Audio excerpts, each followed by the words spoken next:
And welcome to Alumni Day, bottom of the first inning. So we had technical issues getting set up on the first inning, but Mr. Landis started it, pitched out of a jam. Wonderful job, only allowing one run, and Harris County's getting things started with Chase Martin. Rick Beach with you. Alumni Day brought to you by Kudzu Sports on Georgia Alabama Sports Live. First pitch is high.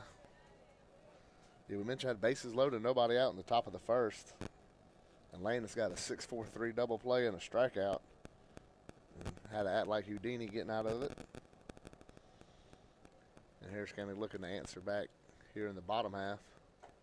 Big swing and a miss.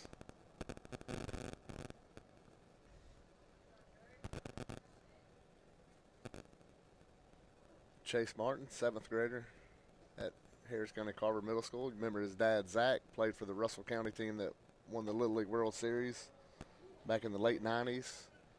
Played at Auburn and Troy, got drafted by the Angels, so Chase got the genes in him of this game.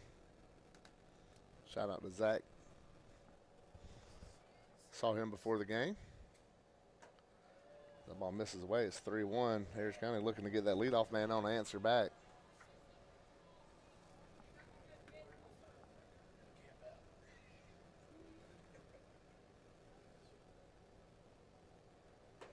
Big swing and a miss by Chase on that one. Makes it a full count.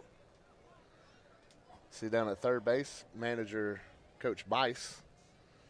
Don Bice at first base, coach Zach Moss. Moss was with the high school team for a few years with Coach Westmoreland. As that's fouled back this way and off the screen. Moss went to coaching middle school baseball and head coaching the flag football.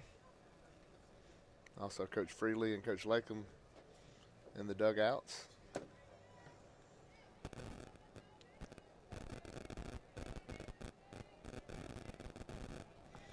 Coach Lakeman will be with us early. That's a called strike 3. Coach Lakeman will join us later on, I think during the JV game or freshman game, to speak to everybody. Now batting for the Tigers, number 4, Paxton VJ. There's Paxton VJ.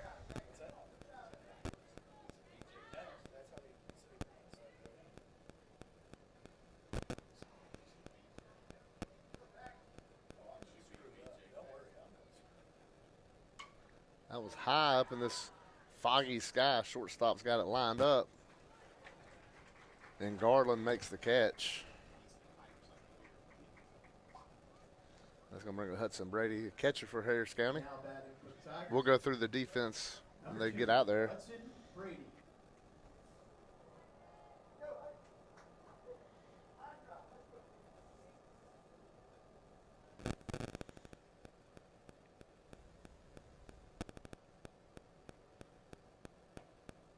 Off-speed pitch taken high.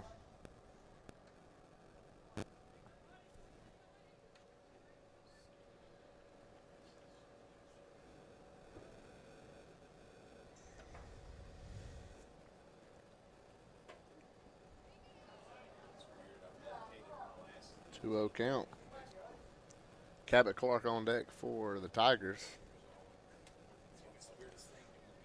Middle school baseball this morning right now. The Alumni Days underway. Swing and a miss on the 2-0 pitch makes it a 2-1. We mentioned middle school game here against Glenwood. Next will be the freshman team against Calvary. Then JV will play Calvary. Then we have a doubleheader with Varsity against Marion County to cap off the night.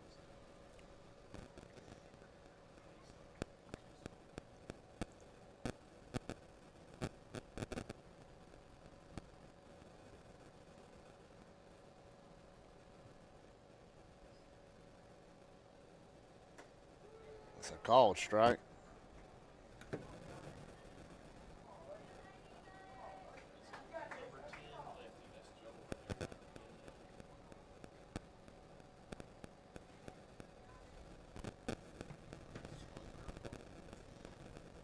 It's a 2-2 count now on Brady. Hudson swings and misses. Ball's dropped by the catcher. He can't find it. Hudson still running. He's beating it out.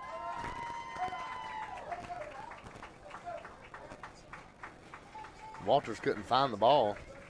By the time he threw it down there, Hudson already. Tigers number 3, Cabot Clark.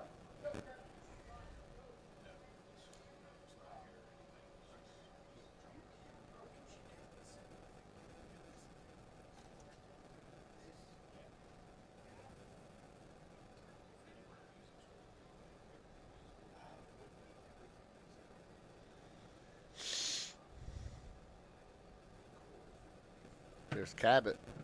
We got a courtesy runner on first. I couldn't see the number. Fouled straight back.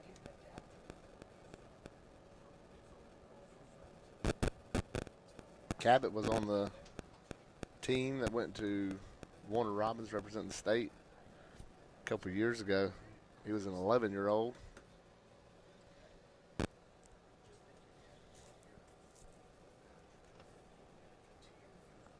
We'll see the rest of the team that went down there the next game, the freshman game.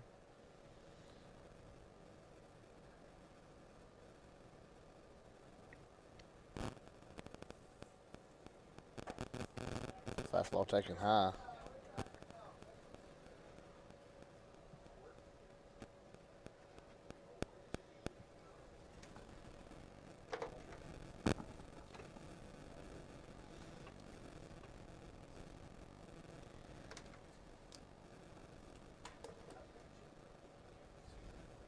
It's fouled back. So 1-2 count on Cabot.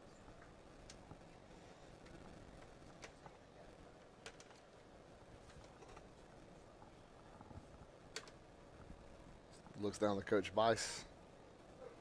See if they want to put the runner in motion here. If Cabot can't gap one, let's see if they try to score that run. As these guys, most of them, this is their first full year other than travel ball, playing on a 90-foot with 60-foot mound, 90-foot bases. That's going to be a call, strike 3. And Harris County goes down, actually gets 3 strikeouts in the inning, but 4 come to the plate. We go to the top of the second. It's 1-0 Glenwood.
And welcome back to the top of the second inning here in the middle school game. As Landis throws his last pitch and Hudson throws it down. We got Ethan Pettit with us. I know y'all have seen his graphics on Kudzu Sports all the time. And he's getting into learning this trade So Ethan, that first inning you saw Landis get out of a jam. What did you see early on that? Now batting for the Gators, Great job of damage control there, you know, being able to get out of that inning. So, you know, able to limit that damage. It's huge. Yeah, it was a little sketchy this morning. The rainy, misty morning. That ball's in the dirt.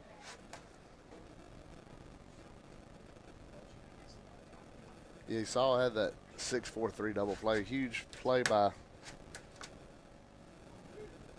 Chase to get it started, and the throw from Rivas. But, you know, Hollywood's been doing that for a while. Rivas down there at second base for the county. He was on those teams with Gilstrap and Gowdy as well, so he's got that in him. He's got the experience on this bigger field, making that longer throws. 2-0 count. And there's a strike. Makes it 2-1.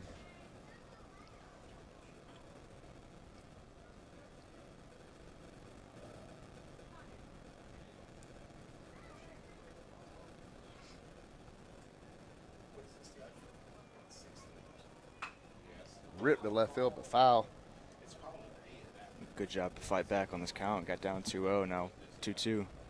Yeah, it's big. You see Landis, you know, getting used to pitching in and out of messes, you know, as a middle school player, that's such a big deal, gaining that experience, especially on this field. Here's the 2-2 from Landis. Way out. So let's go back to the other night, the opener. You know, we had it on the Georgia Alabama Sports Live. You was working at your first game, working with us. So what did you think of that, you know, JT Perkle's performance that game? Oh, fantastic performance. I mean, he didn't give up a single hit, I believe. Couple walks, but, I mean, overall, fantastic performance.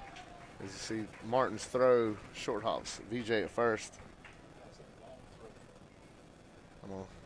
I'm gonna call that a hit. Just he probably would have beat it out in the wet, slow grass. Gators number 4, Betts. And we also got to remember these are middle schoolers making these throws across the field, not 17-year-old kids. These are 12, 13-year-old kids making the throw. That's a long throw for a shortstop. In the wet ball. So yeah, that JT came in. Then at the end with Elder, you know, it got a little sketchy.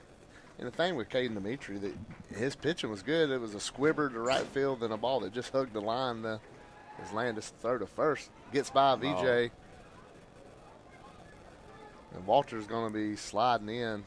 Now he's going to go to third as they had trouble with the ball down there in the corner. And again, we talked about the experience Landis gained pitching out of trouble in the first inning. Here he is in the second inning. He's going to try to wiggle off the hook again. These conditions, the ball can be a little bit wet sometimes, you know, try to pick off. You try to throw too fast, it just gets away from you. Yeah, sometimes you have to try to scale back what you want to do in the weather like this where, you know, normal conditions is an easy throw to first is a little different now. Way out. You can tell there is a wet ball. Here comes the runner. Throw to Landis. He's going to be safe.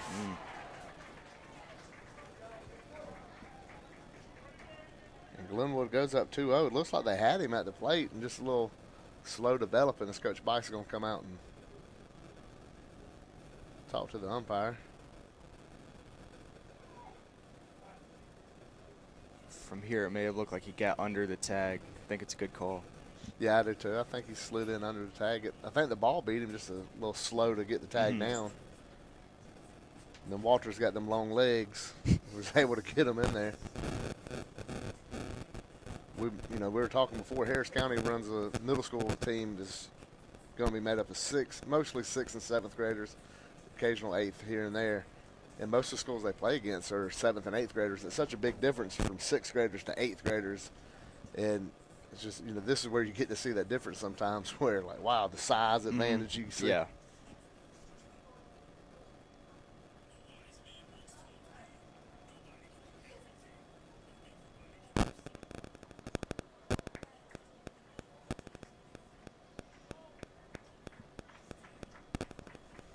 One-0 count to Bentz. 2-0. Hit him. Oh, they got him, so he's going to reach on the hit by pitch. You got to think high school, you only got, the umpire's probably got two or three baseballs in his Now batting for the Gators, balls. number And then he's 15. got the one in play, so it ain't like you just get to rotate in good baseballs. I mean, he throws one in his pocket or in his little bag. It don't dry off right away, so it's going to be a wet ball today, especially Harris County having an all-grass infield. So there's Landis set. Slide step throw. Catches inside corner. It's a big strike there to start off this count, especially, or this batter, especially since he's been getting behind most of these batters here early. Yeah, great point. He's been behind on a lot of these guys. To get ahead makes a big, big difference as Coach Lakeman goes through the signs down there. A bunt is going to be squared away. Landis, left-hander, spins, throws the first, pulls VJ off the base. And Glenwood still got something going here.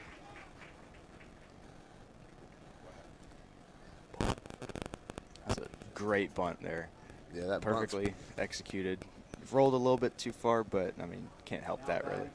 Yeah, it made the left-hander, go get it, spin around, trying to make that throw. You can see the momentum of the throw pulled VJ off the base. And as the green comes up, if you're Landis, you're begging to get another one of those 6-4 threes right here.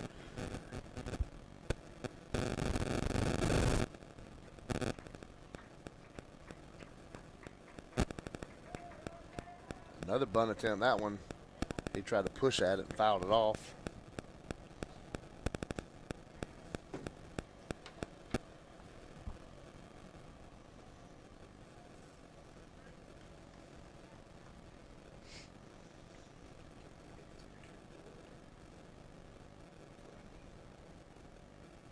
They had 0-1 again. Let's see if another slide step, another bunt down the third base line. It's going to roll foul. That would have been a beauty of a bunt. Instead, it's 0-2 count. Yeah, like you mentioned that last one, you make that left-hander cover that, he's got to spin all the way around and try to make that throw.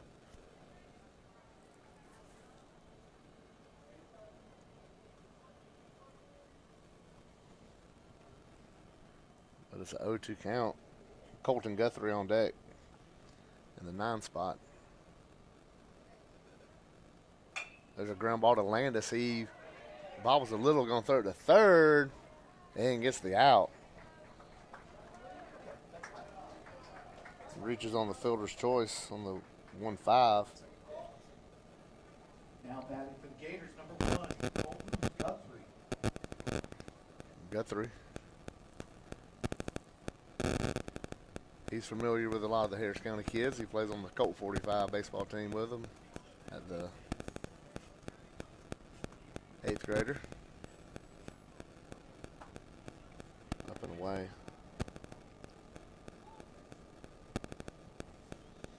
He's no stranger to playing, well, more of a stranger playing against these kids. He's played with them, especially Rivas at second, and the next game will be all the team from his travel ball days. Landis misses low and in. I'll tell you what, that last out was huge because now one pitch can get you out of this inning. Yeah, exactly. That's what Landis is looking for here, just something. Like we saw that double play, it's got to be hit hard and got to be right at somebody to get it. But, or just get a hard comebacker. So Colton on a bunt, pulls back, takes a strike. Colton does have good speed.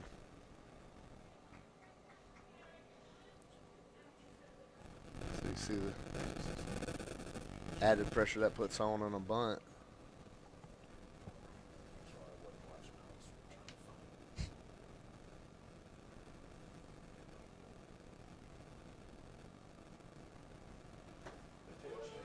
Be a called strike. Evens the count up 2-2.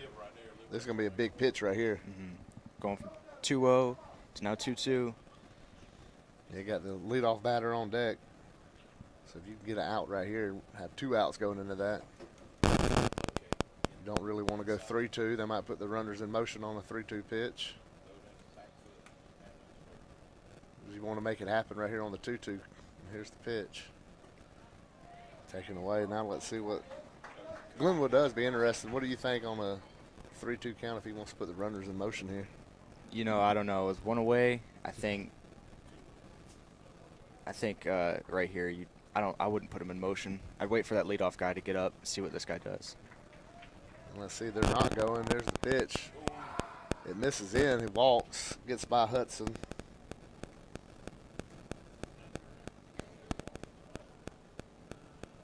And now Landis in a show enough mess with bases loaded and top of the order coming up. Left fielder Long. Now batting for the Gators, number 11, Kason Long.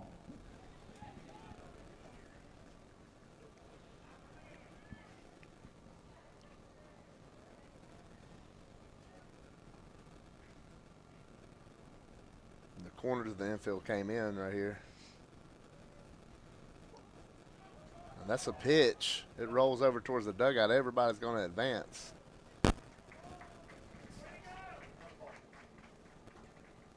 And that's the wildest of wild pitches as you're going to get. And it goes 3-0 Glenwood. Still in the second inning.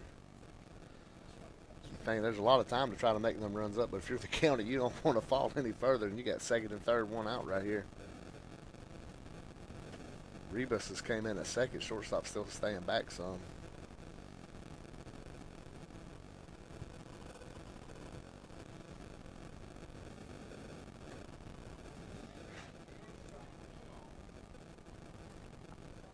Misses away.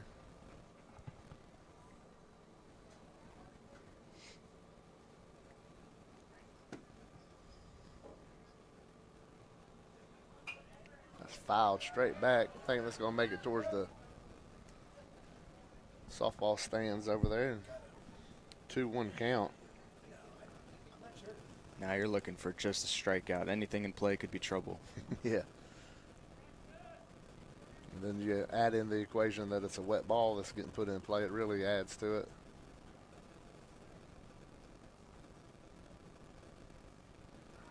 That one gets by. Oh, it's going to hit the batter, so the runner have to go back to third. As the base is loaded, now we look over towards that dugout. Look like Lakeman moving around. Here comes Coach to talk to the pitcher, Landis, who's really ain't gave up anything hard hit. Had the one hit in the first inning the other way. Yeah, and you see the 3 errors on the board. That really writes the story right now. Yeah, even the first inning, that one to start the game, he came around and scored. So all the errors have came back to haunt the Tigers so far.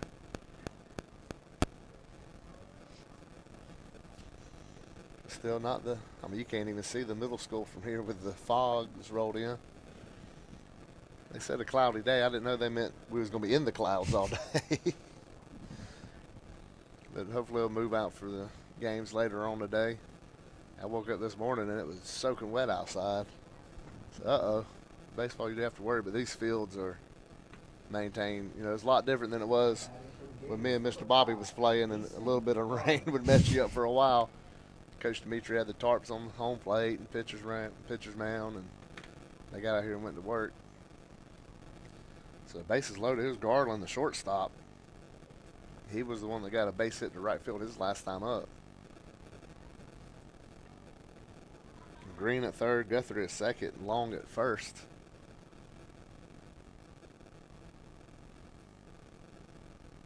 Landis gets a sign from Hudson Brady. Here's the pitch.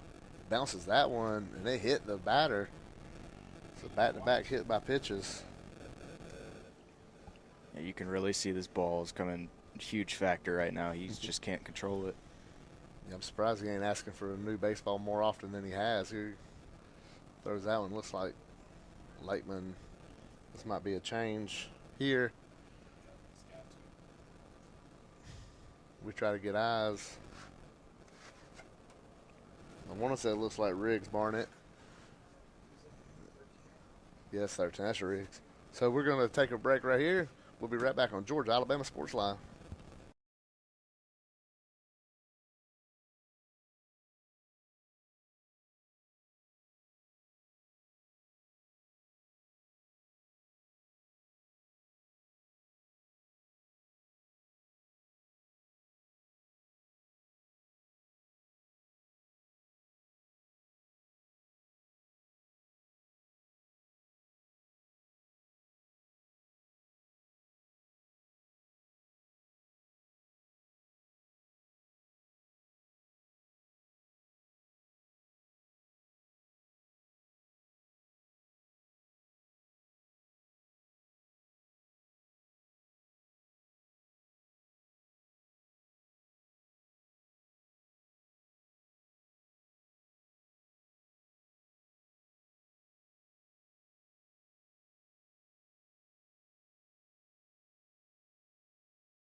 And we're back as Riggs is on the mound.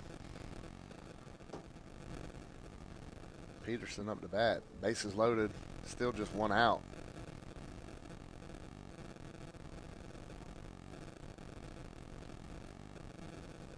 It's a large task to ask for from a guy. Bases loaded, one out. Yeah. Yeah, just throwing them out there and say, have at it. He was on that one as he pulled it foul towards the indoor facility. For the Tigers now, number 13, Riggs Burnett.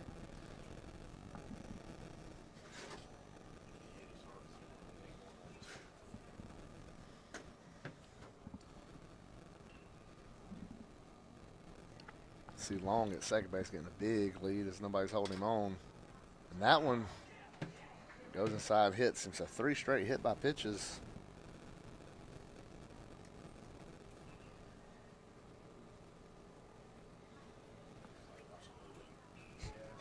Everybody that's on base now has been hit by a pitch. It's got to be the wet ball. Yeah. Now batting for the Gators. See, number they keep 12, rolling them off, letting the coaches dry them off best they can, but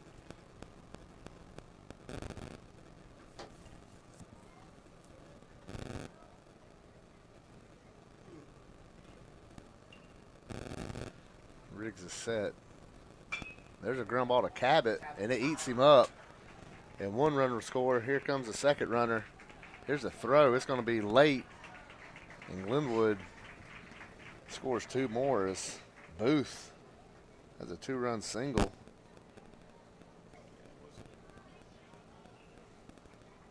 That's now the 4th error in this game by Harris County, and it's just they got to clean this up. Number 10, Tucker White. Yeah, that's going to be a. It don't matter how your pitcher putting him in a bad spot. Mm-hmm. It's bad enough he's got to pitch with a wet baseball and all that stuff. Now 6 have come across here in the second inning.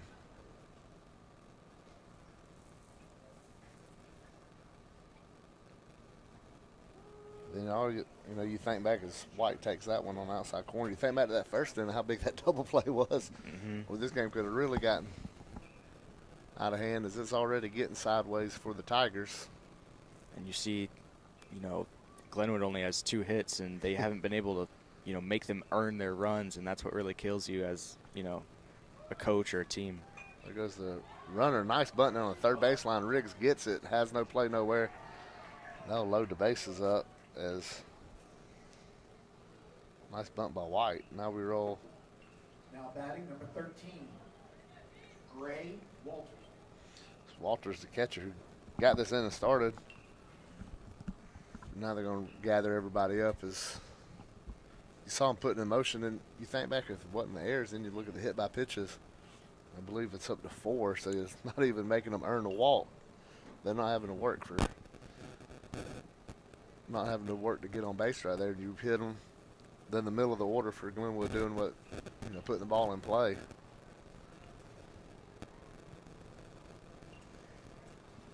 How about yesterday? We posted on Kudzu about the day the girls' sports had recognition-wise when you had the ring ceremony for softball, you had the ring ceremony for Effie Ward, the first individual track runner at Harris County to win state. And then the soccer team goes out and beats Lee County 6-1, and the girls' basketball wins back-to-back region championships. A big day yesterday. So girls' sports are elite at Harris County is absolute. And that one misses away. You look at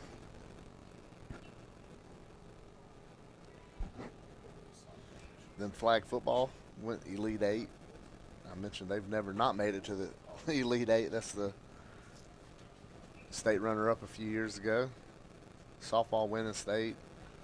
Maya, swimmer, come in second at state. So if they go to fly ball left field, Lincoln's trying to find it. He can't come up with it. 1 run scores. He's got a good arm, so ain't nobody going to run on it. See the throw come in. Glenwood scratches out 1 more.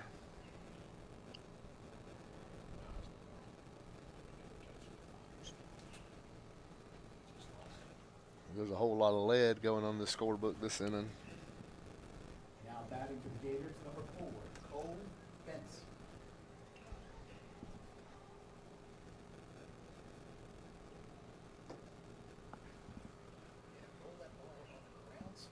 so easy to lose the ball, fly balls in this weather. Yes. And it's so cloudy. It blends in with the clouds. Absolutely, it's going to be a tough one to fly ball, especially high fly balls like that.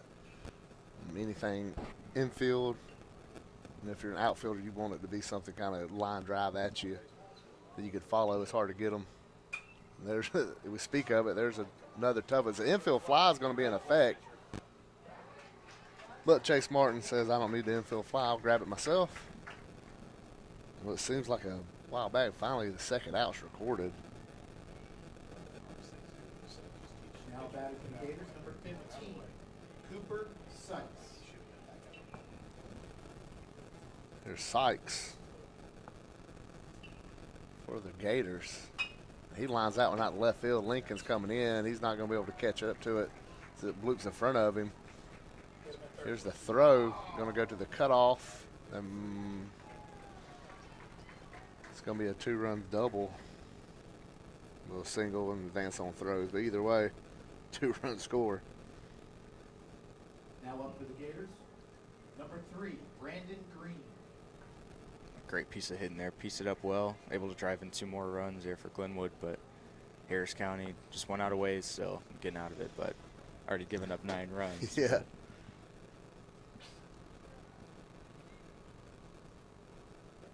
Nice play by Hudson Brady to knock it down. Well, you start flipping over when Harris County gets back on offense. You just got to tell the kids, don't try to get 10 runs, but definitely try to get a crooked number here in the bottom of the second and just start chipping away. The only thing with that, if you do start chipping away, you have to start throwing up zeros, and 1 in the first and 9 here in the second.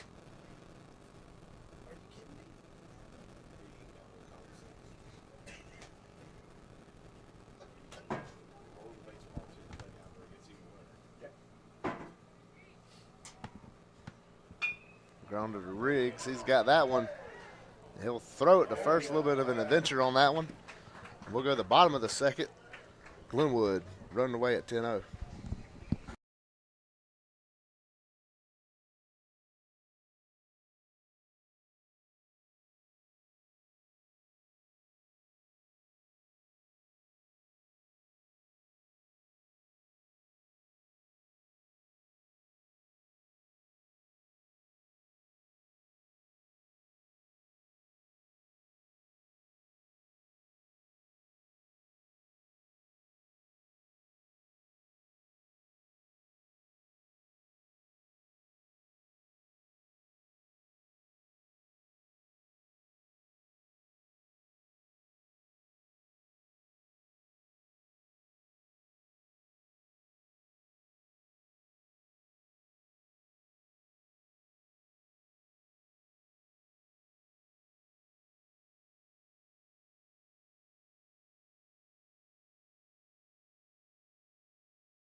Welcome back. Bottom of the second inning. Knox Nance going to lead us off.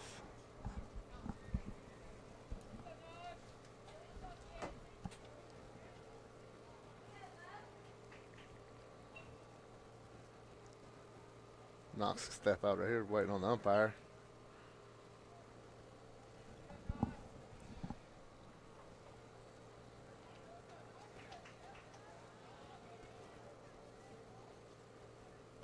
And a called strike on the outside corner. Nice fastball fired in there.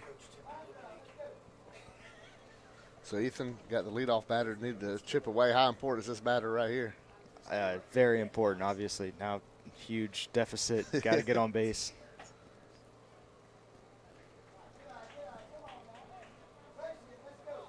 You almost want to treat it like late in the game, take till you get a strike, just anything to try to get on base.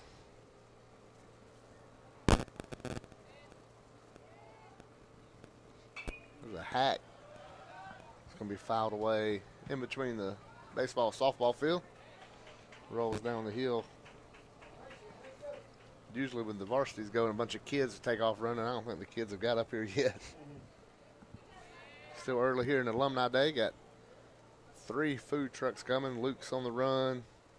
Tuesday Taco, and I don't know the third one. We'll call it the mystery food truck coming up here. That one misses away. Evens up 2-2. Yeah, if you're Harris County, Ethan, just put the ball in play. Let them throw the wet ball around a little bit. Anything to get on base. Yeah.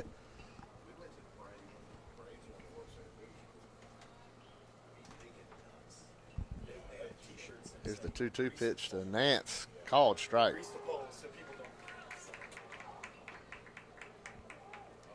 That's the 4th strikeout. Now batting for the Tigers, For- number 22, Lincoln Moss. Glenwood.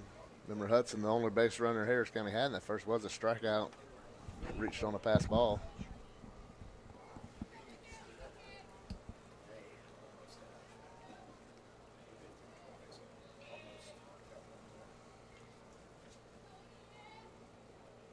Missed away on Lincoln. Later tonight, varsity doubleheader with Marion County. Then Tuesday, Upson Lee will come into Hamilton. Right now, we're scheduled to broadcast the Upson game. But I say scheduled because Tuesday's basketball game, if we're able to broadcast that, obviously prioritize first round of the GHSA playoffs. We'll get Coach Ram and her Lady Tigers back-to-back region champs. Just what a season they had. Kind of slow out the gate, which is unexpected, you know, just getting things figured out. But once they got them figured out, great way to see. What they win, like 13 of the last 14, I believe. Yes, I think something like that. Yeah, it's something incredible. And the way they beat these teams was fun to watch. Always fun to watch. They got hot at the right time there at the end of the year. Coach Ramsey and Coach Ellison, Lulu. Moss bunts that one straight back.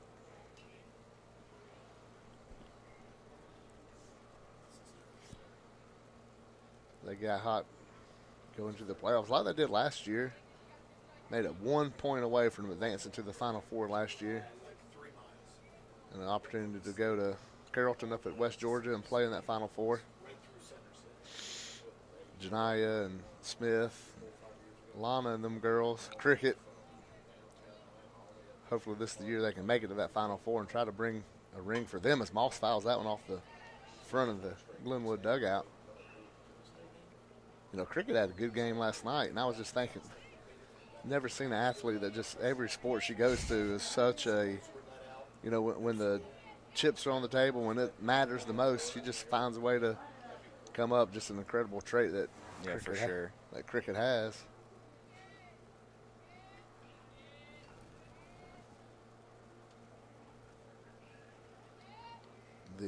Here's a 2-2 pitch to Moss, taken high.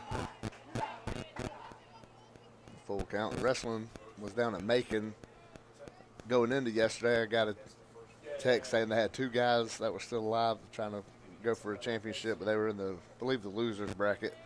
I didn't get an update last night, so I was kind of worried that maybe it didn't work out so well. But either way, just to make it that far is phenomenal. Moss fouls out and back. Good job staying alive.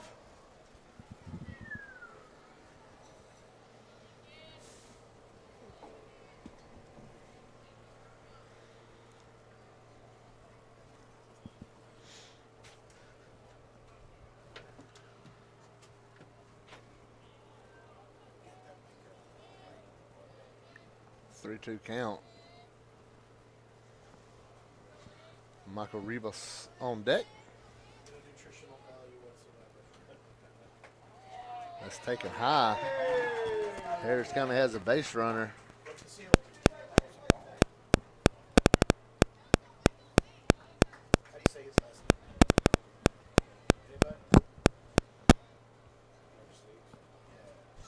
Now batting number 6. And we're still going.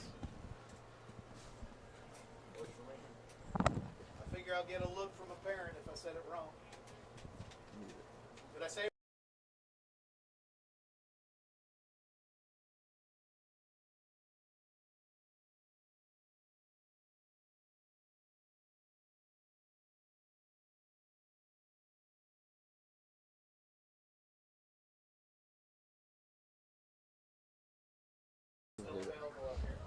Here we go. Michael steps in here. Rebus with Moss at first. Michael takes a called strike outside part of the plate.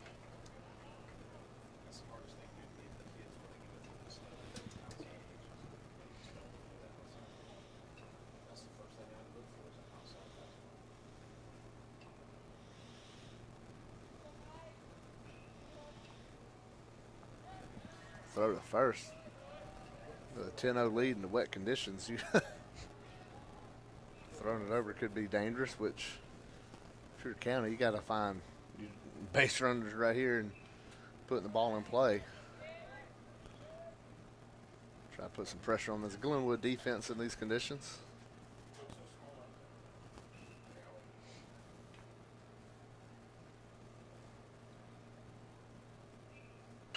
There's a ground ball back to the pitcher.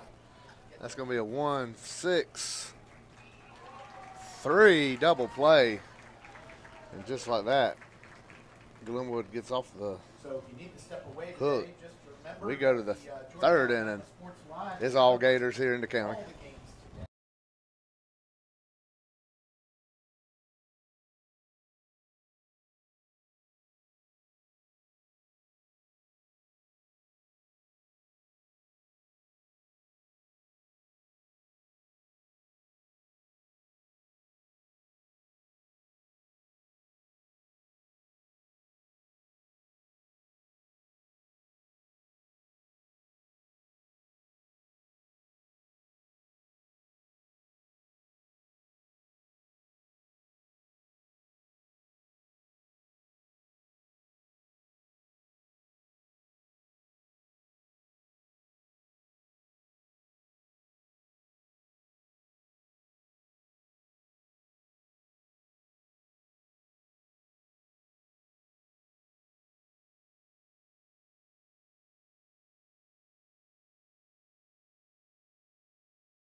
And we're back as Carson McCreary is into the game to pitch for the Tigers.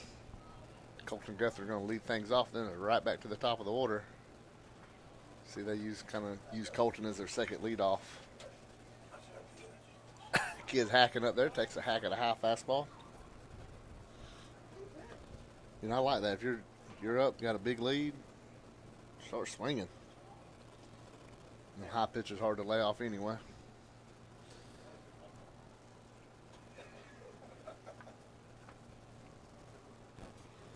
See, Glenwood's already looks like they got some subs coming after this. New catcher for the county too is a whole new battery.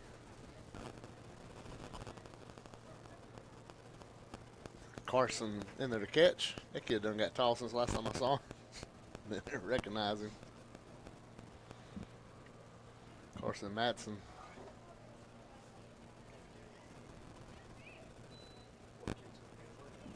Remember him in the Little League? He was catcher for the Lumberjacks a few years ago.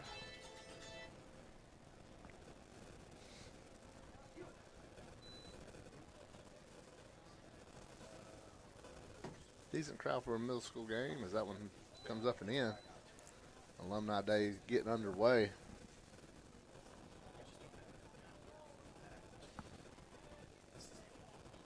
Three 3-1 pitch. Whew. It's 10-0 Blue. Just throwing that out there.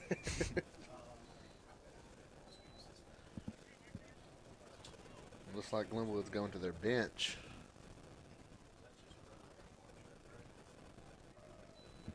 We don't have numbers on the subs, so we have a bunch of names, so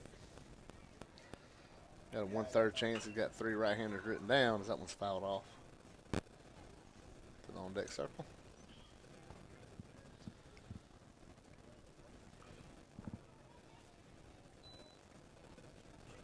Glenwood digs into the bench to get a pinch hitter. That one gets away from Madsen. Down the screen, off the wall.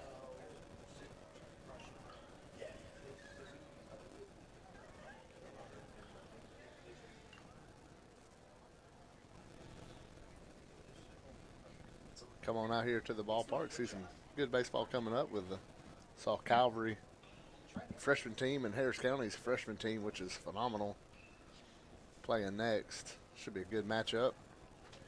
The chopper to third base coach sticks his foot out. He's going to flip it in the dugout, let him dry it off. We saw that freshman team the other night, the win at Columbus 19-1, and it wasn't just a bunch of errors and bad. I mean, they hit the ball, and that's kind of what we expect out of that team this year. Yeah, Harris County's got a great group of guys coming up, so, I mean, bright future. Yeah, Bill. That one short hops for Madsen, comes into the game and getting 8 up. But that's the life of a catcher coming in. As Carson looks at the dugout. Yeah, you look at the Harris County from 8th grade, 9th grade, and sophomore class is just insanely good. This groups that we've known about for years coming up, and you're just kind of starting to see it. We saw it with JT the other night coming in as a freshman. Just these guys have been waiting on this moment, and the level playing travel ball definitely helps. It's not the same as here's the pitch, swung and miss. Gets by Madsen. He's chasing it down. He might have a play at first. Long throw to VJ. And the out is made. When you're down 10-0, it seems like every out's an adventure, and that one's no different. But it's a strikeout. That's the thing in the scorebook. It just has a strikeout on it. We won't know the whole adventure on that one. Peterson steps in. Good pitch there to start the at-bat. Yeah. Quickly get ahead of the batter.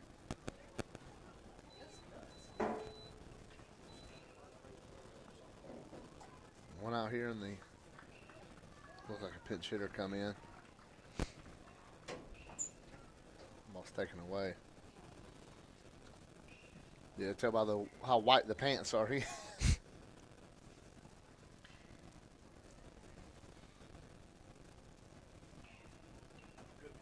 Big swing and a miss. Went off speed, really pulled the string on him. McCrary looking to get his second strikeout as he's way ahead, 1-2.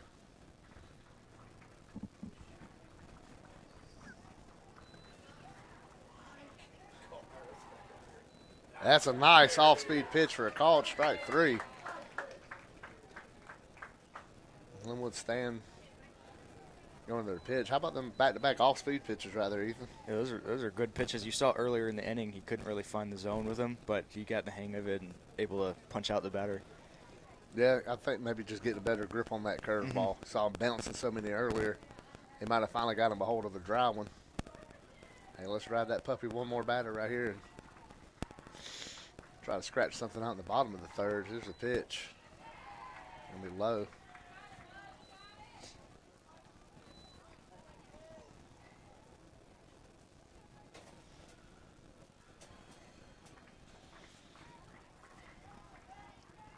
I'd hate to see this kid get a hold of one, how far he could pull one out in that gap.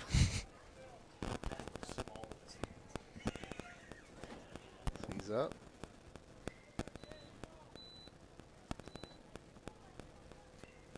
We apologize, we don't have the numbers for the substitutions. That one gets by Madsen, but not far enough to advance the runner from third.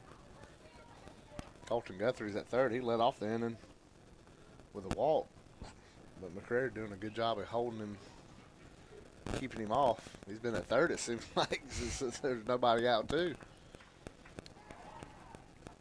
That's going to be a called strike. So from 3-0, he's got it 3-1.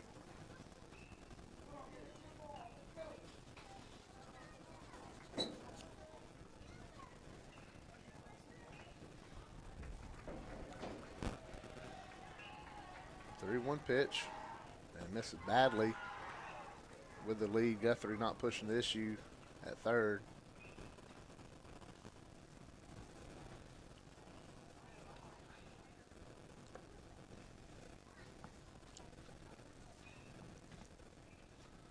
See the freshman team down in the batting cage. Calvary still huddled up by the indoor. That'll be the next game here on Georgia Alabama Sports Live. I'm sure my man Riley over here plays some commercials. If I had to guess, it'd be some State Farm or Glid Smith commercials. So here's a first pitch taken up and away.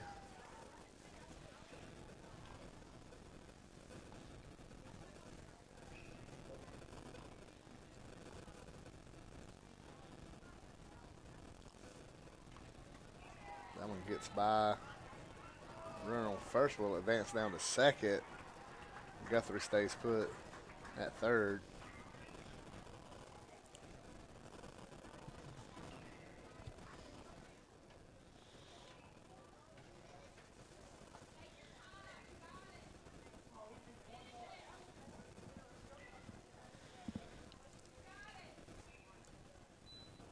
Just throw one right here and let him put it in play and see what happens.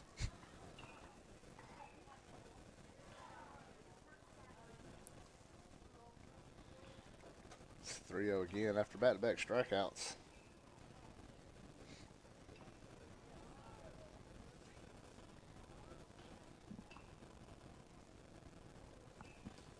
He had a 5-pitch walk. Now he's behind 3-0. And that ball misses in. It's going to be loaded bases again.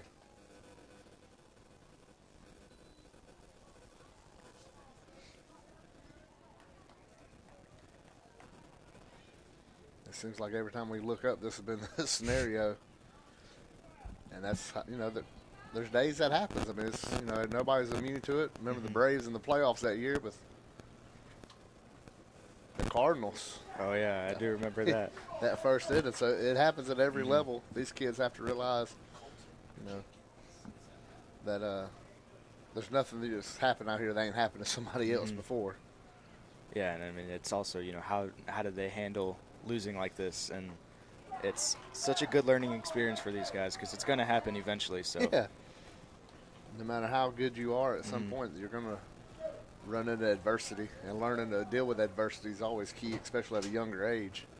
That's why we love the feeder system. There's a ground ball to third. Cabot moves to his left. Chase going to try to make a play at third. It's going to be Another run scored for the Gators.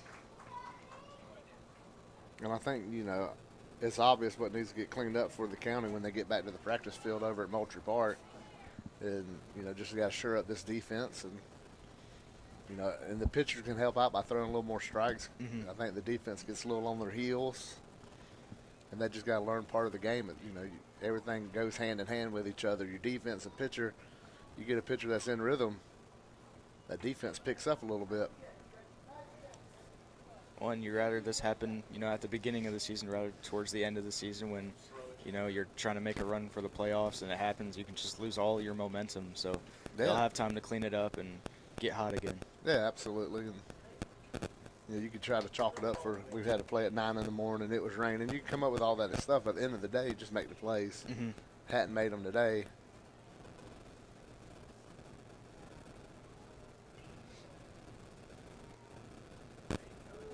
Strike. And you think back this inning, even you had 1 on, 2 out, Mm-hmm. and then back-to-back walks.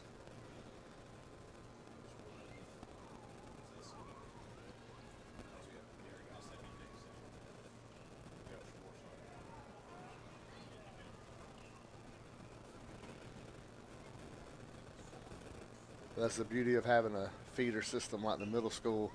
Go to the high school, you get learning bumps out the way. Like right here, on the pass ball, have somebody from the dugout run down and grab that ball, not have the umpire. It's just all learning. That's the whole thing. You have to learn how to do everything. You'll see as the day advances how the little things are done by these older teams. The older we get, then the varsity, it shouldn't miss a beat. You'll see a foul ball go out of play and somebody leaves the dugout to go get it. These guys have been here before, Yeah. Some of them had their butt chewed out for not doing it.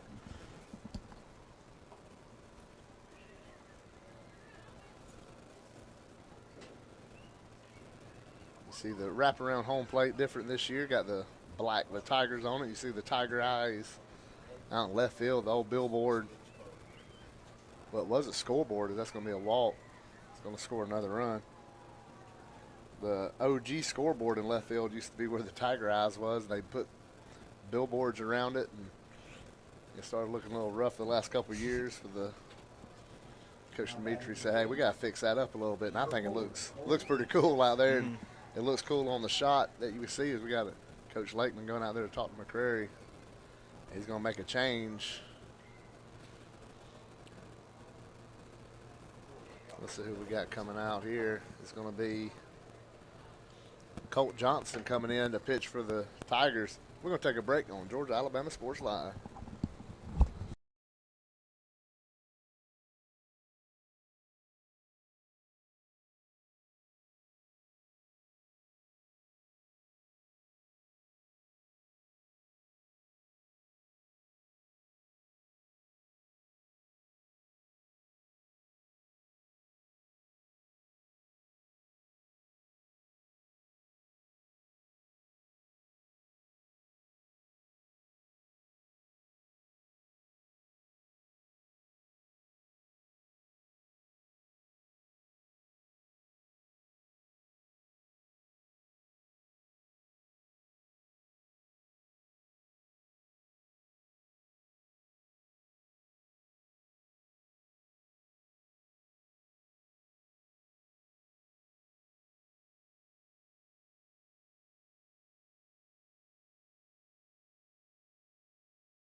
And we're back. Colt Johnson on the mound for the Tigers.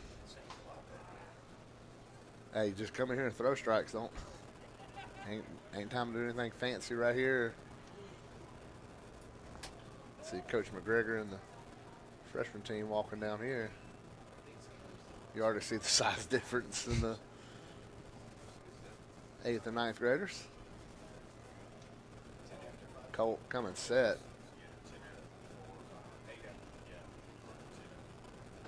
That one gets by Madsen.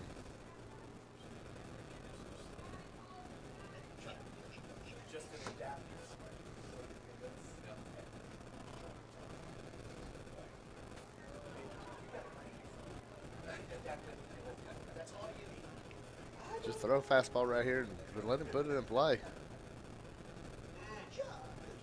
Throws behind him. That's 2-0.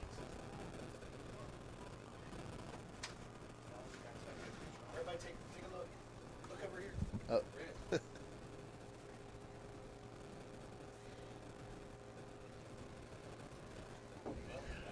That one goes in.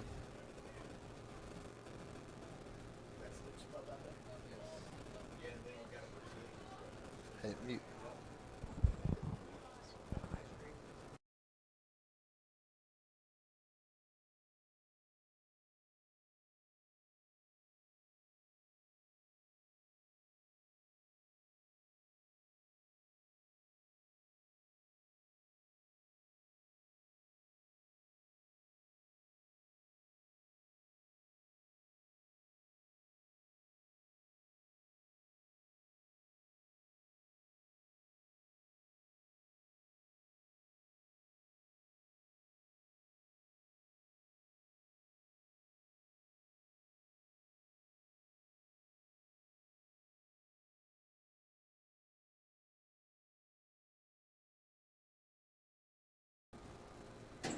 All right, easy. Here we are with a 1-0-1 pitch.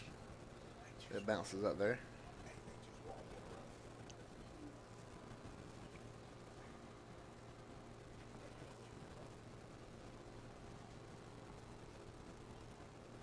And we mentioned early on, Harris County was playing with fire in that first inning and was able to get out of it.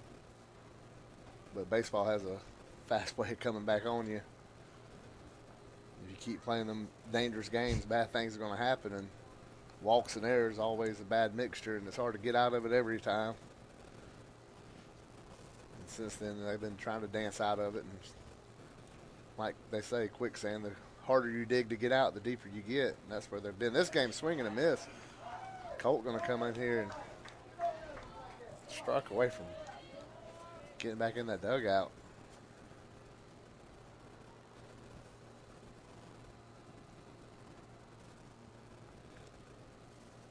Two balls, two strikes. Colt Johnson.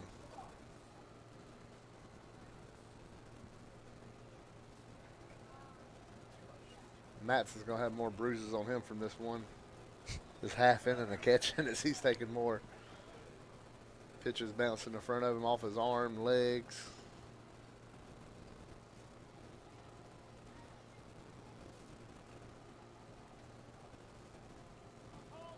The ball is thrown towards the dugout.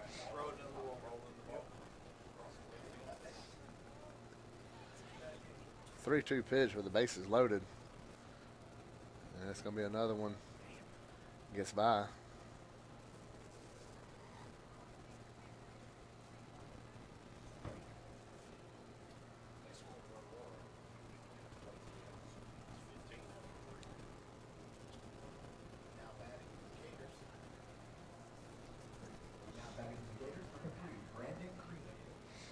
Creed comes in.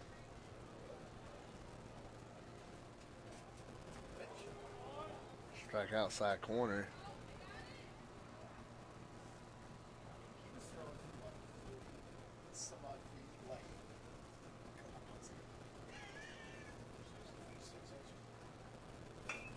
There's a fly ball looping liner more to Chase, and he grabs it. Glenwood scratches out 4 more. They take this lead to 14-0 going to the bottom of the third on Georgia Alabama Sports Live.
And Rick Beach, Ethan Pettit back with you here on Georgia Alabama Sports Live. I'd like to give a shout outs.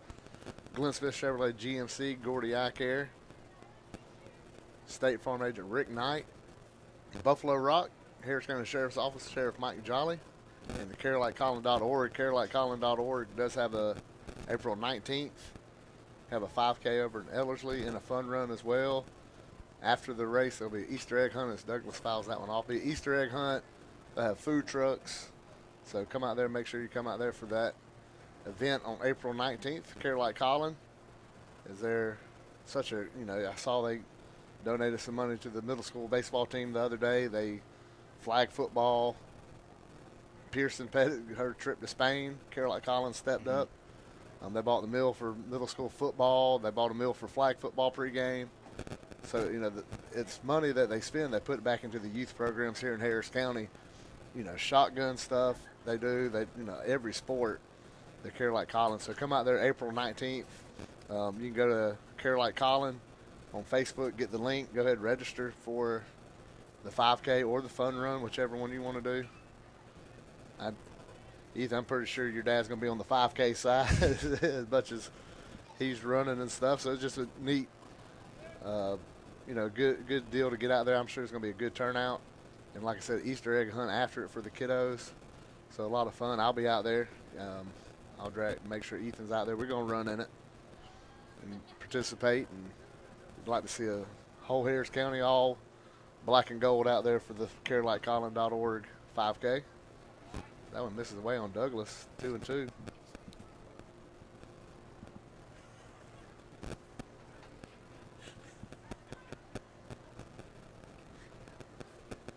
Griggs on deck. These bats got some colors to them nowadays.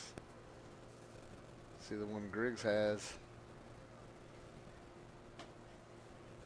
Douglas got a full count on him right here. He had a good hack on the foul ball, Ethan, so you'd like to see him put it in play. Mm-hmm.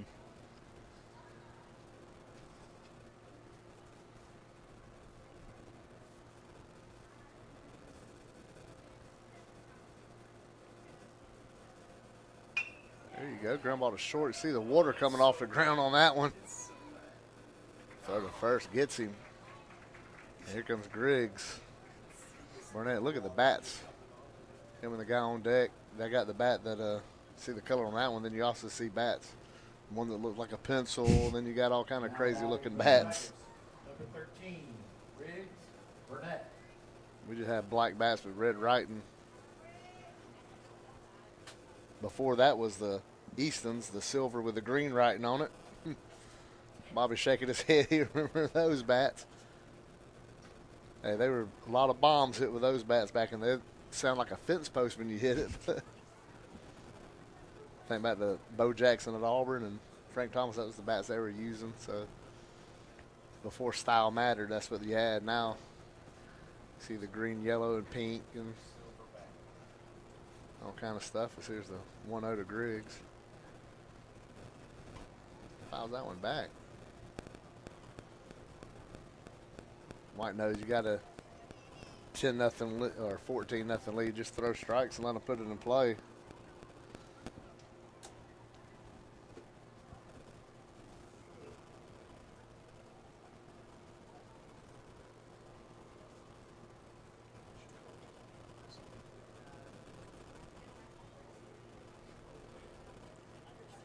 There's the 1-1 pitch. Taken inside.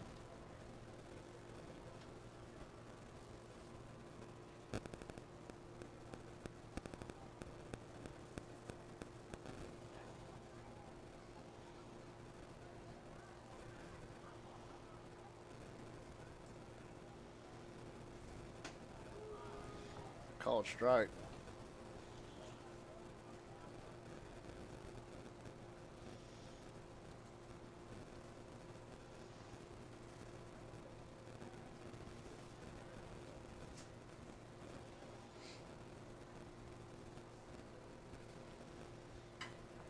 That was fouled off down the right field line. It's going to roll towards the Harris County bullpen.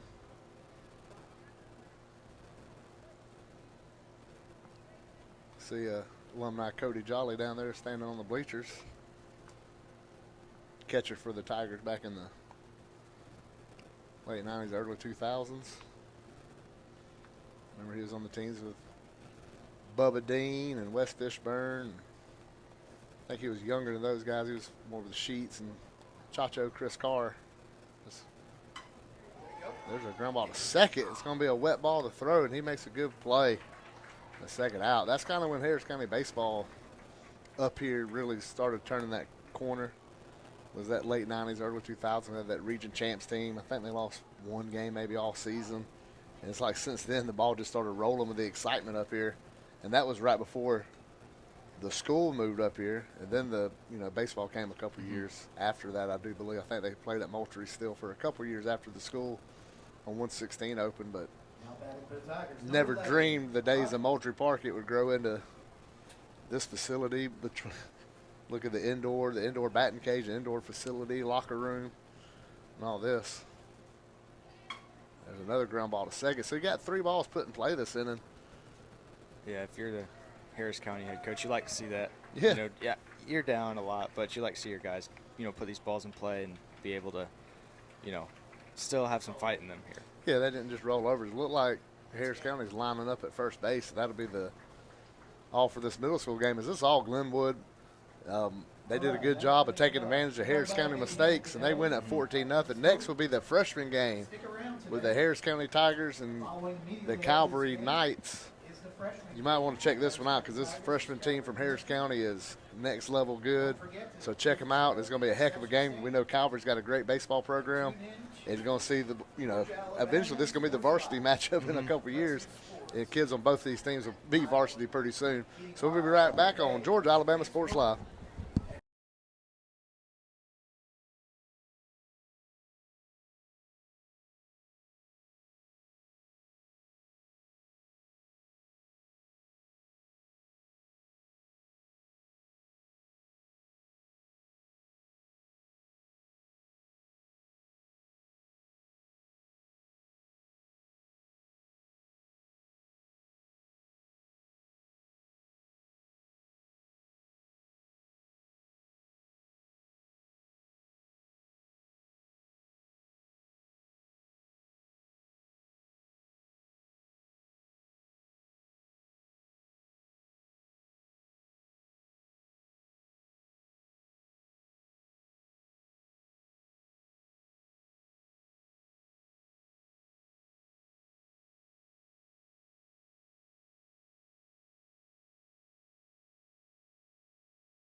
And welcome in back for the freshman game here at Alumni Day on Georgia Alabama Sports Live. Kudzu Sports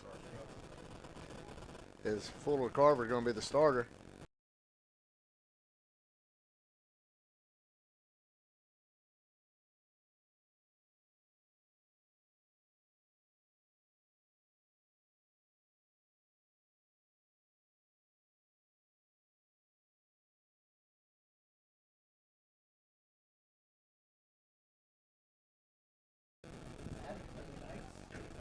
As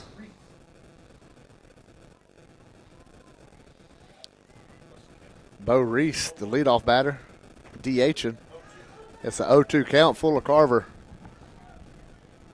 is getting the start. We mentioned earlier the team's going to Warner Robins. The 0-2 pitch, ground ball to short. Jacob Gilstrap charge and makes a little backhand stab. Throw to first is off the line. And Calvary gets the first one on.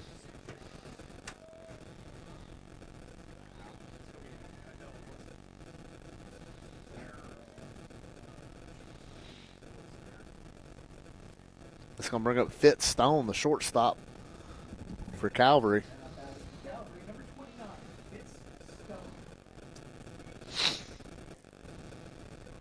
Mentioned most of this team is it. Fuller Carver and Gilstrap, Gowdy, Vega in the infield. Colton Clayton at first. There's a bunt attempt. It's going to be foul. Christian Ryan catching. Your outfield. Will Brandon in left. Caleb Grubbs in center and Tyson Sharp in right field. That's Vega, Gilstrap, Gowdy, Clayton on the infield. Ryan behind the plate. Brandon, Grubbs, and Sharp in the outfield. 0-1 count. Bunt attempt. That one goes foul. As quickly as 0-2 on Stone.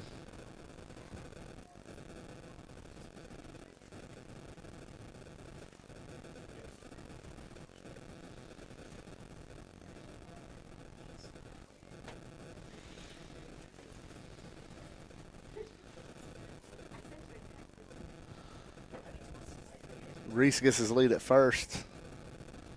And there's Fuller's pitch taken up high. It'll be 1-2. Houston is on deck. Kylan Houston, the catcher.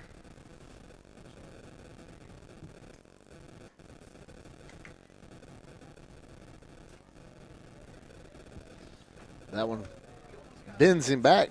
Evens count up 2 balls, 2 strikes.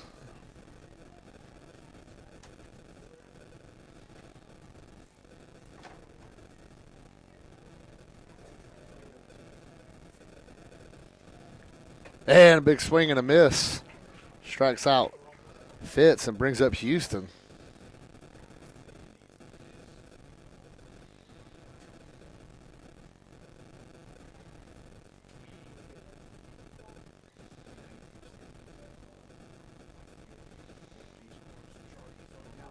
Calvary, number 22, Kaylin Houston.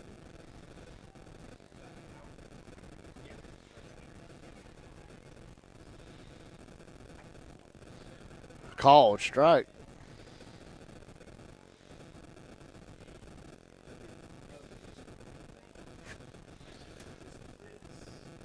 One on, one out here in the first inning, just underway here in Hamilton. The runner's going. Ball's up and in. Throw down from Christian Ryan. Let's see. They're going to call him out. The runner elected not to slide. Gilstrap, nice pick. And puts the tag on him.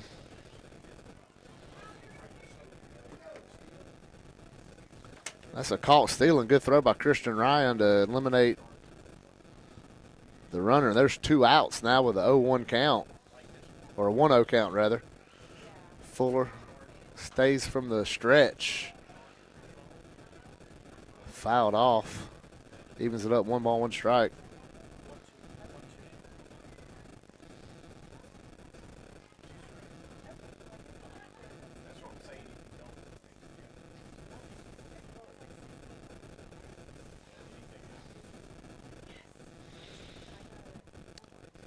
1-2 pitch fouled back towards the softball field.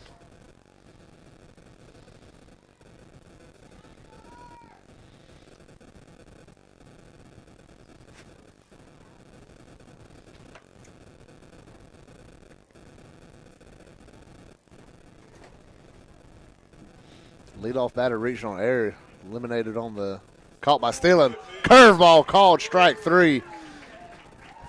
And 1, 2, 3 go the Calvary Knights without a little bit of excitement, but score Calvary 0. Tigers coming up on Georgia Alabama Sports Live.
And here we go in the bottom of the first. Jacob Gilstrap leading things off. He's got a little different number this year, 23. Not the familiar 14 we've become accustomed to. Takes the first pitch, called strike. Gilstrap, Colton Clayton, Luke Gowdy. 1, 2, 3 here in the first. Trip Marvitt's pitching for the Knights. That evens it up 1-1.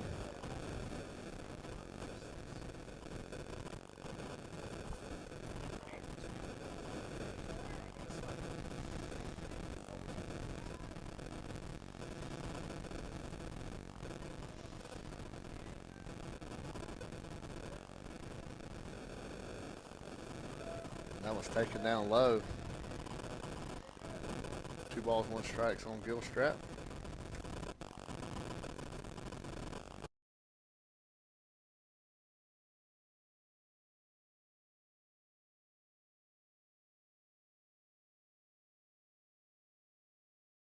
Pitch.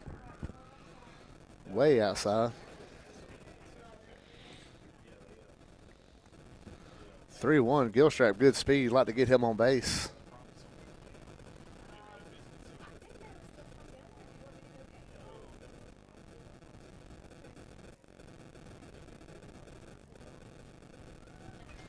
Foul straight back off the screen.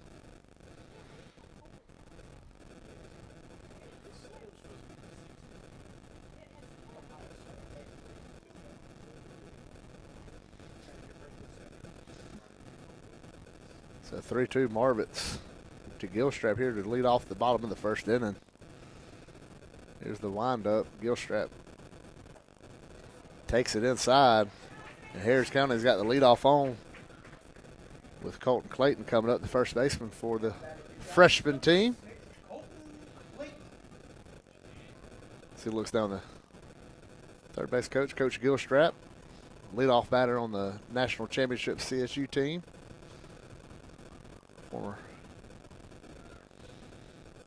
Former Cougar. As Jacob gets the lead at first. Marvitz looks over, now he looks to the plate. He's going to the plate. Take it in. Gilstrap's going to take second base.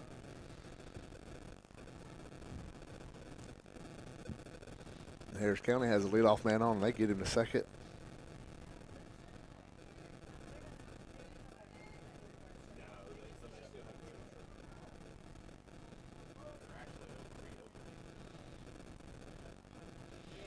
See the second baseman trying to work in, leaving a big hole on the right side, taken up. And it's 2-0.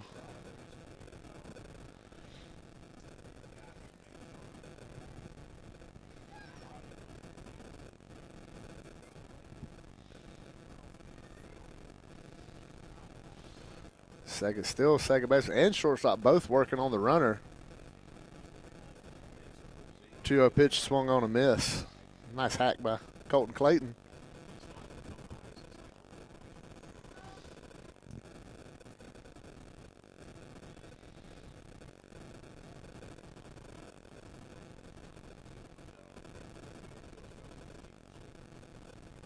Ball's taken in. Gilstrap reading it real nice. Takes third, standing up. Good read by Jacob Gilstrap on the ball in the dirt. A 3-1 count on Colton Clayton. He can be aggressive right here looking for his pitch. We mentioned Coach Gilstrap at third, Coach McGregor coaching first base.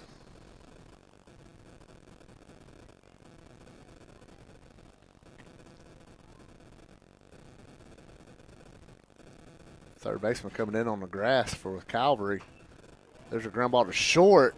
That's going to get a run in for the county. Long throw to first gets Clayton. Colton picks up the RBI on the 6-3 putout, and Harris County's up 1-0 here in the first inning. And it's going to have Luke Gowdy. Gowdy comes up with nobody on, 1 out here in the first.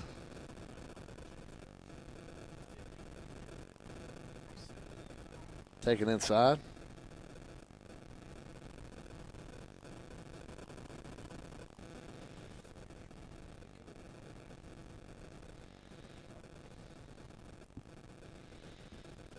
Big swing and a miss by Luke on that one.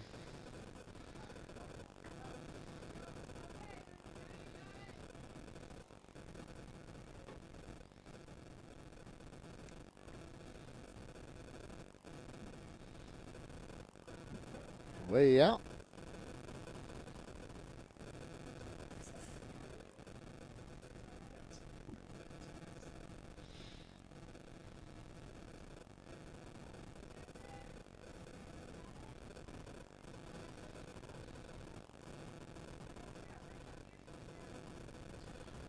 Two-one count. Gowdy, a smart hitter, knows to look for his pitch right here, ahead in the count. He ain't got to chase.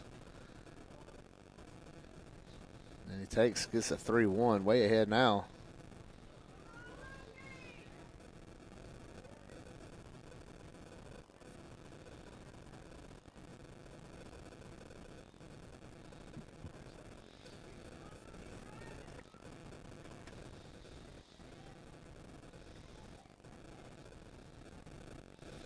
There's the 3-1 pitch to Gowdy. Chase the pitch up in his own, fouled it back. He was looking to do some damage there with the 3-1 pitch. Now it's a full count.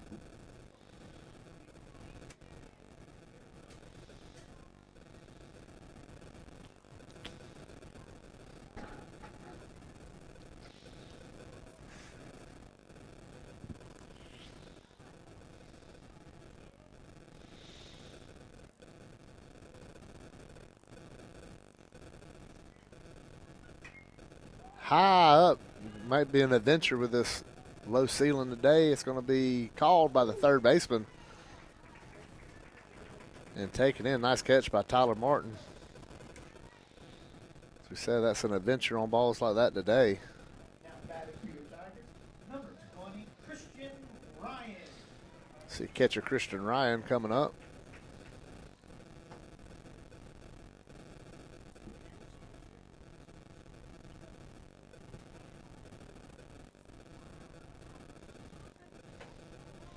Ball up. 1-0 count on Christian Ryan.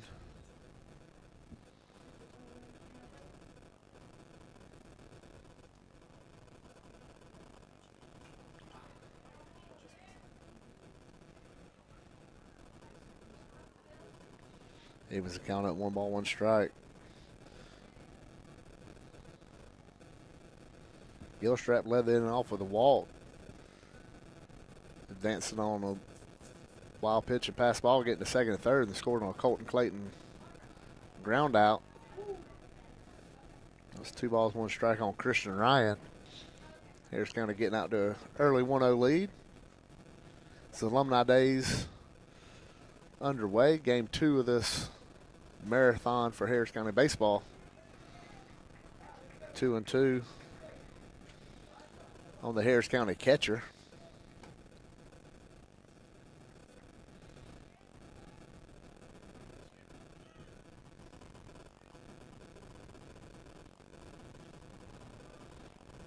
Makes it a full count.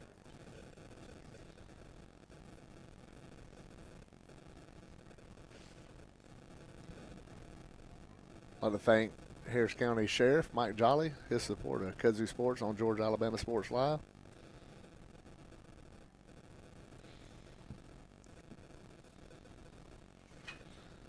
That one's hit high up in the air. It looked like center fielder Stokes trying to get a beat on it. He puts it away, and Harris County's done here in the first. However, they do get 1 run. Tigers up 1-0 going to the second on Georgia Alabama Sports Live.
And we're back. Appreciate Riley coming out here today. This marathon of a day we got going on. baseball-wise. Up and in.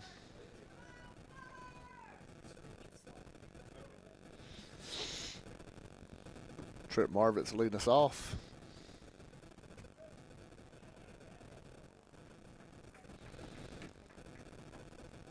The ball misses on the outside corner.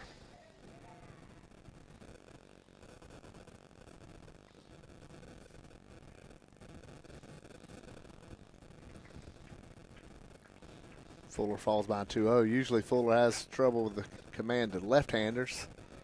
That one hits that outside corner. He's the kind of pitcher that could throw 4 straight balls and come back with 9 strikes in a row. We saw that the other night in a scrimmage game. That ball misses up. 3-1 count.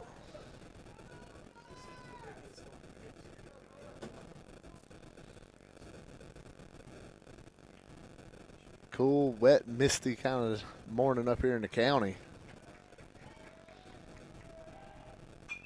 That's fouled over to the softball field. Makes it a full count. We mentioned yesterday softball getting their state championship rings. Fine job getting those made. They look phenomenal. And Effie Ward got hers, the first individual track state champion Harris County's had. Here's a 3-2 pitch. Shot over towards the Harris County dugout.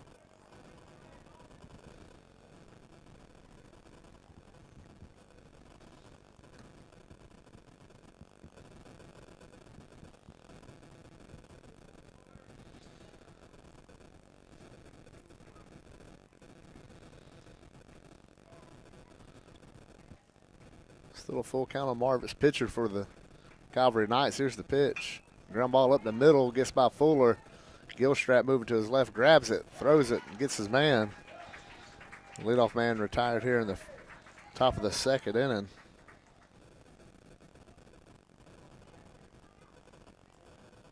Now batting for Calvary, number 1, DJ Lewis.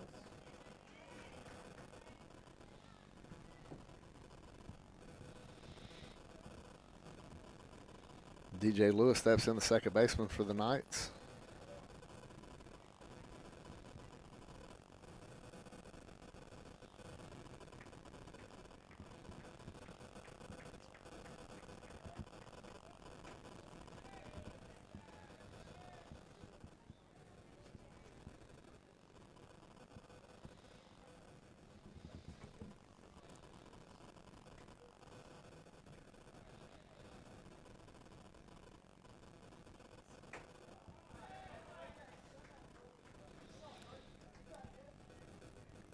Fuller falls behind again, fell behind last batter.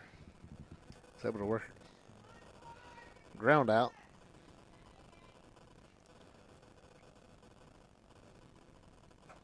So that one misses. Quickly a 3-0 count on DJ Lewis.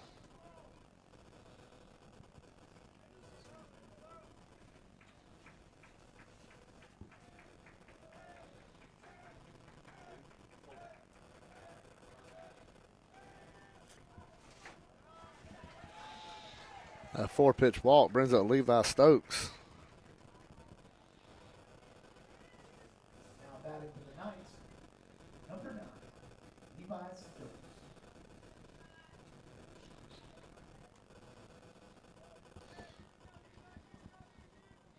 Familiar face. Levi played at the Little League here in Harris County. Even played with a team that went to Warner Robins with Coach Perkle, JT Perkle and Fisher Ogle and Brody Johnson, Evan, a lot of them guys that we'll see later on today. Levi was on that team. Looked like he wanted to show a bunt. DJ Lewis got a big lead over there at first.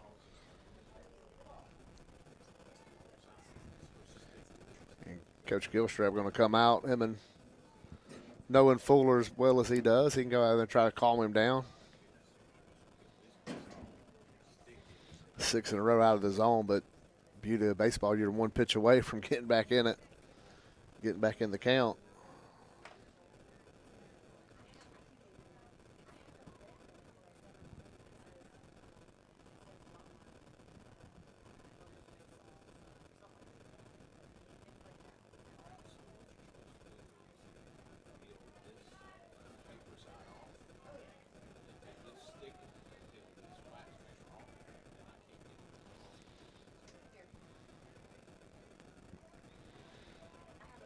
Lewis at first. Here's the pitch. He's going.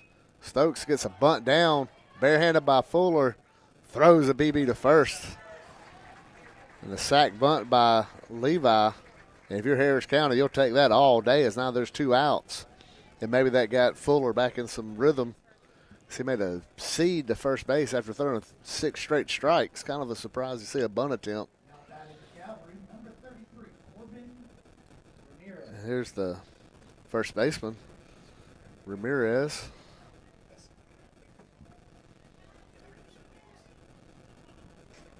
Still chilly here in Hamilton this morning.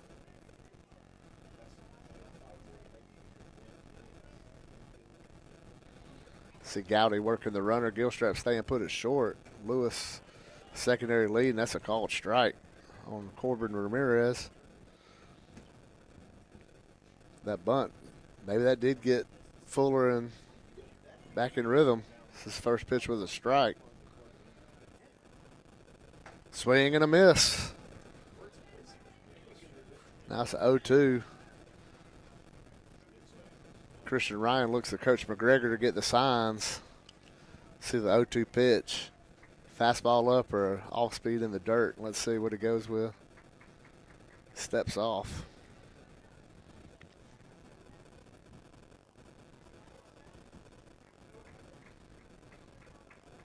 So he goes for the K here. Lewis running. Swing and a miss.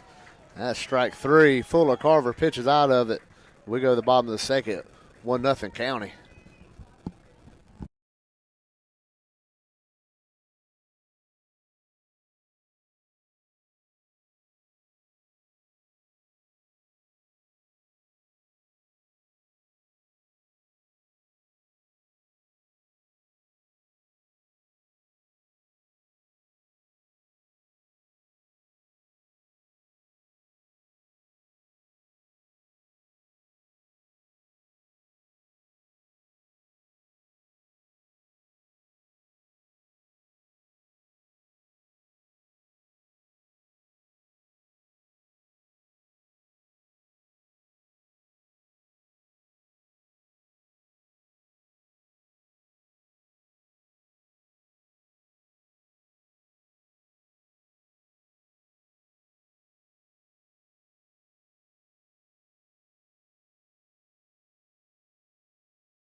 And here we go. Don't make fun of me. It's He close. back leading us off here in the second inning. 1-0 County up already. On the Colton Clayton fielder's choice. That was taken.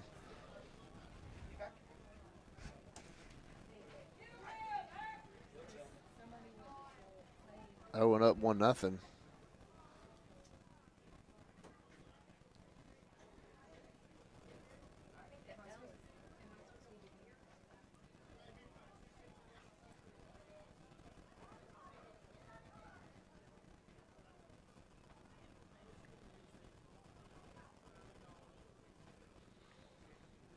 There's a called strike. Evens the count up. Carson Vega's on deck.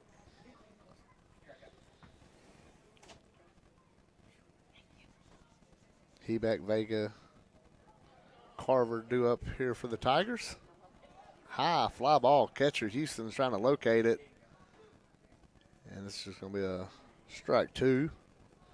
Owen have to come back and take another hack right here.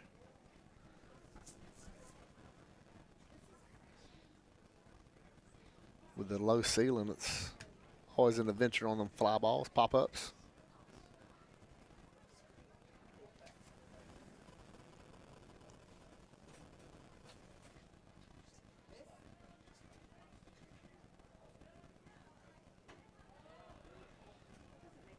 Evens the count at 2-2. Marvitz did a good job in the first inning. Pitcher had the leadoff walk that came around. Other than that, damage control. Another fly ball. Marvitz trying to get a beat on that one. Houston coming in and can't grab it. Looked like he made a stab at it. New life for Owen as he dodges that one.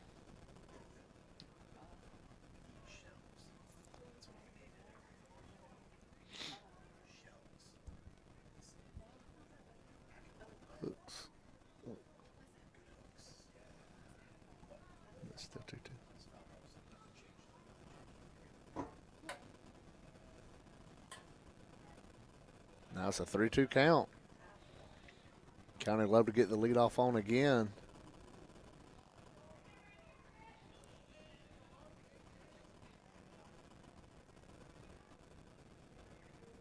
And they do as Heback gets the walk. Owens on first. Now here's Carson Vega.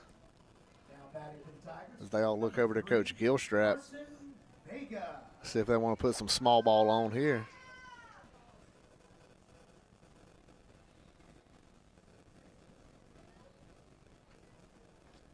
Vega, the third baseman for the Tigers.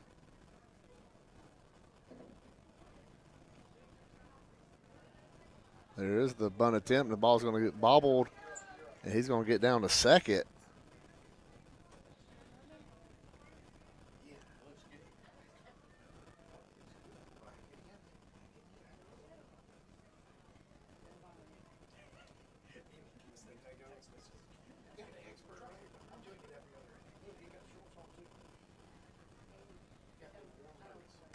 Vega swinging now, fouls that one back. It was kind of 1-1 strike. Let's see. They could put one in play right here.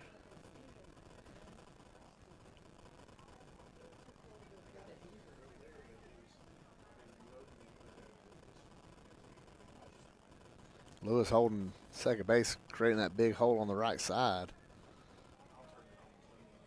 2-1 count now on Vega.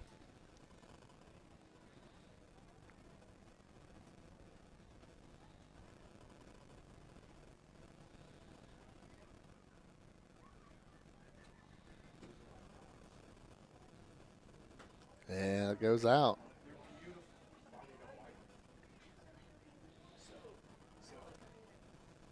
Harris County already had the leadoff man walk. Now the second batter then ends up 3-1.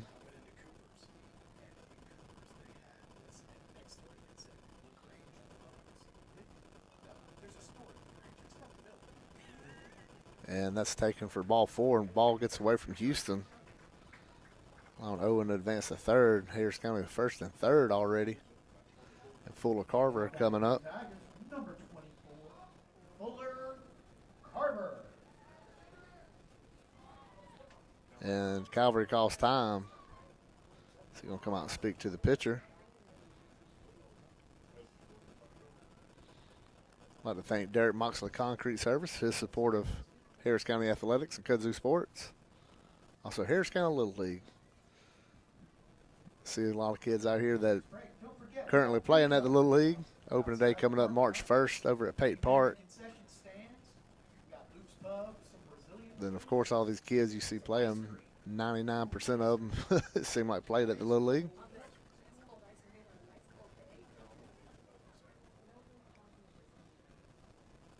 Calvary meeting still going on. Umpires having them a little meeting as well. Harris County going to have first and third. I thank Harris County Sheriff's Office, State Farm Manager Rick Knight, and the CareLikeColin.org for their continued support of broadcasting these Harris County athletic events.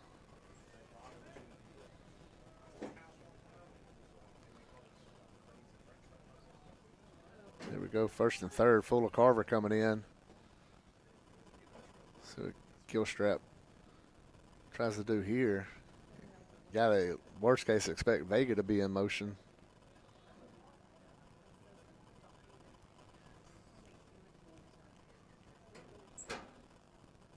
Big swing and a miss by Fuller on that one. So he knew what he wanted. Pitcher just pulled the string on it.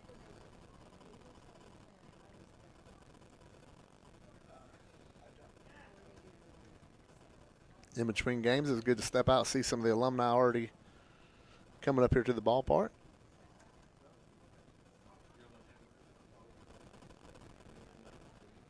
It's 0-1 count on Fuller. Tyson Sharp's moved on deck.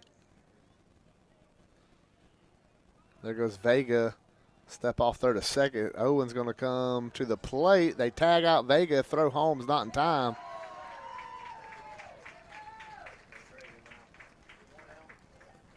And Harris County comes in. So the first out of the innings made on Vegas. They're going to talk about a potential balk. I know that's what Coach Gilstrap's looking for here. He's looking to see if they notice Marvin's moving before he stepped off the rubber to throw out Vega. It looked like he was coming to the plate to begin with. Let's see if the home plate umpire has any say in this. Sometimes the umpires, when the two-man crew, will be the base umpires watching upper body of the pitcher, home plate umpire watching lower body of the pitcher to try to see a balk happen. So that's how, maybe you missed a clear balk or a balk in general.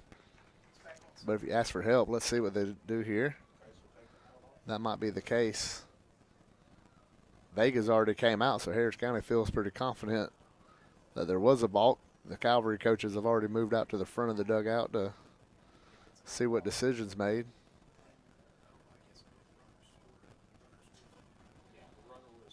And it looks like that's what they're going with, a balk call. So move Vega to second, nobody out.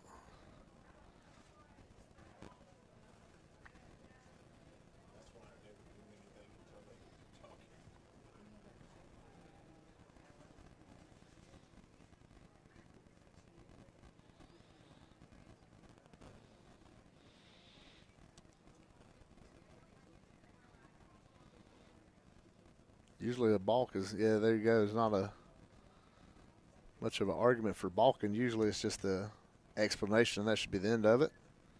And it is. Although it don't look like he's too happy with the explanation given to him. But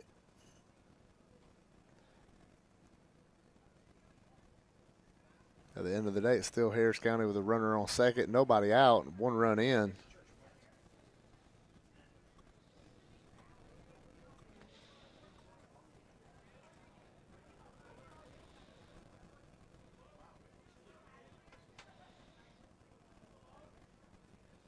They get second. Lewis holding tight on the base. They bails out. Fuller fouls that one off. It's an 0-2 count.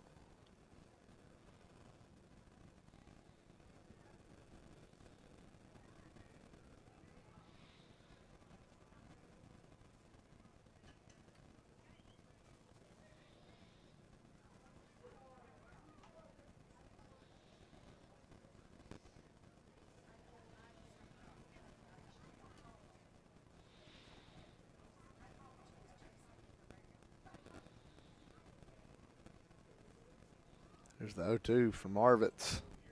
Fuller swings and misses on that one. He goes down hacking. That brings up Tyson Sharp. There's one out runner on second. County's unable to move the runner over to third. Fuller, if you're okay with anybody's him, he can go in the dugout and rest up, get ready for the next half inning. On the mound is here comes Tyson. There's a hack to third base, ground ball. Drops to a knee, feels it, long throw across the diamond. He's going to be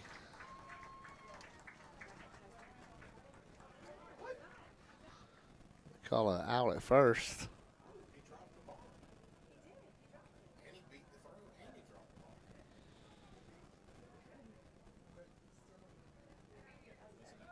Now batting for the Tigers, number 9. Nice play by Tyler Martin at third base. And here's Will Brannon playing left field for the Tigers with 2 outs. And Vega at third now. So maybe a ball in the dirt. County can scrape out another run. Nice hack. Will Brannon fouls it back.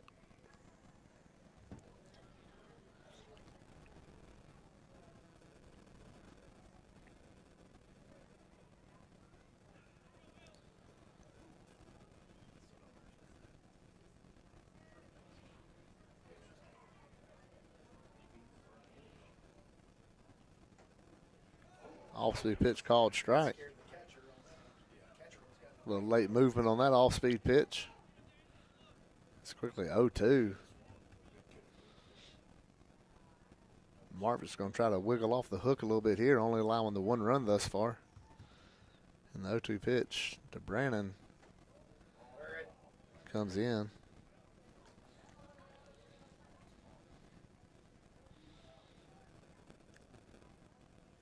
One, two, Caleb Grubb on deck, then the top of the order.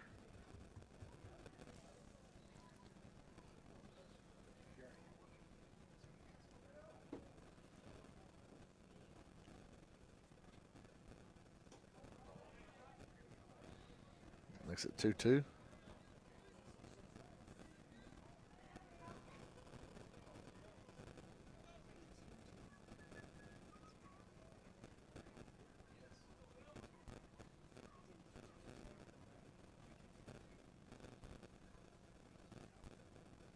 Big swing and a miss. Marvis does a good job of pitching around the 1 run allowed. We go to the third. 2-0 Tigers.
Welcome back to misty, cool Hamilton, Georgia.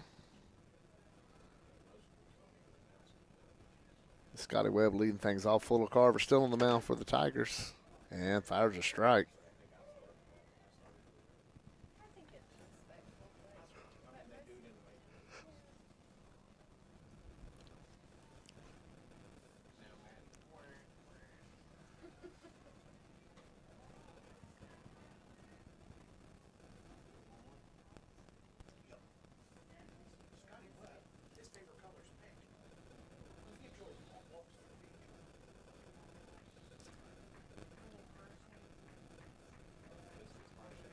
And way in.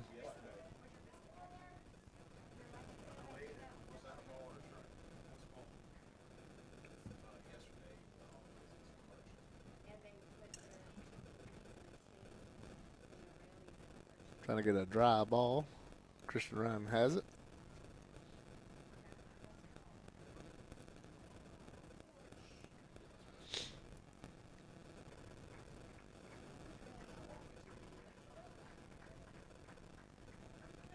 There's Fuller coming set, 2-1 pitch. Swing and a miss is well late on the fastball. Evens count up 2-2.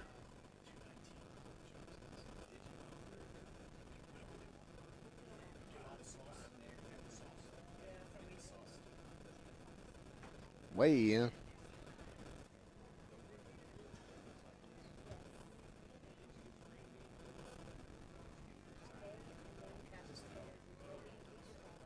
It's a full count now. It's Fuller.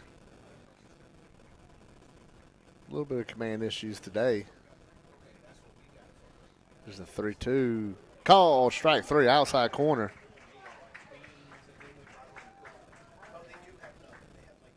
So he's going to throw it around the strike zone even when he's missing. He ain't missing by much. Now batting for Calvary, number 7, Varsity,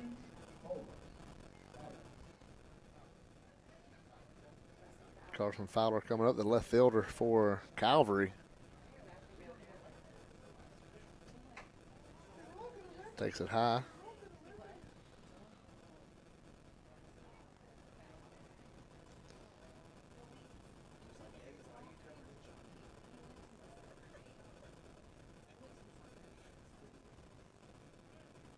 There's a called strike. Evens count up 1-1.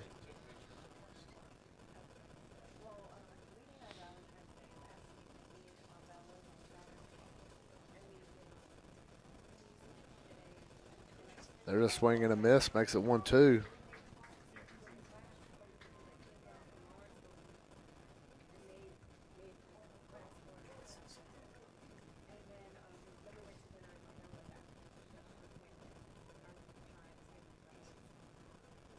It's the 1-2 pitch from Fuller. Goes behind him.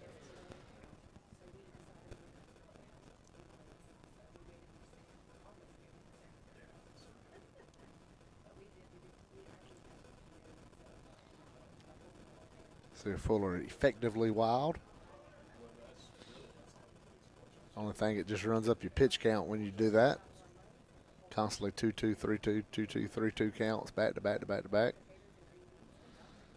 That one misses high, goes to another 3-2 count. Tyler Martin, the third baseman, on deck for the Knights. Fuller comes set. Here's the 3-2 pitch. Swing and a miss. Back-to-back strikeouts here in the third inning.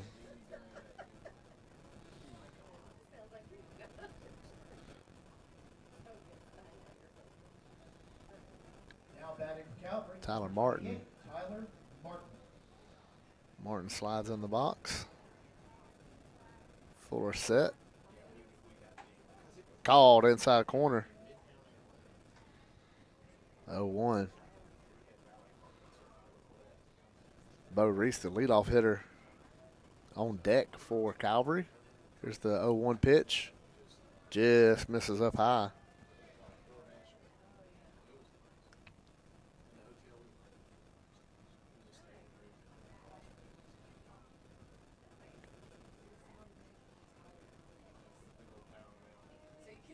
There's a called strike 2. Fuller Carver looking to strike out the side right here. Next pitch. It's 1-2.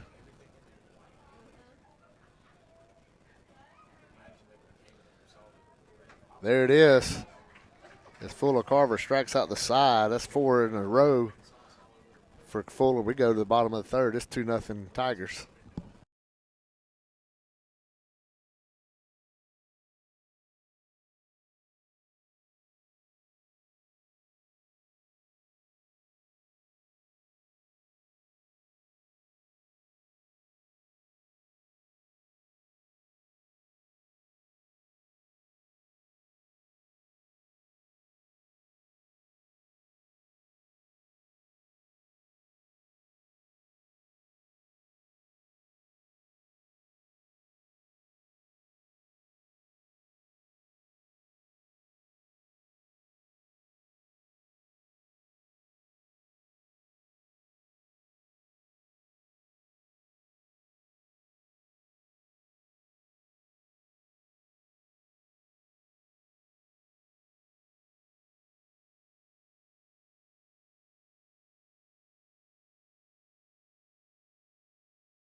Grubbs.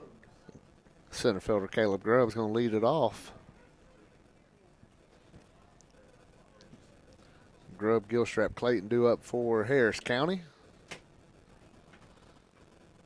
New pitcher for Calvary is first baseman Corbin Ramirez moves in to pitch from first base.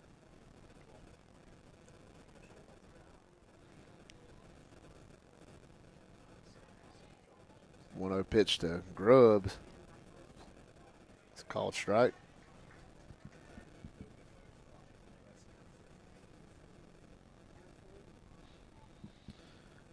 Grubbs' brother pitched a couple years ago for Harris County.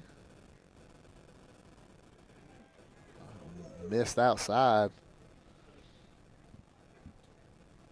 Off-speed pitch.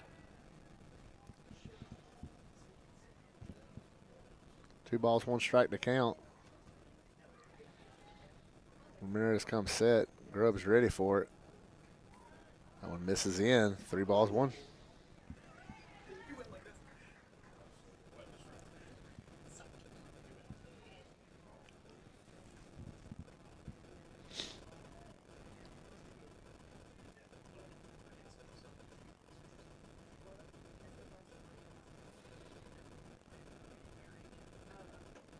There's a called strike. Full count.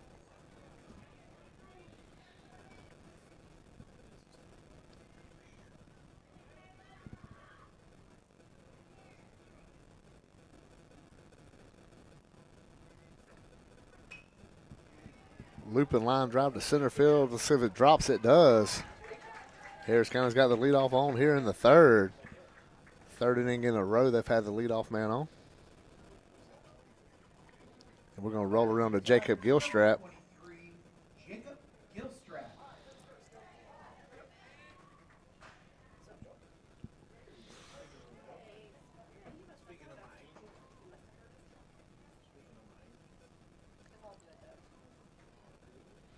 Grubbs gets his lead. Here we go with Ramirez. High leg kick. Called strike outside corner.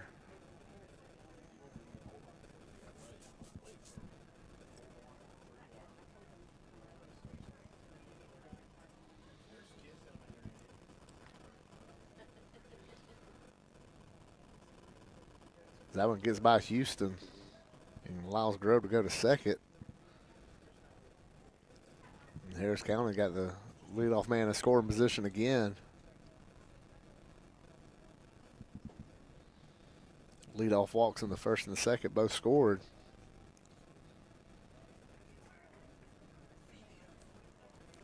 Here's Gilstrap waiting on the 1-1 pitch. Fly ball to right field's bending. Let's see if it gets foul. It does. Puts Gilstrap in a 1-2 hole.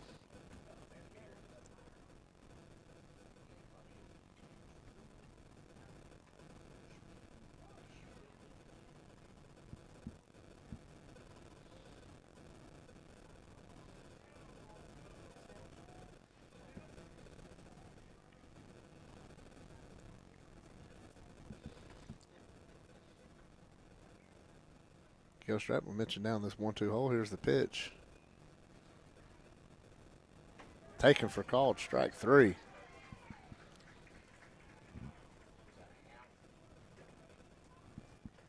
Mentioned Harris County Wrestling at Macon. They finished up yesterday. Matt Van Wettering finishing third in the state. Easton Bourne coming in fourth.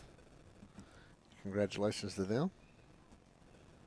Think of all the wrestlers in the entire state. You're third and fourth best in the state. That's a pretty good accomplishment. As that one's bounced in front. Nice play. They're going to try to throw it down to second. Grubbs makes it back.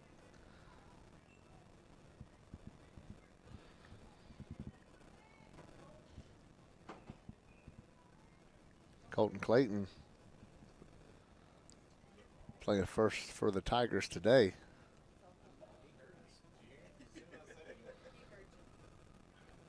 Nobody holding on Grubbs. There you go. I mean, it don't matter how big a lead you get if ain't nobody holding you on. Can't throw you out with nobody on the base. So now Lewis opens up the hole on the right side with a lefty up to bat. Now he bails out. Strike on that outside corner.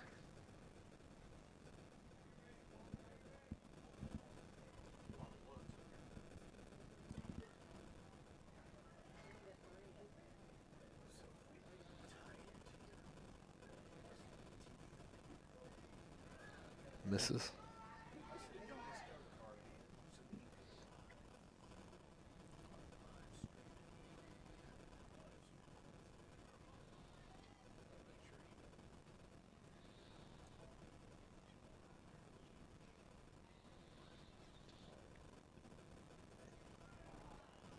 Now Grubb's going to go to third. Throw down. There's going to be late.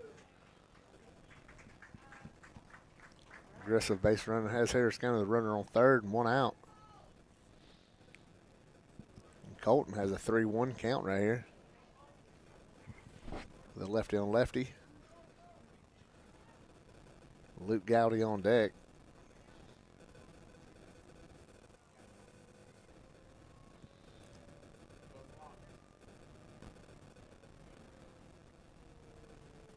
The siren fires off from the Hamilton Police Department for the 12 o'clock.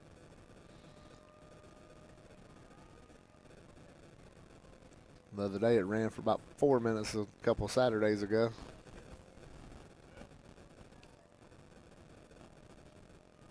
A big swing and a miss. Colton had a hack on that one. Goes to a 3-2 count.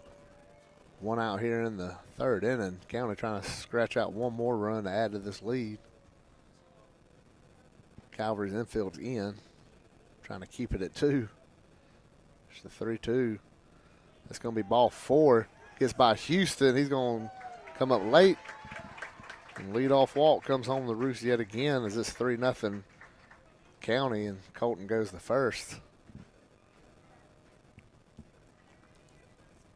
Colton at first. Now Luke's up to bat. Luke Gowdy.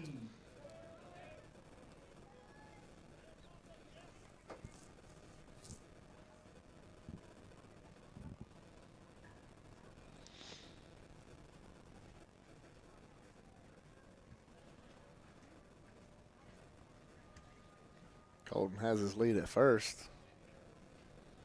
High leg kick throw over to first.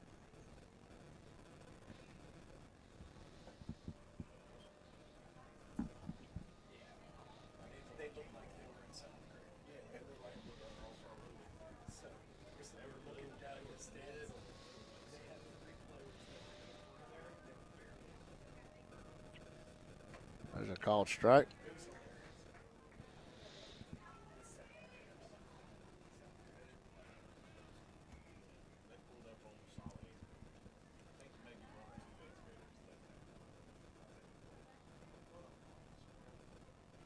There goes Colton. Throwdown's going to be late. See, goes for the head first slide in the mud. He was a count up 1-1 strike. Nice jump going on first move.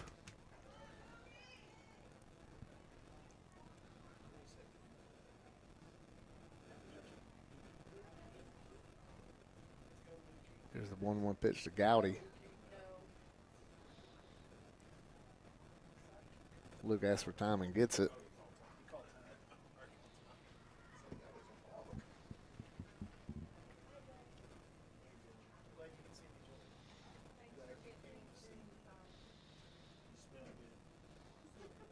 A slide step on that one as it misses in.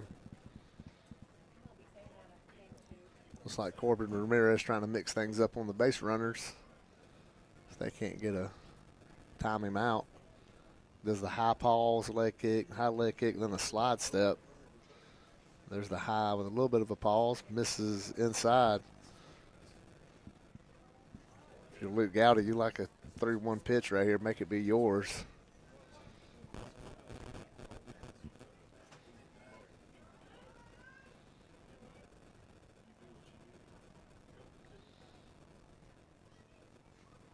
That was taken low.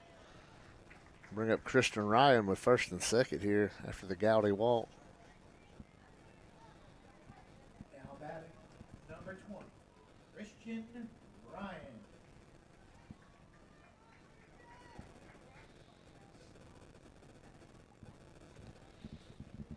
Still just one out here in the third.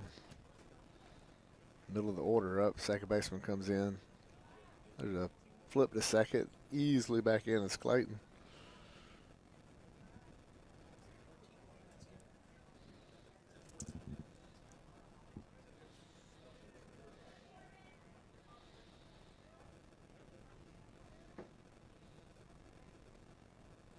Ball bounces up, gets by Houston. That he takes away the infield flop potentiality, and now it's going to be a 1-0 count with second and third for Ryan. The catcher and cleanup hitter for Harris County.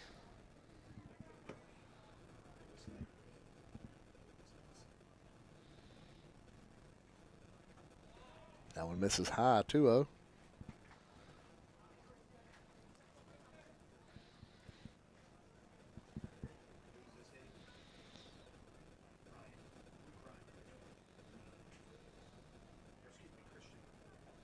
That one goes inside, 3-0.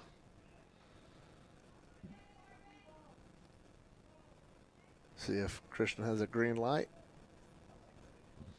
on a 3-0 pitch. Maybe ambush one if you give him a green light. Let's see. We'll never know as that one misses badly in the dirt. And loads the bases up. There's Owen Heback. Now batting for the Tigers, number 10, Owen Lieback.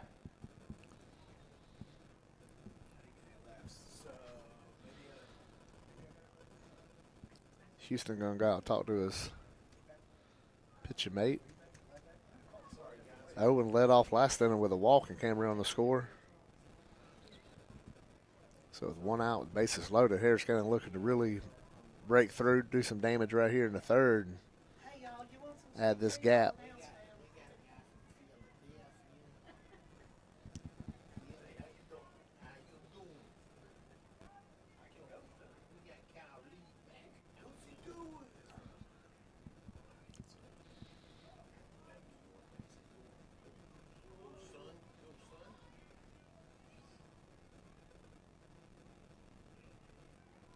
Here we go, Ramirez.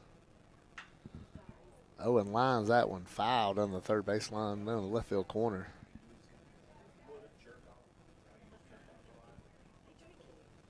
That would have been a big blow for Calvary, but it just goes foul.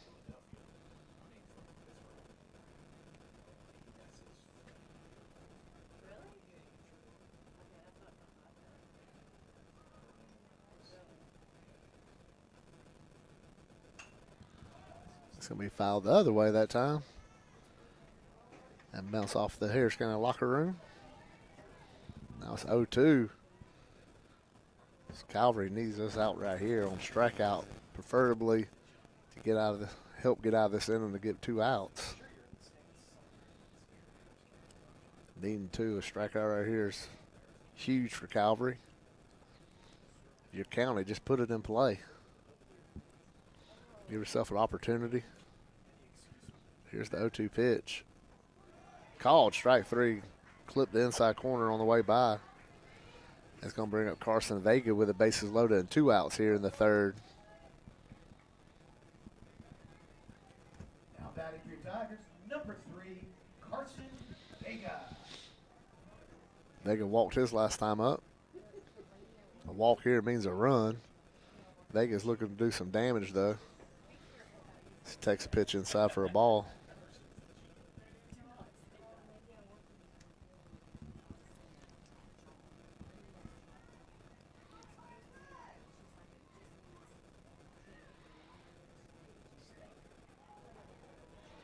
So misses in, 2-0 to count.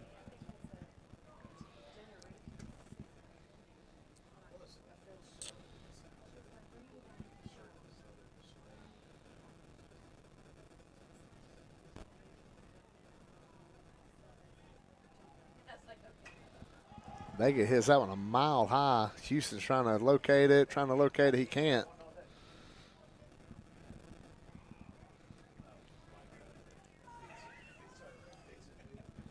It's a tough play for a catcher, especially in these conditions, low ceiling,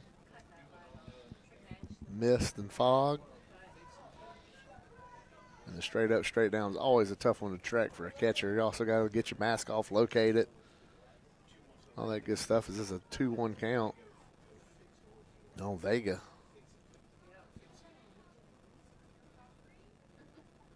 This is high, 3-1 count. We mentioned a walk means a run right here.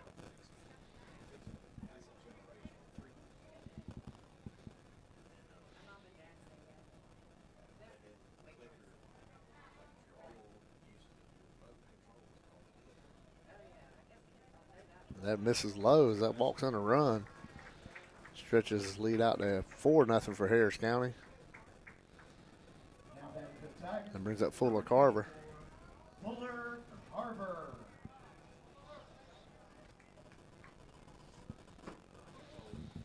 And we got time. Let's take it with them on Georgia Alabama Sports Live.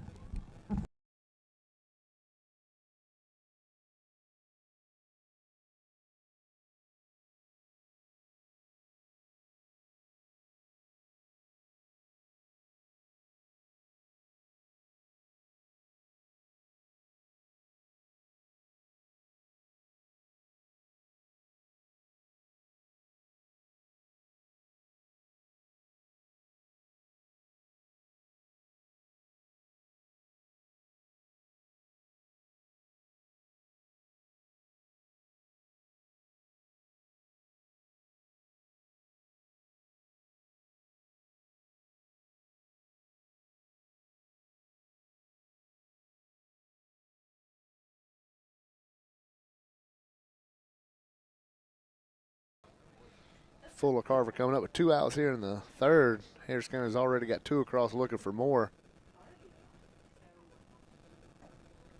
Takes inside.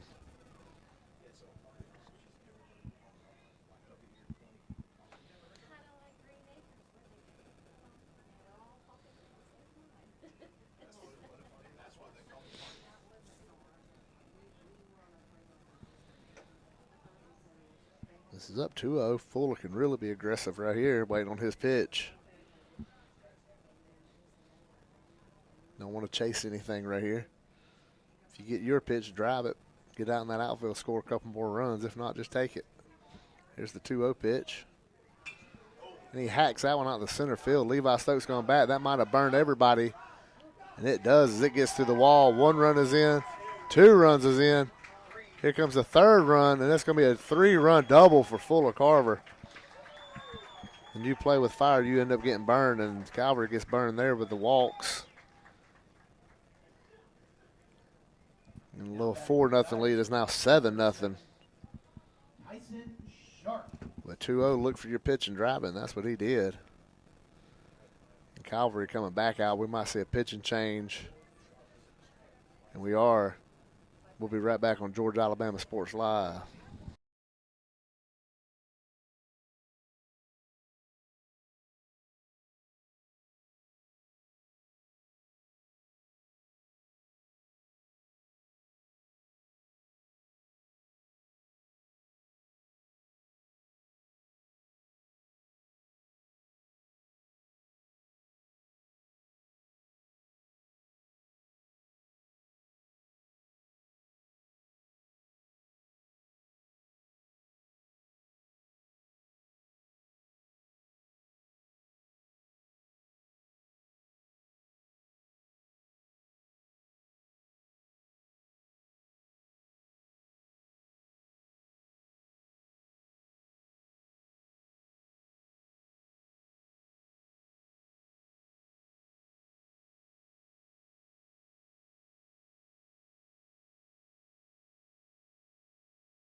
Welcome back. DJ Lewis moving to the mound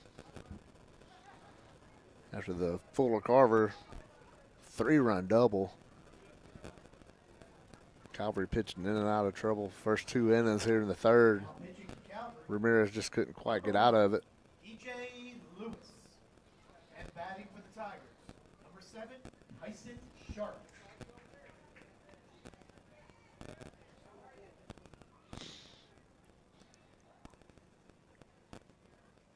Right fielder for Harris County digs in. Tyson Sharp.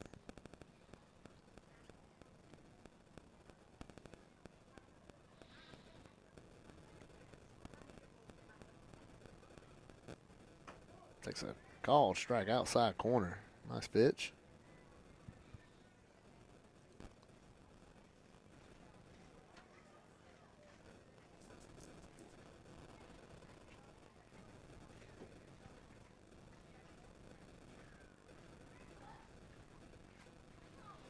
Tyson swings at that one in the dirt. Nice block by Houston to keep it in front of him. Keep Fuller second. It's 0-2 count.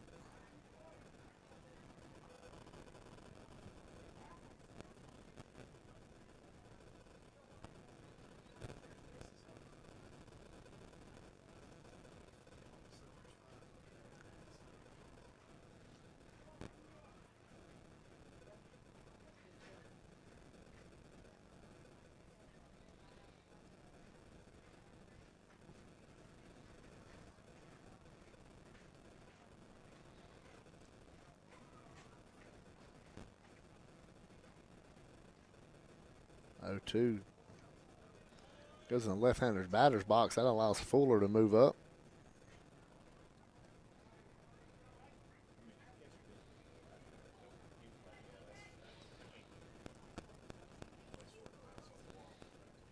It's a 1-2 count now with Will Brandon on deck.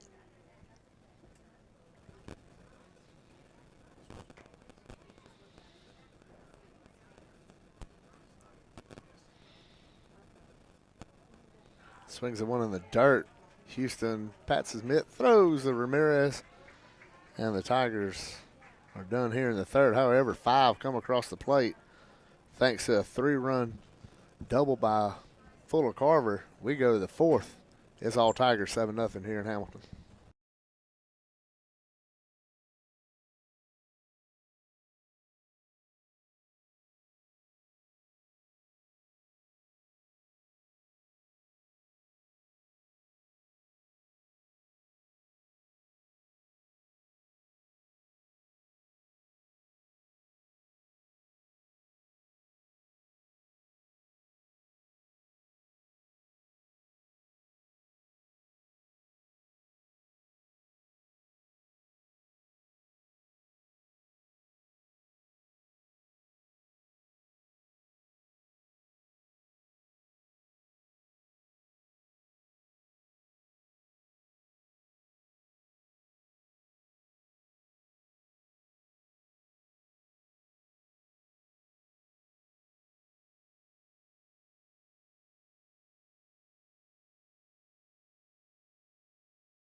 And we're back here in the fourth inning.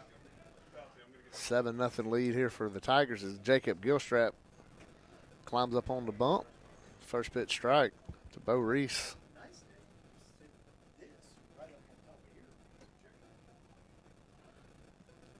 There's a swing and a miss. Quickly 0-2 for Reese. Looks like Fuller might be in right field. Can't get eyeballs on it as foul balls. Luke Gowdy moves to short. Tyson Sharp comes into second. And yeah, that's Fuller Carver in right field. So the infield now Vega, Gowdy, Sharp in Clayton. That's fouled off towards the softball field.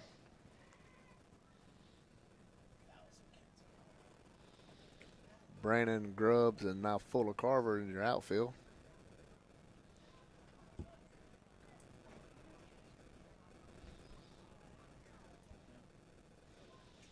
And Gilstrap's 0-2, big curveball. Reese fouls it back off. 3 straight foul balls for Bo.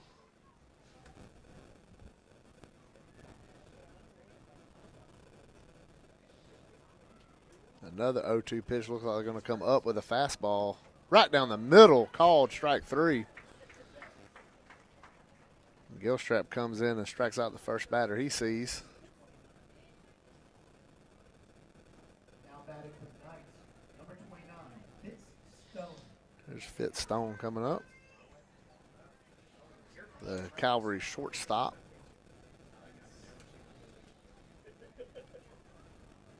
Gilstrap fires a strike 1 in there.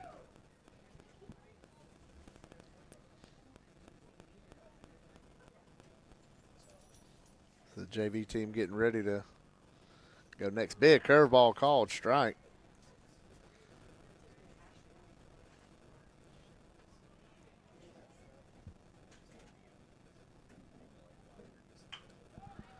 Line drive left field, going to land fair. Brandon going to circle around before it gets to the wall. It's going to be a 1-out double for Calvary. That's the biggest change going from Fuller Carver to Gilstrap. We get a lot more strikes from Gilstrap. Now batting for Calvary, number 22, Kalen Houston. Sometimes too accurate as you just throwing them in the strike zone. They just know they got a hack. Nice job by Fitz Stone on that one to keep it fair. Get the big double here with 1 out. Houston coming up the catcher.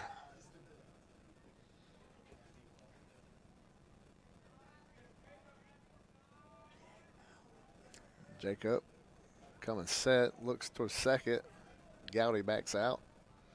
And the pitch, ground ball foul. 0-1 count.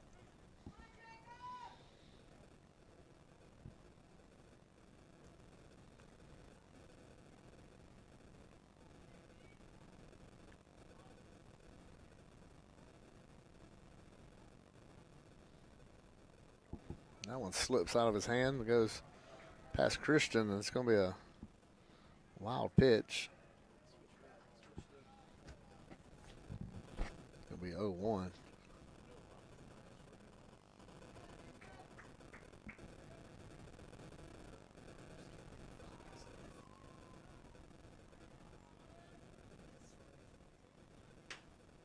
That's going to be a line drive left field. It's going to allow the run to score. And back-to-back hits by Calvary makes it a 7-1 game.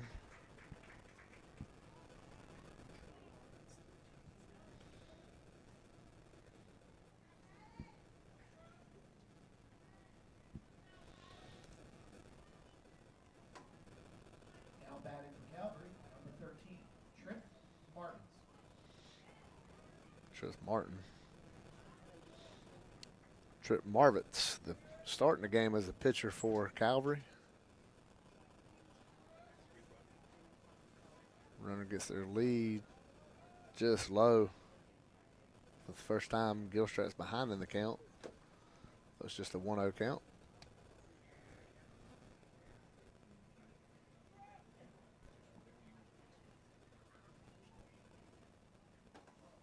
That's a strike. So back-to-back hits, Gilstrap throwing strikes. No doubt about that. Look for a ground ball here to try to get a double play. There it is. We'll go 6, 4, 3. County could go in the dugout with a 7-1 lead. We'll take a break. Be right back on Georgia Alabama Sports Live.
Will Brandon leading us off here in the 4th inning.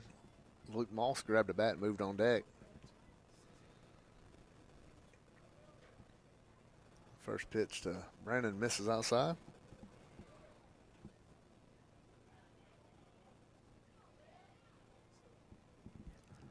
Saw Will the other night at Catala Creek enjoying a pizza.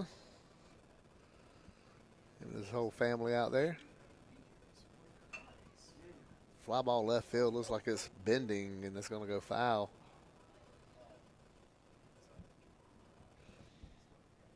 One count.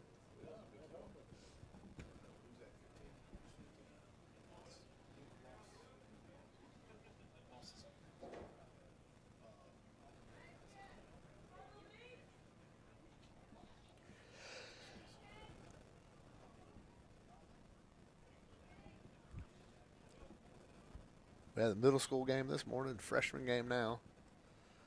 Still got the JV game against Calvary to follow, then capping it off with a doubleheader against Marion County Varsity. We'll end the stream after the JV game and start a new stream for the varsity games. Brandon fly ball center field. Let's see. Center fielder's got it under it, and Brandon is retired.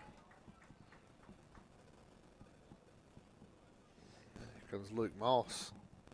Now batting for the Tigers, number 15, Luke Moss. Luke broke his bat the other day in Columbus. I saw the video of that.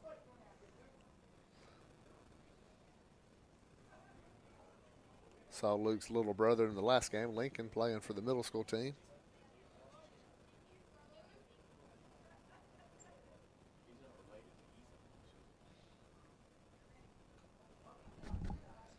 Luke spoke with his mom earlier. Miss Moss, the science boss over at the high school. She was a scorekeeper back in the early 2000s for the baseball team.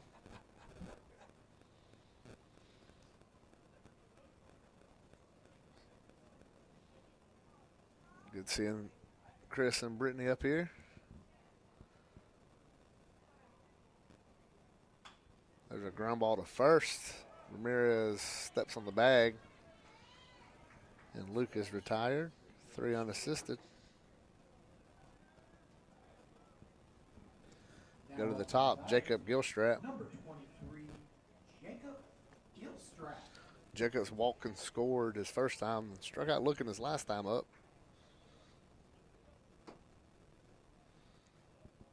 Looks to atone for that. Have a little 2-out magic here in the 4th inning. Takes inside.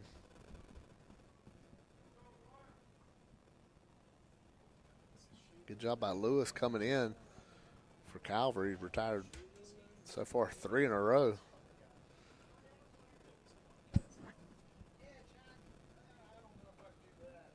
That one misses.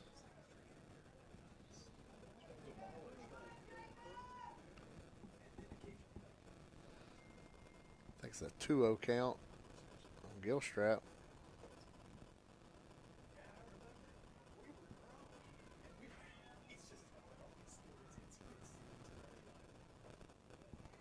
That one goes in.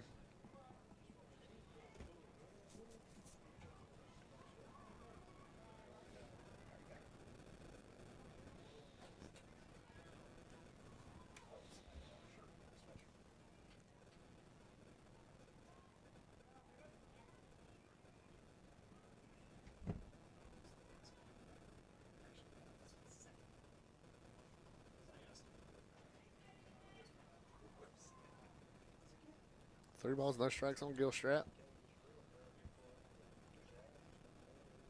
Started the game at short, then moved to pitcher last half inning. That one's taken high. Here's kind of gets a base runner here with Colton Clay coming up. Clayton Walt came around to score last inning. Or that big 5-run third. Number 6, Colton Clayton.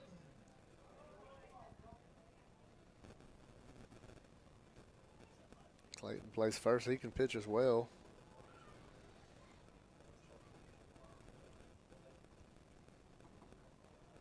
Gilstrap getting a good lead at first. DJ looked over. There goes Gilstrap. The throw by Houston. Gilstrap's in standing up. Nice jump. Jacob's a great base runner. He looks smart ball player too. We mentioned his dad, national champion at Columbus State, leadoff hitter. I believe he played second base. DJ steps off. Looked like he was in the windup.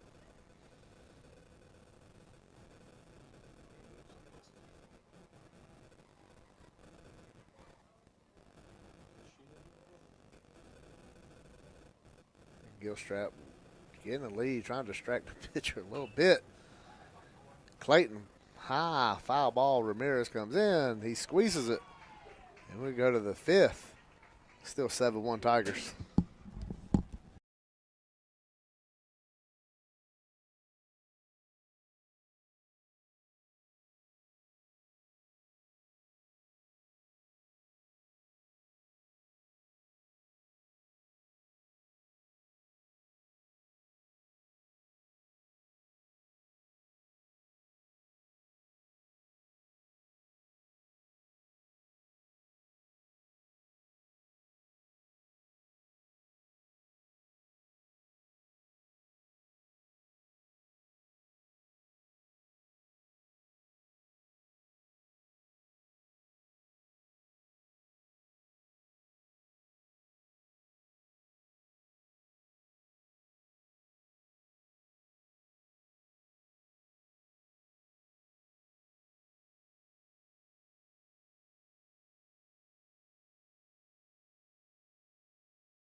DJ Lewis going to lead us off here in the 5th, and Luke Gowdy hops on the mound. And for the Knights, at bat, number 1, DJ Lewis. Gilstrap slides back over to short. Gowdy climbs up on the hill.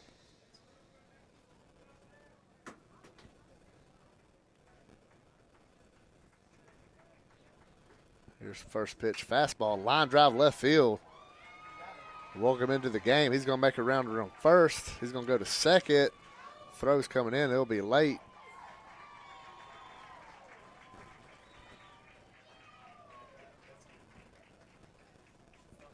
High back in at third. Vega's moved to second base. Now batting for Calvary, number 9, Levi Stokes. Can't tell who that is out in left field.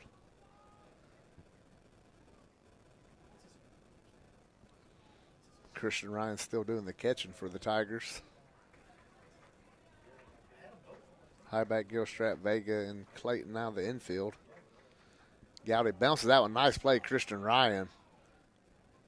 Keeping that ball right there by him. It looked like Lewis was ready to run to third.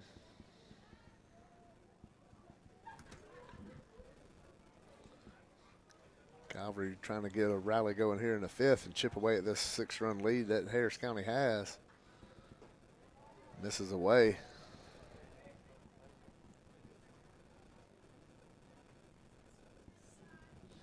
Levi Stokes has a 2-0 count.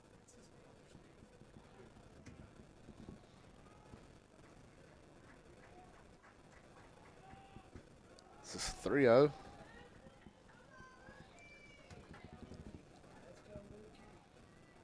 Gowdy, the base hit surrender on the first batter. Now he's behind 3-0. Let it get in some kind of groove here. Misses low.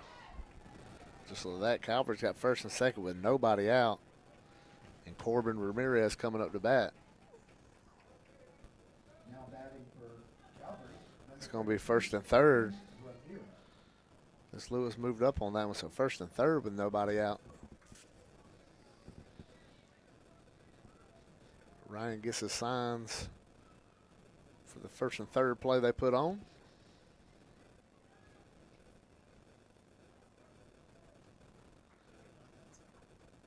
Runs through him one more time.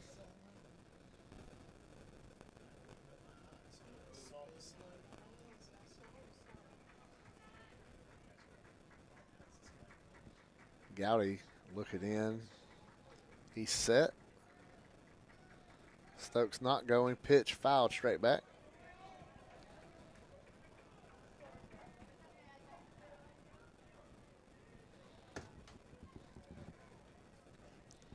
Going to go ahead and jump ahead after 4 straight balls.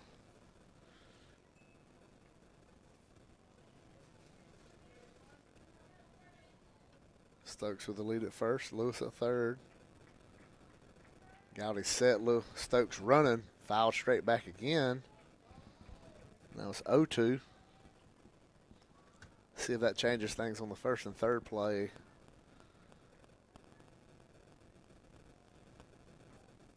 Looks like they're going to keep it on. Christian looking at Coach McGregor for the signs. Stokes going on that one, bounces up there. Christian blocks it up.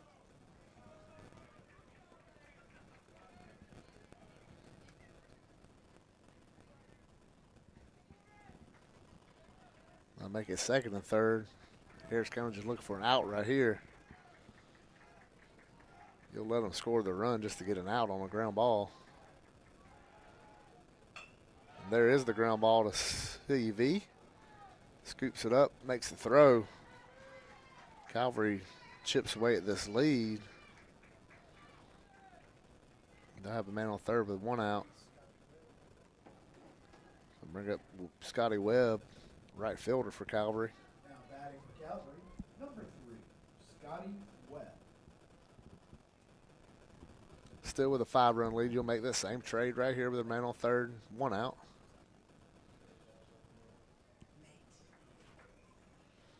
Gowdy set, big leg kick. Swing and a miss.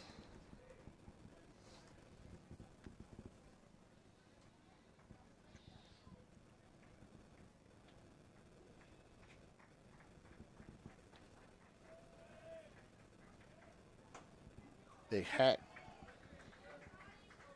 by Webb, and it's 0-2.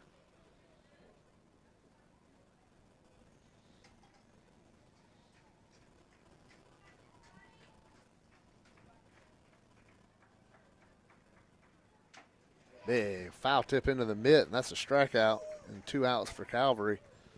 Luke Gowdy gets his first strikeout of the game. And that'll bring up Carson Fowler. Left fielder for Calvary, struck out his last time.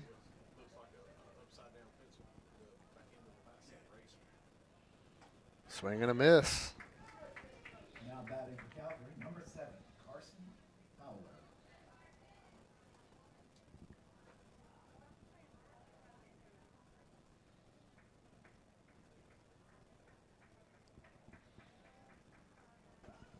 Nice play, Christian Ryan. Keeping Stokes at third with that save. Like a hockey goalie sliding out.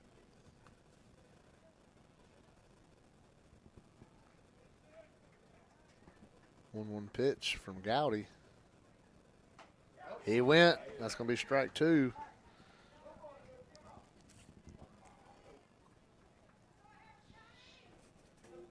Luke Gowdy was in all kind of a mess. Looks like he can try to escape this. Just allowing the 1 run would be a win for the county right here in this inning.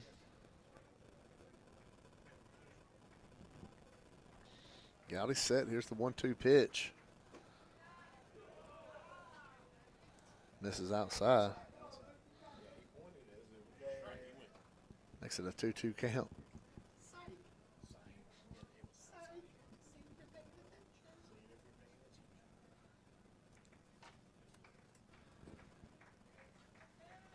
Gowdy peers in, comes set. 2-2 pitch with the man on third. So he misses in. Gowdy thought he had it when he let that one go.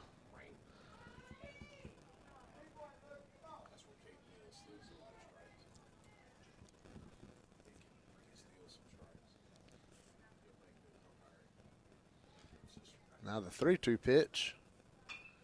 Fouled off down the first base line. Down towards the county bullpen.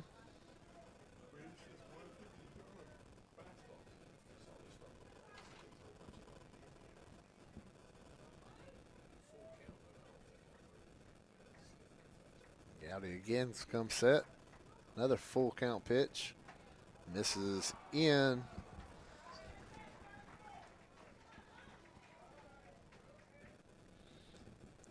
Tyler Martin will come up for Calvary. Oh, they got a pinch hitter sliding in.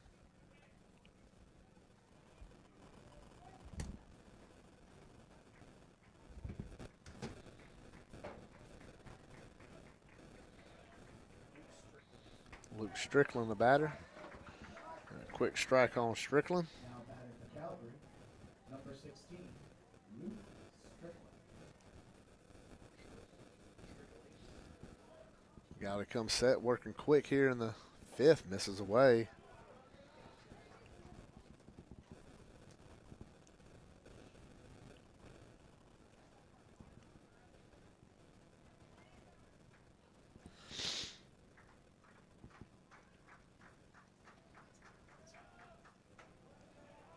Misses up and in. Harris County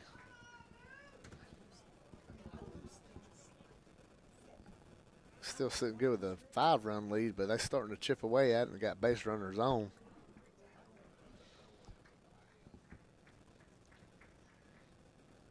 That one misses. 3-1 count. Top of the order on deck, Bo Reese.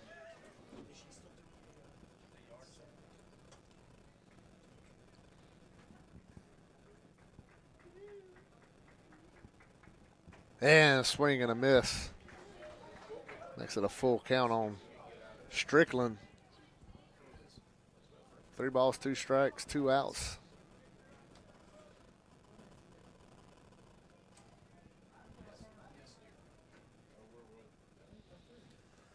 Run on first going with the pitch. Not running. Don't matter. Strike 3. Luke Gowdy gets the strikeout as they line up. That's the ball game with a 7-2 win for Harris County. Freshman team coming out sharp. They hold on to a 7-2 lead with jumping out on a big 3-run double by Fuller Carver. Great pitching performance by Fuller as well. Gilstrap and Gowdy coming in later. So that's your game. We're going to take another break. Then we'll have a JV game between the same 2 teams, Harris County and Calvary, right here on Georgia Alabama Sports Live.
And welcome back as JV's getting ready to go as Jackson Starling toes up on the rubber. Rick Beach with you, Cousin Sports Georgia, Alabama Sports Live.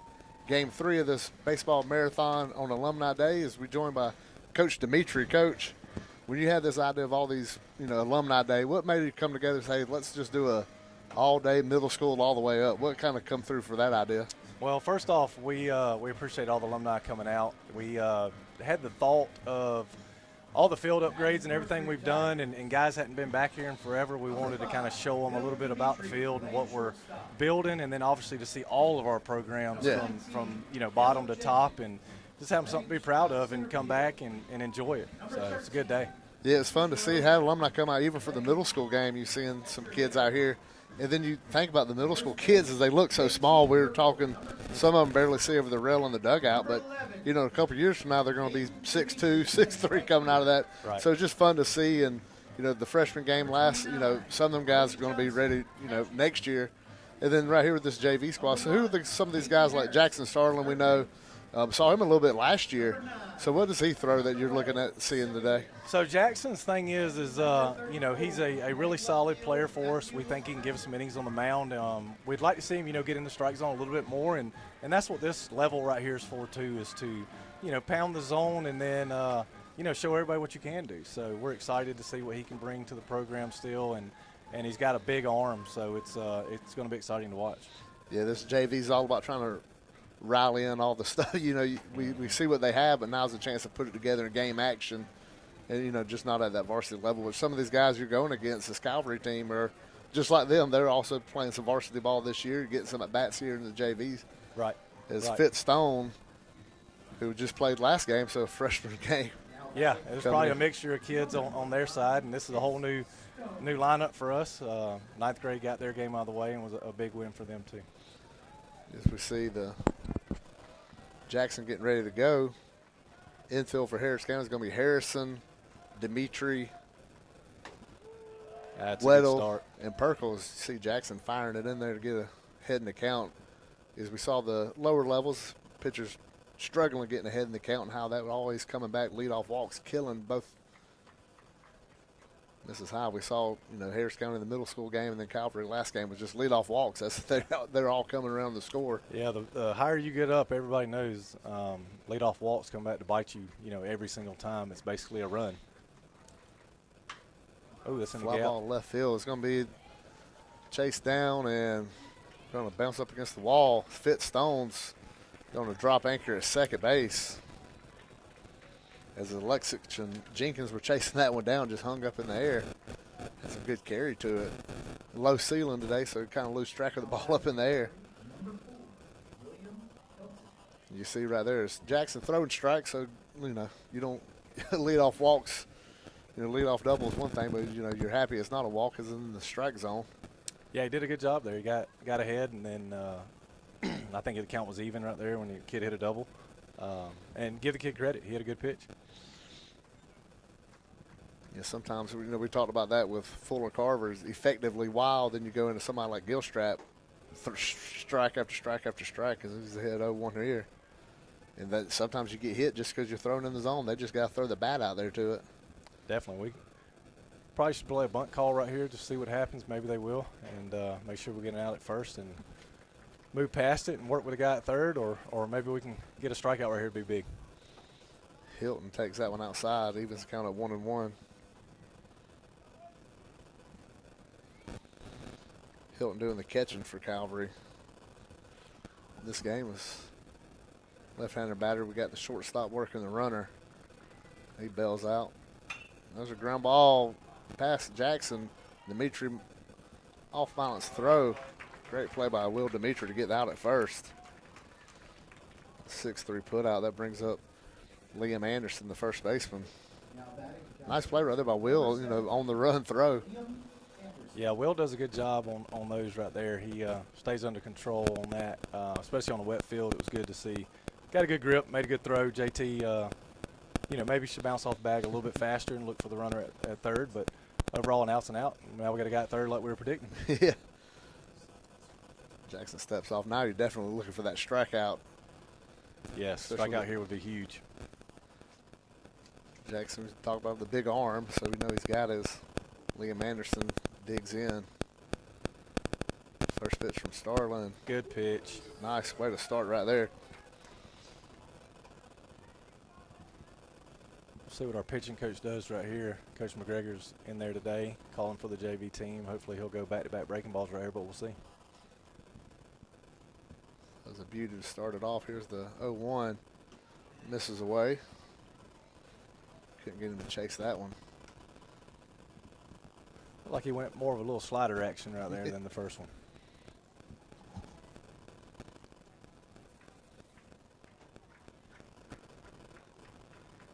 Just one out, infield staying back early in this game. Fastball misses. Makes it a 2-1. With the runner at third, you know, the walk is not, here's the only situation we really look at. A walk, not the end of the world. You still got a lot out there. It's not panic time by no means. Swing and a miss. Evens it up 2-2 on Anderson. Make a pitch right here and see what happens with it. Second out would be huge.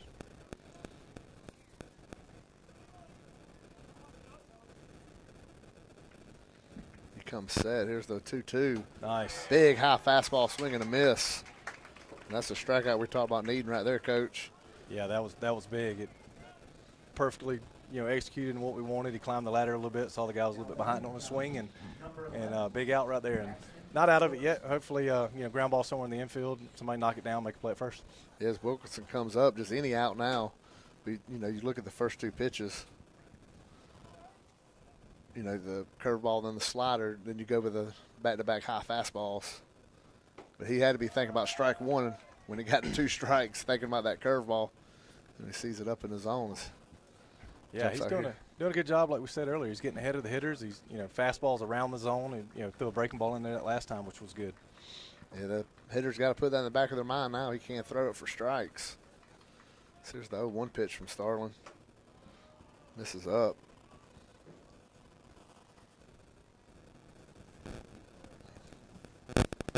Jackson's trying to pitch around the leadoff double.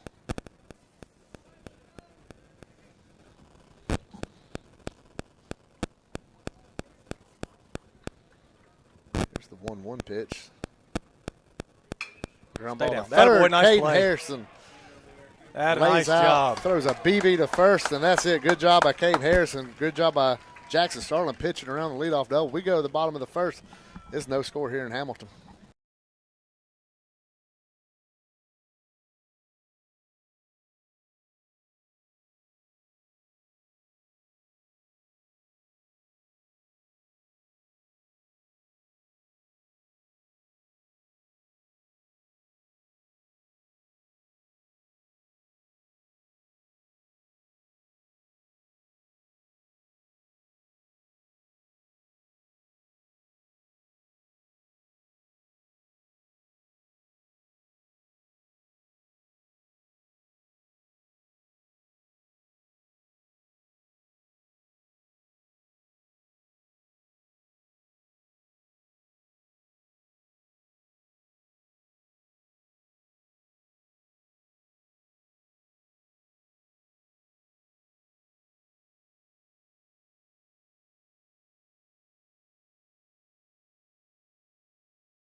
And we're back. This is Frierson, left-hander for Calvary, as Will Dimitri grabs his bat, comes in from shortstop to lead off. Takes a first pitch strike. It's lefty right here. They got to really attack the right side right here and try to go, right side gap, backside hitters here. We got Dimitri, Jenkins, Ogle, and Perkle here in the first. Ground ball to third. Going to be tough with Dimitri's speed. He's going to beat that out easily. Will, that's been trademark for him since I can remember, is the speed that he has. That's the Achilles heel on everybody, is speed and swinging bunts. So he gets on, brings up Caleb Jenkins, center fielder. We look even, the varsity team the other night and last year, just the speed and the, attack 1 through 9. Somebody's just put pressure on the defense. Right here, we obviously with a lefty on the mound, he's probably a read pick guy. We'll have to go first movement depending on what he gives, and Caleb handles the bat pretty well, so maybe a drag or something right here would be good depending on what our alumni coach Sykes decides to do down there. There's a throw to first. Their lefty on the freshman team did the same thing, kind of a pick up, hesitate, try to trip out the base runner, trick him a little bit. Yeah, with a damp day today and being wet, maybe a little sticky on the base pass to where you really got to make sure you get a good jump. And like I said, if he reads it, you just got to go and see what happens. Yeah, there he goes. Let him have Never it. going to get him. Yeah. And Dimitri steals that one. Mentioned his speed is something else. But you see that, we mentioned the varsity. It started last year. It seemed like when y'all got hot, that was Ashton Herring would just get on base, steal second, steal third. It just fired the team up. Yeah, sometimes it takes guys a little bit longer and to get used to us, especially being the first year right there. And then, them to trust their own ability too. And that's the other thing. I mean, God blessed him with speed and, take advantage of it. And he goes to third now on the pass ball. Now a lot of stress on this defense, especially the catcher, Hilton. We'll see what Caleb does here. You got, up count right here. Ground ball right side gets a run in. Base hit obviously gets a run in. Or what kind of job is he going to do in this situation? Take a strike. I'd like to see what Sykes, if he just does contact with Will being at third. He's got a good lead, so just go on contact. So anything other than a comebacker. Definitely, especially with a lefty pitcher on the mound. He only way he can come over there, step off, so he ought to be able to get a good run to start. He's got takes that one inside to make it a full count.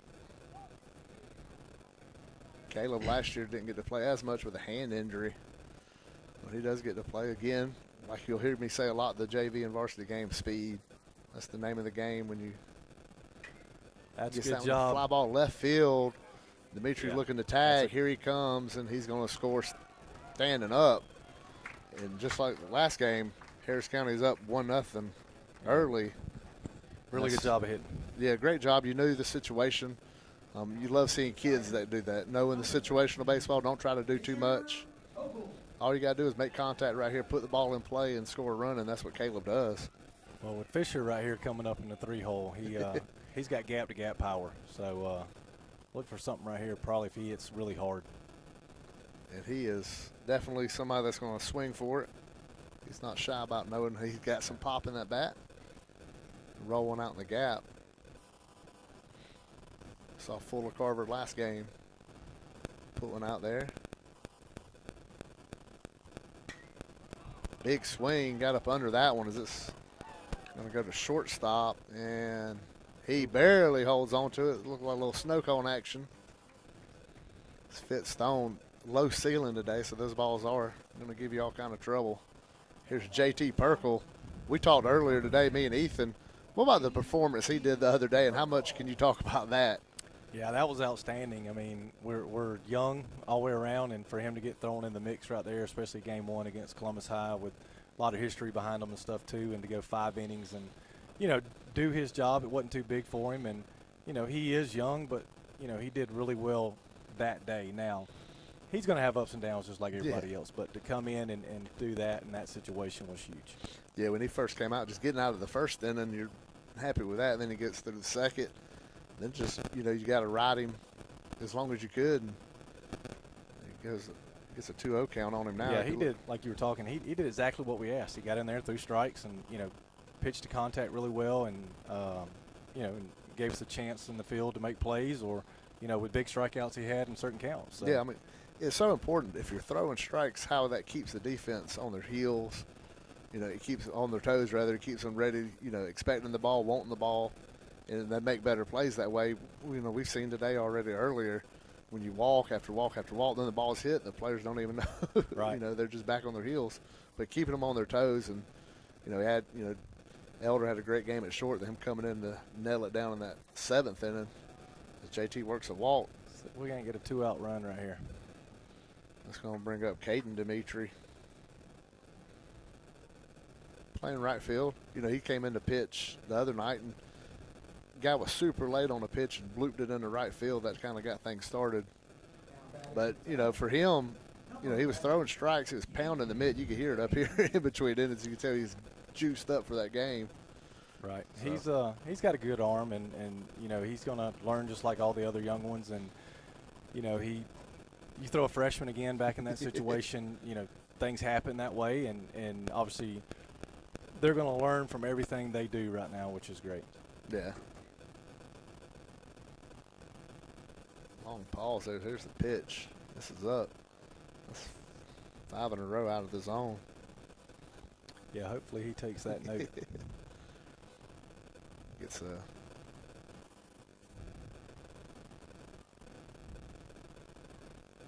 a throw to first. He was leaning. JT, I don't know. He's going to try to go for second. He's not the. We talk about all the speed on the team. JT's name will not pop up on that list. No, and right there with that situation, I don't know what the call was. I very seriously doubt we had a still on because of how blazing speed he does not have. To where he kind of got caught right there flat-footed, and luckily they threw the ball away. But now we got a guy in scoring position that's, probably going to take a ball down the line unless Coach Sykes wants to be aggressive right here and send him home on a base hit. Yeah, that's JT does a lot of things baseball-wise, but running. Here's the 1-0 pitch. He's hacking the right field. Looks like it's bending. It's going to get out of play and go over towards that bullpen.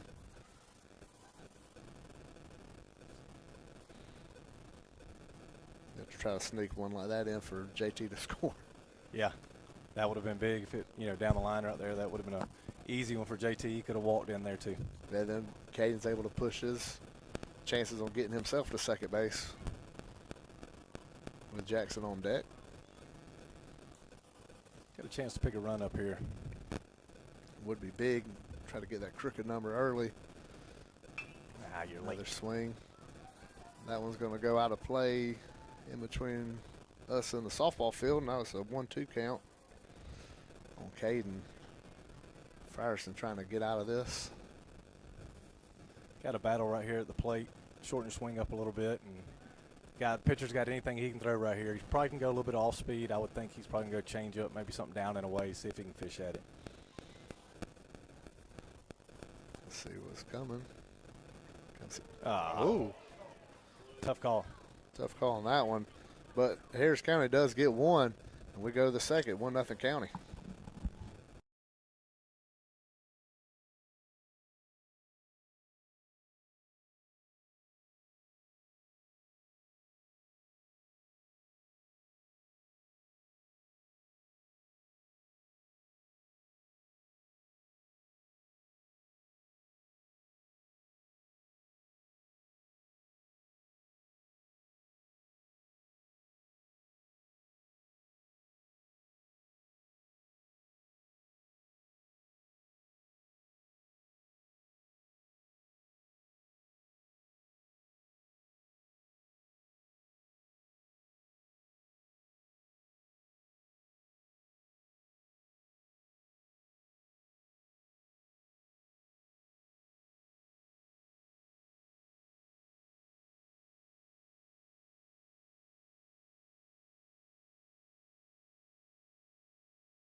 And here we go.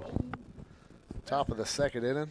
Rick Beach with you, Georgia Alabama Sports Live, Kudzu Sports bringing you Alumni Day. As now we're going to change out Coach Dimitri. We got Ethan Pettit. We heard him in the middle school game earlier.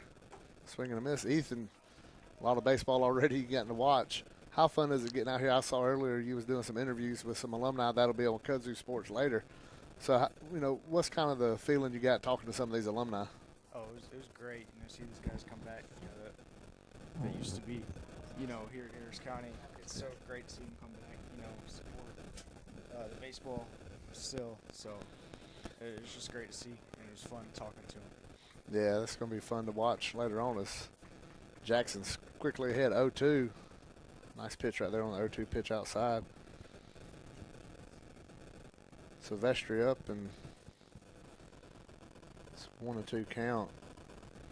Yeah, you saw the freshman team winning last game 7-2. That offense is really good. When the weather conditions today didn't get a lot of pitches to hit. A lot wetter earlier than, that game.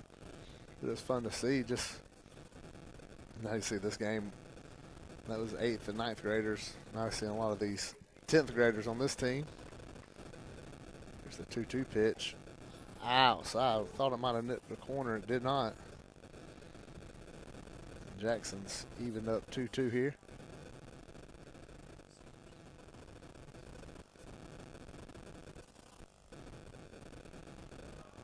It's going to be ball 4. And leadoff wall, we just talked about how bad that is. I think MLB is like 78% of the leadoff walks come around the score, and that's the best of the best. Number 33, Cole Miley coming up, the third baseman for the Knights of Calvary. Speaking of third base, how about that play in the top of the first with a runner on third, Caden Harrison saving a run. That's going to be a called strike, letter high fastball. Another thing about leadoff walks is with the pitcher, it just sticks in the back of your mind. You still haven't gotten it out yet. Yeah. And there's already a batter, over at first base. Yeah, then if you nice pick. So he gets back. Yeah, you talk about how it sticks in your head. You start thinking, you get a ground out, but he gets the second. Well, man, if I hadn't have walked him, we could have 2 outs. And you overthink it, just giving it to him. But Jackson's going to try to pitch around it right here. So he's up 0-1 on Miley. He comes set, looks at the runner, comes to the plate, misses high.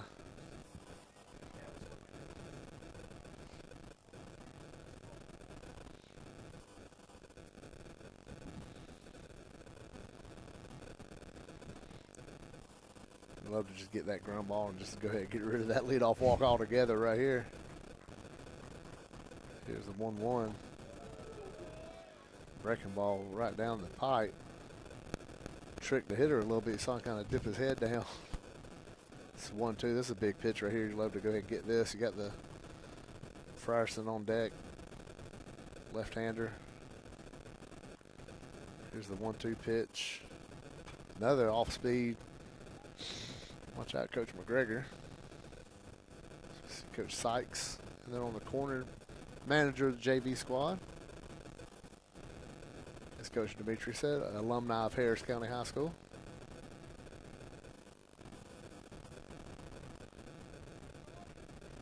Him and Coach K was playing together at the same time up here. There's a 1-2 runner going. Fastball high. Brody's throw sails a little bit on him. He's trying to make a save on the pitch, then throw it all in the same motion. But Tucker doing his job, backing up the throw. Now it's Calvary again. Man on second, nobody out. Yeah, there goes the walk too. It just stays. Already in scoring position. Jackson comes set. He does look back. Missing high on the fastball.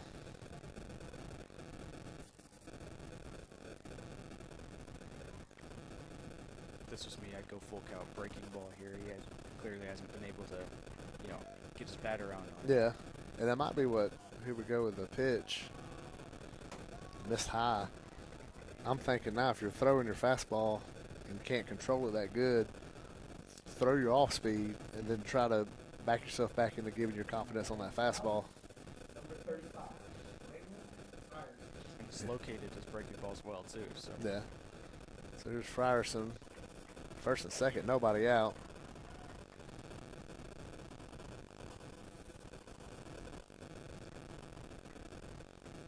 Lefty up, so we got Will Dimitri holding the runner on. He bails out now, and the runner can get a little bit bigger lead as a bunt attempt. Fastball misses high again.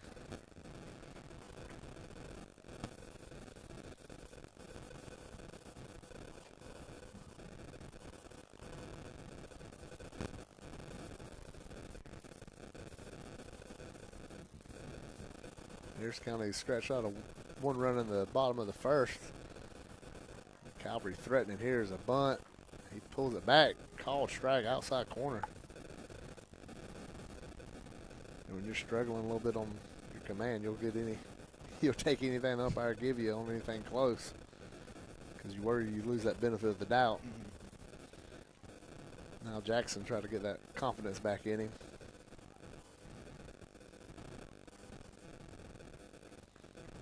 Comes set.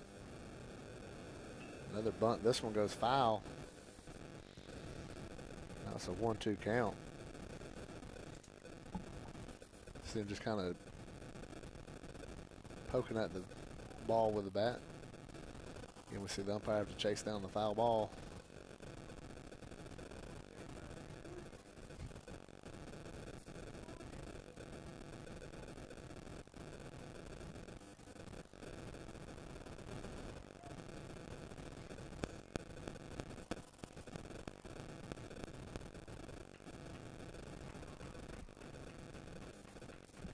Try a two-strike bunt.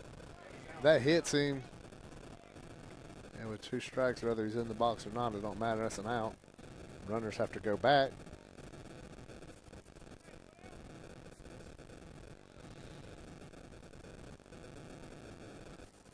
He's retired. If he bunted it foul, I'm going to say he bunted it foul because it hit him in the box. That's going to go down as a strikeout. It's going to bring up Trey.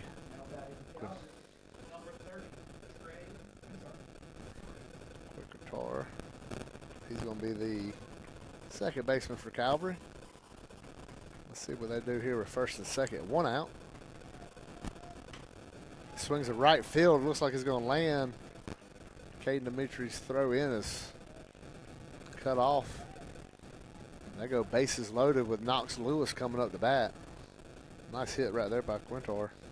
a solid piece of hitting there, but good job for Harris County not letting that run from second come around and score. Yeah, I was excited to see if they would, because I get to see Caden's arm, you know, knowing it would be a good play, and Calvary knowing that as well. Everybody loves a good play at the plate. Everybody gets excited about a good play at the plate. Now this base is loaded, one out. Middle staying back, hoping for that ground ball to them. They could turn it. Here's the pitch to Lewis. Called strike.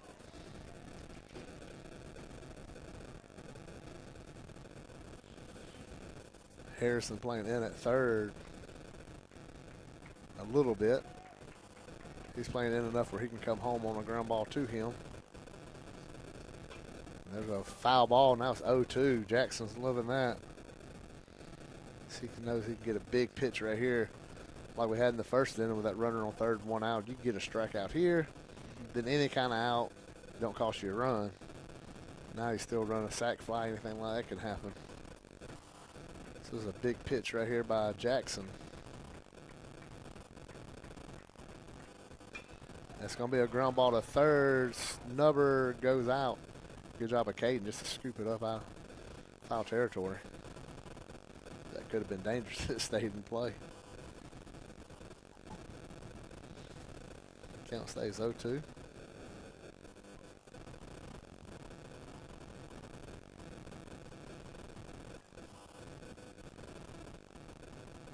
they're trying to get some baseballs in here. Coach Sykes runs them out. You're going to go dry that one off a little bit. And all week it's called for rain up here today, so thankfully it held off. Came early this morning. We was kind of in a cloud during the middle school and the freshman game, but it seems it's lifted a little bit. You can finally see the middle schools. Here's the pitch. That's going to be just missing that outside corner.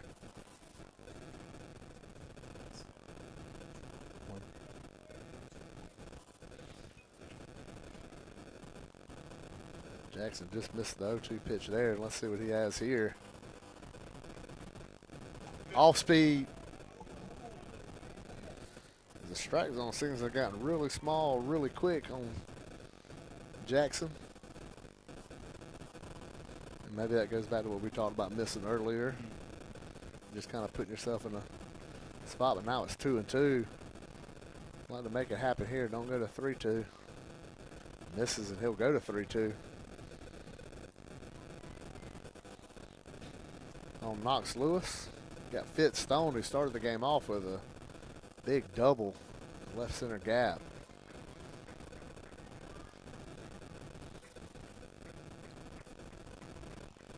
Here's the 3-2 pitch. Ground ball up the middle.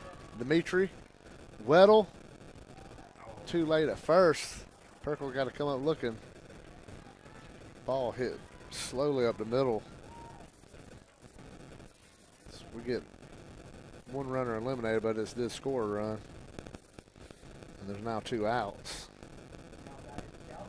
You'll take that though, you know, you give up that run, but you know, you don't give up 2 or 3, you know, just a hit or something. So, you know, you take that if you're Harris County. Yeah, you'll take that because you're even 1-0 if you don't want to get into a big inning, trying to keep that 1 run from scoring. And so Fisher, I'm sorry. Jackson comes set. Nice pitch on Fitz Stone. We mentioned led the game off with a double, but he was left stranded at third. Great play by Caden Harrison to end the first inning. Starling comes set. Misses out there, and you look back at just how close some of them calls were. And then Lewis, you had 2 of them that looked like they just missed the strike zone. Brody has to go through his first and third signs.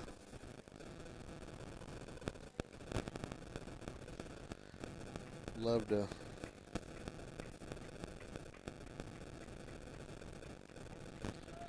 get out of this, allowing just the 1 throw to first.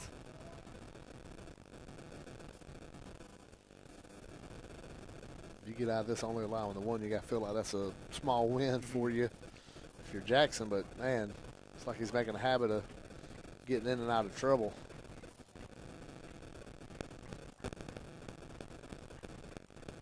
Swing and a miss, strike 2.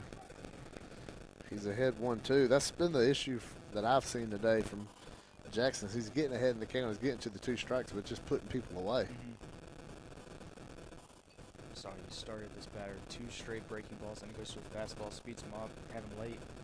Probably go back to the fastball. Let's see here. He does, comes up with it. Good job by Stone not to chase it. That high pitch always looks good.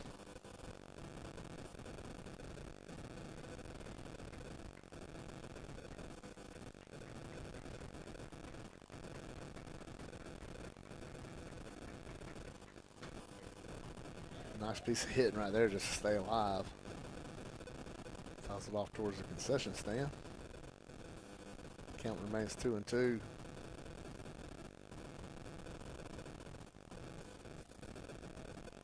Don't want to go to full count here. That could end up having a lot of possibilities there on that following pitch.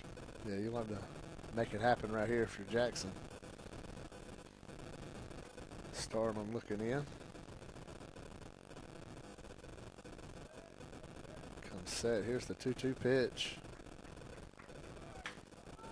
Nice play by Caden Harrison. Comes up, throwing, nice pick. Corner infield making some plays right there. Caden Harrison again saving a run. We go to the bottom of the second. We all tied up here in Hamilton.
Jackson gonna lead us off here in the second inning. So he's gonna try to takes the first pitch in there.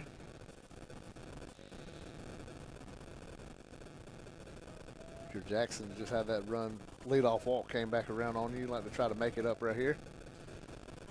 Try to get that run back in the bottom of the second inning.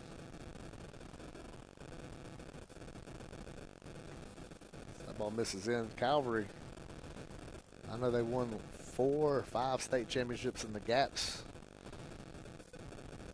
making the jump to GIAA this season.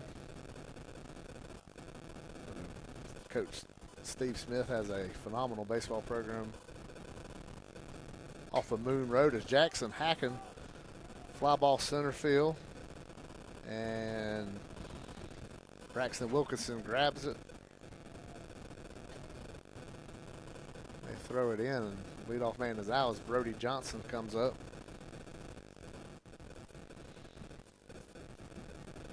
Brody doing the catching today.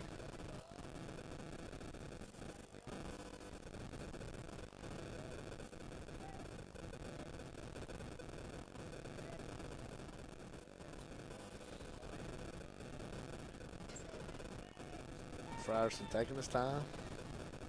And now he's lined up and pitch. Hits that inside corner on Brody.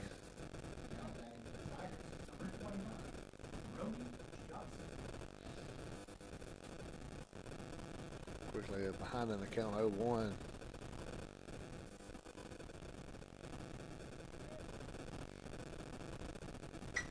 He's hacking that one to left field.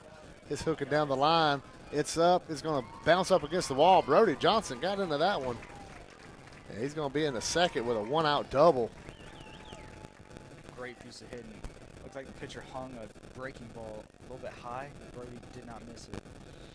He got into it and it just carried out. You know, later in the season when it heats up a little bit, that ball might sneak up out of here. It looks like Preston Jenkins coming in to run for the catcher. Nice, keep your hands in, drive it down the line. Here's Caden Harrison, the second generation Tiger. His mom was a softball player, dad baseball and football. Like himself, quarterback. This is up. Shout out to Kyle Harrison. I know he's excited about Alumni Day.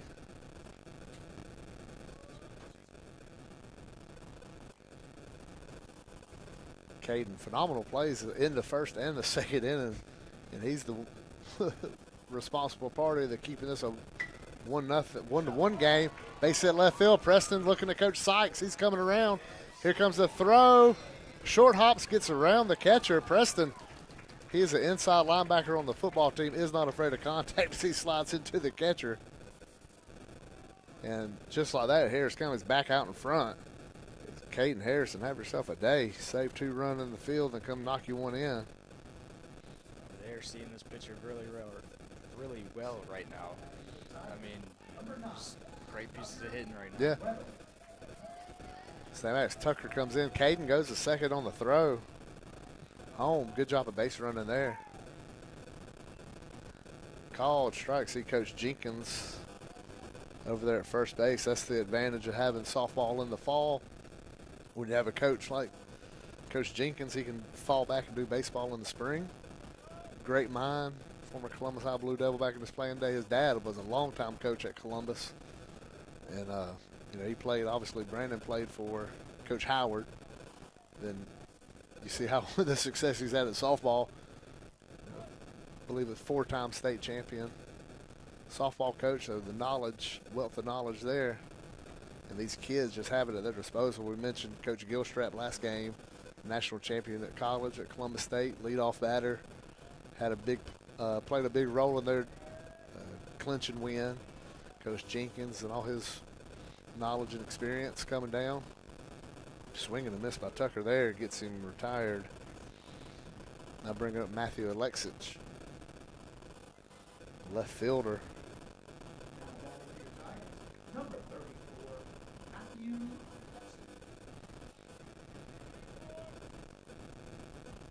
See, digs in. Caden, little baby steps out there at second. That ball misses inside.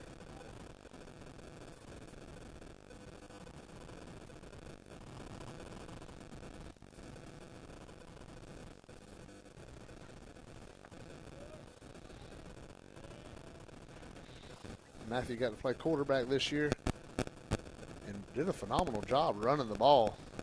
Power run a lot of that Tim Tebow type offense, and he is not built like Tim Tebow.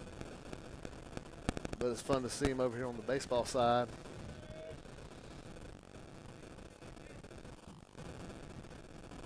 Where next year we get to see him and his teammate Caden Harrison battling it out for that QB1 spot. That's a swing and a miss. That's a good hack on a 2-0 pitch. Lexich in the start in left field.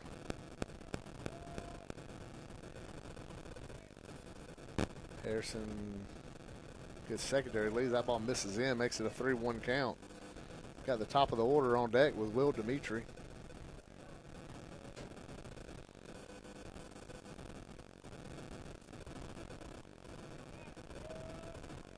Comes set. Here's a 3-1. Hit out to right center. See if it hangs up. It does. Nice play in right field.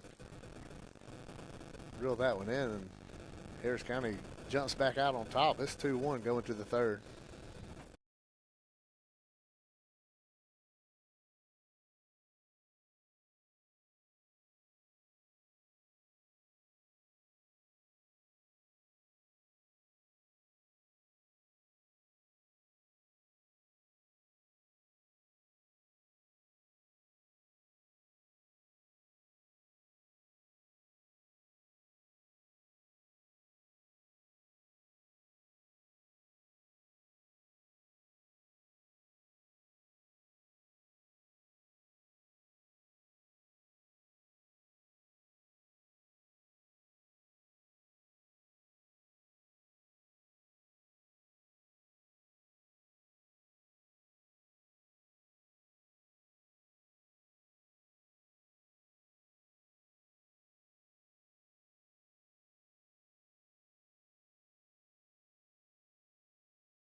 We're back. Rick Beach, Ethan Pettit here with you. Producer Riley over here riding them out. Shout out to Riley coming up here setting it up. This is inside. Y'all hear me say so many times on these Harris County broadcasts, Brandon Schwobel, but Brandon's out. He's sent Riley up here, and Riley's doing a phenomenal job. You know, Brandon's going to be down for a while, so it's going to take some of these people, because Brandon and his wife is expecting the first child. I think next month, towards the end of the month. know he's going to be out with that and going to leave it up to great people like Riley to fill in for him. On these Harris County broadcasts, Jackson's missing the zone. We talk about leadoff walks, and then you need a shutdown in, and you get a 1-0 lead, you give it back. You get a 2-1 lead, now you run the risk of the leadoff walk. Jackson's 3-0 pitch in the dirt. Hilton works that walk on 4 pitches. And Ethan, we talked about the leadoff walk just last inning. Here we are again. See if Jackson got to calm down right here. You got Anderson coming up. Calvary, number 17, Marion.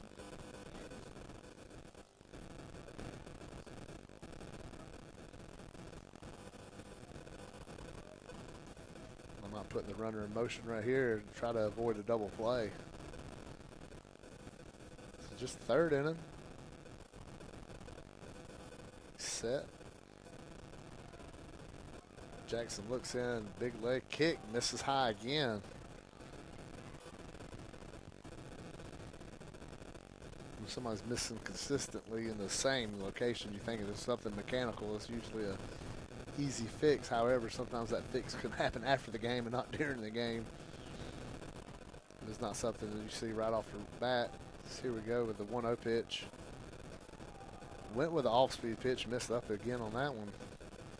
It's 2-0. It's a 2-0 count now. Every other pitch in this at bat is going to become a challenge pitch. You got to make them swing the bat and try and get some strikes. Yeah. You see right here, you got to think they're going to be taking it. 6 in a row to start the inning.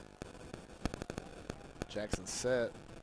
They are taking all the way and gets a strike. Now relax a little bit right here and go after him with a 2-1 count.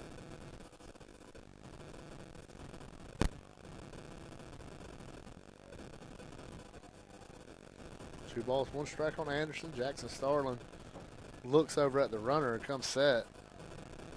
The 2-1 pitch misses high, same spot he was missing earlier. And this 3 balls, 1 strike. So we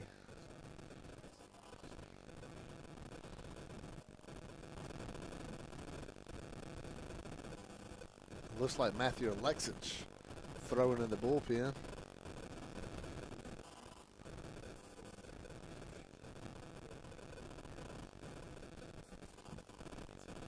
I think that's Ashton Harris in left field as Preston Jenkins came in to play first base. So you got Harrison, Dimitri, Weddle, and Jenkins around the infield. Trying to see if second baseman's still Weddle. Harkins in left field now. So we got speed over there. Here's the 3-1 pitch, needing it. This is up. It's going to be back-to-back walks to lead off here in the third. We look over towards that dugout, see McGregor calls for time. Coach McGregor has to wait on the runner to touch first. Now he can get time. Back-to-back walks. Let's see if they make the move here to get Alexich out of the pen.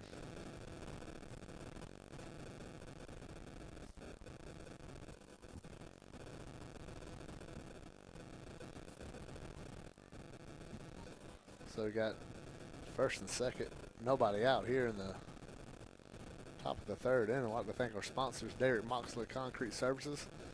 Thank you, Mox, all your support of Harris County Athletics. As there's Alexich slowly trotting in. He's going to take the ball from Jackson, and we're going to take a break on Georgia Alabama Sports Live.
And we're back. Rick Beach with you, Kudzu Sports on Georgia Alabama Sports Live. Alumni Day here. Game 3 as Harris County and Calvary locking horns right here. Harris County trying to hold on to this 2-1 lead. Alexich coming out of the bullpen. Wilkinson coming up to bat. First and second, nobody out. Ethan, we need a ground ball here. And Brody has it in front of him. He has a play at third, throws it down, and it's too late. Now it's second and third with nobody out. Good play by Brody, keeping it in front of him. Just couldn't locate it right off the bat and had it kind of spinning around between his legs. He was looking around for the ball, allowing the runner to get down. Now it's 1-0 count. Alexich comes set. Fly ball. Looks like Weddle's going to call it. And he drops it. He's going to have to throw it home. It's going to be late, and it's going to be first and third as that ball squirted out of his glove. And between leadoff walks and now errors, this inning is on the verge of getting busted open by Calvary. They're in the middle of their lineup. Wilkinson reaches on the error.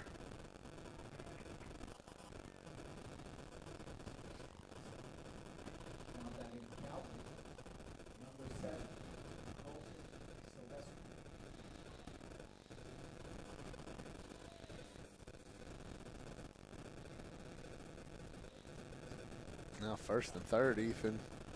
See what they put on here is a tied game. And Harris County unable to have that shutdown inning we were talking about.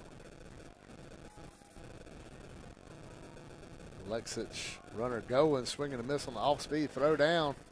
Errant throw. And Calvary jumps out to a 3-2 lead now. Thanks to some sloppy play here by the Tigers on this sloppy day in the county.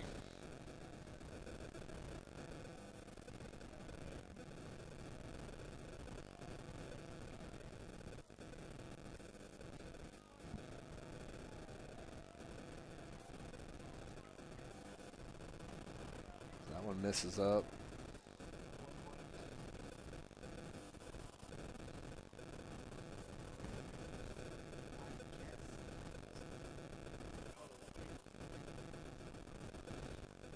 One ball, one strike to count.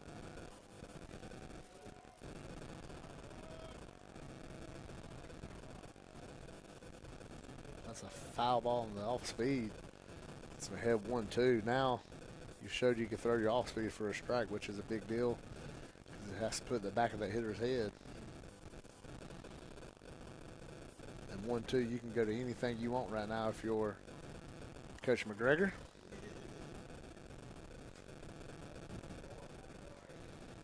Here's Matthew coming set. Alexich delivers the 1-2 pitch.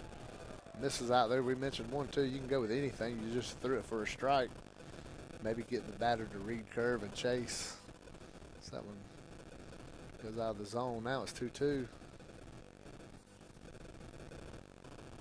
Nobody out. Still runner at second. 2 runs already in for Calvary.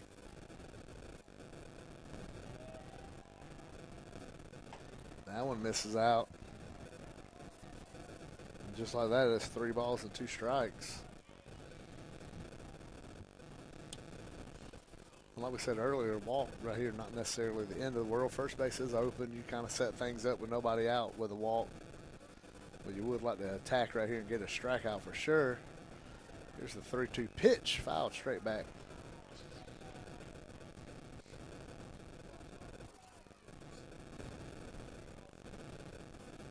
Umpire chases down the foul ball.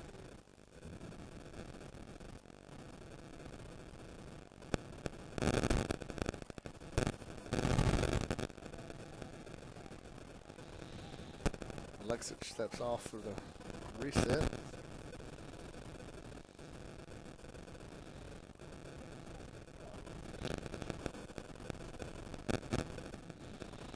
Alexich looks back. Dimitri Bell's out, runner going to third. That's a walk. And here, and Calvary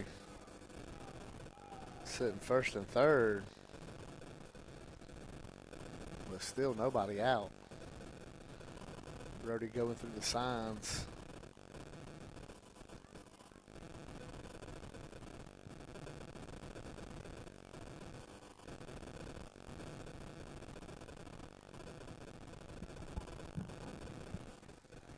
See Alumni Brandon Sheets filing in. It's fun to see some of these guys throw to first.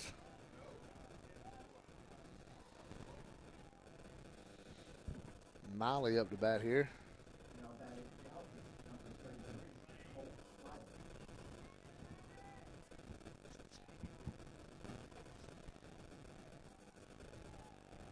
Runner going. Brody throws it down. Got the tag. Nice play, Will Dimitri, to erase the runner on that one. And the runner stays at third. So now Harris County almost gets gifted an out on the decision. It's still an 0-1 count. Yeah, Dimitri coming off, making the catch and tag like that on the throw. There's a 0-2 count. Maybe get a little bit of momentum going here for the Tigers. Kind of a sluggish move this half inning. Got that runner at third. Alexis set. The 0-2 comes in, almost hits Miley. That would have been disaster on a 0-2 count.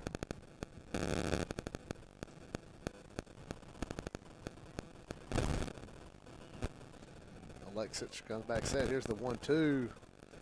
He throws that one down in the dirt. Now it's back to 2-2.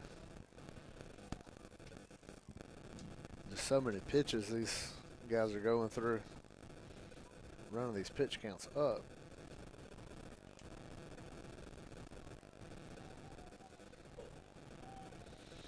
And in the dirt makes it a full count.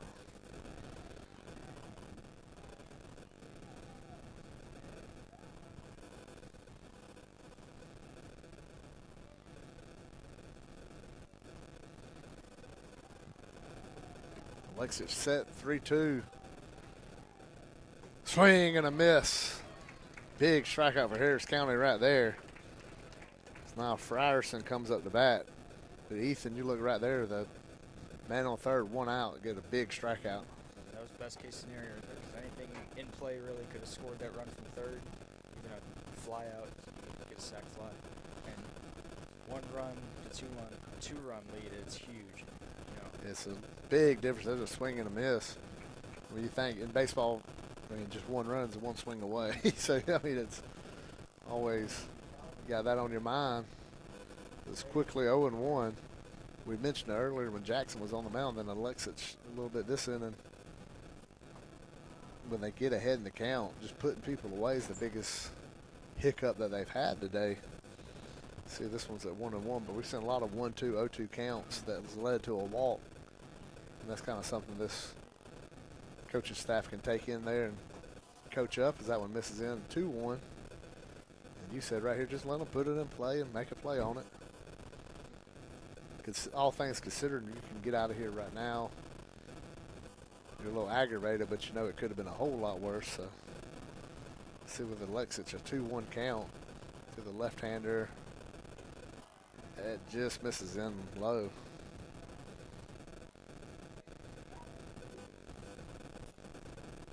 Quintard on deck. He had the base hit his last time up. Frierson, the pitcher for Calvary. Left-handed batter hacks, pops it up, and it's going to bend towards the parking lot. I heard it bounce. Next landing might be a car. We don't know. Or today it'd be a food truck. Now it's a 3-2 count. Alexis knows he could end it right here with the next pitch and get us to the bottom of the inning, only down by 1. He comes set. Runner on third has their lead. 3-2 pitch is in. Good job, Brody Johnson, blocking that ball, keeping it right there, and keeping the runner at bay at third.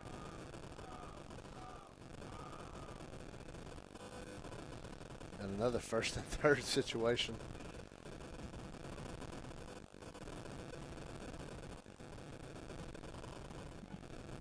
Two away, bringing the pinch runner. Probably see some motion to second, try and get an overthrow again, maybe try and score that run from third.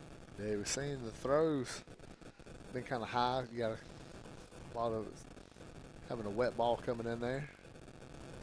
Seeing that on all teams today. As conditions a little bit better now as far as wetness goes. Still cool. Alexich toes the rubber. Come on. Come on, Matthew. We're just one pitch of getting out of this thing. Called strike outside corner.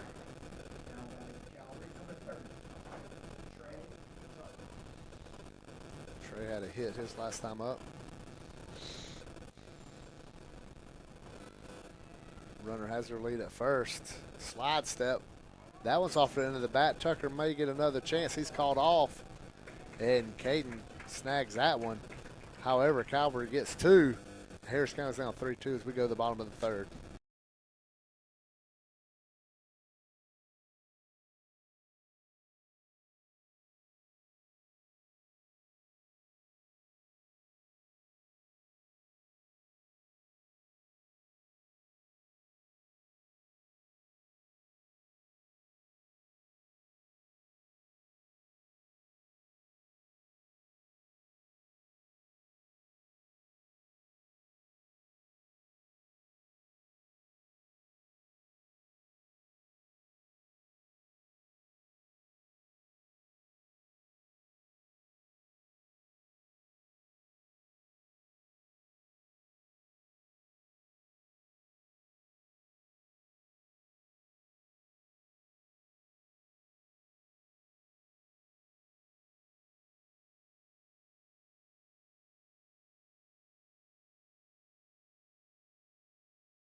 And here we go.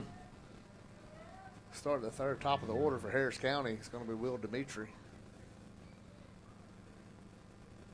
Here's the first pitch. Taken inside.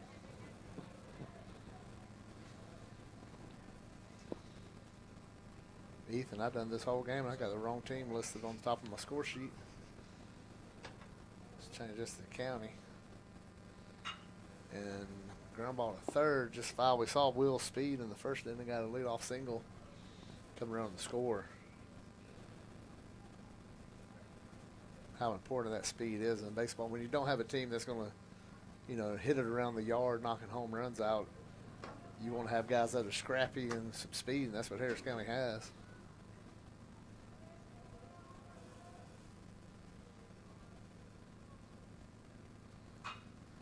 Watch out, dugout. Everybody bails out. Oink. Hits off to the screen in front of them. I thought it was going to sneak over the screen. It looked like it, but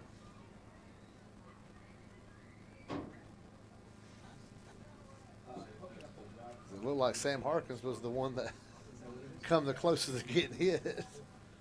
Sam, you probably recognize the Shot by Harkins, the photographer stuff he does during football season, basketball. So I work with Sam and using his work, using a lot of his photos, especially for football graphics. Big swing and a miss. That was in the dirt. Catcher throws it down, and Dimitri's tired to start off the first. That's that leadoff hitter. Let us try to get him on. Just a great pitch right there. Nothing really you could do much Yeah, there. yeah. When you're down 1-2, you got to be hacking on that. As Caleb comes up. So he had a sac fly, RBI his first time up.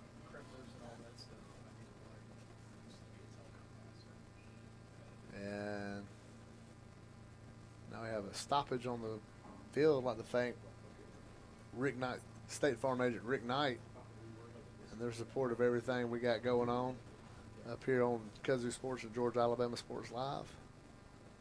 Also like to thank Sheriff Mike Jolly in the Harris County Sheriff's Office. And now has to switch to a goalie. Switch back to the goalie mask. As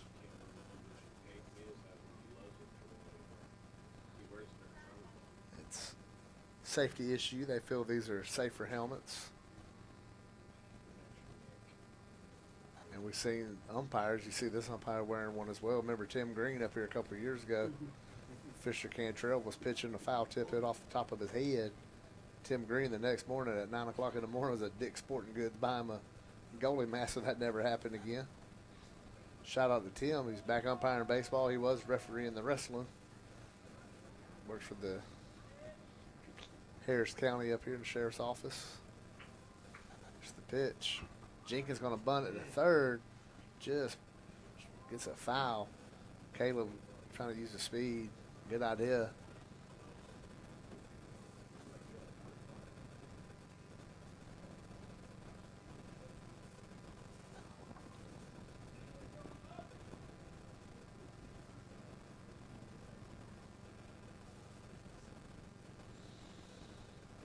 There's Caleb Jenkins' line drive right at the second baseman. Quintard makes a great catch. Line out to 4. That's going to bring up Fisher. Fisher Ogles. Talk about Fisher Cantrell. He got the pitch yesterday for Jacksonville State.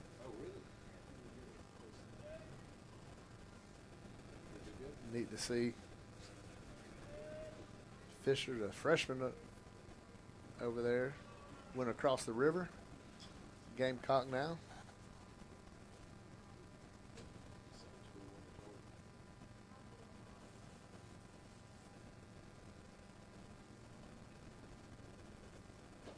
Big hack right there by Fisher. Ogle. 1 ball, 1 strike to count. Fisher EHing today, being the extra hitter in this 10-man lineup. Takes that one inside. Game 3 of 5, but the next 2 are going to be the varsity matchups. Doubleheader with Marion County as we see them stretching in between football and the indoor facility.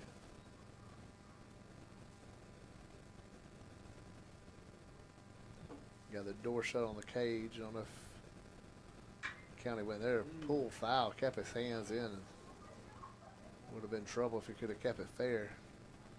However, it makes a 2-2 count on Fisher. Past couple batters have seen this pitcher well. I mean, they've pieced up a couple, pitches, but just unfortunate where they've gone. Yeah. He pulled the string on that one, and Fisher's retired. 1, 2, 3 go to the Tigers. We go to the 4th, 3-2 Calvary.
And welcome back, top of the fourth. Harris County down by 1. Alexich in the mound, staying on the mound of the pitch. Ashton Harris in at catcher. The first one skips by everybody. Now batting for Calvary, number 32, Knox Lewis.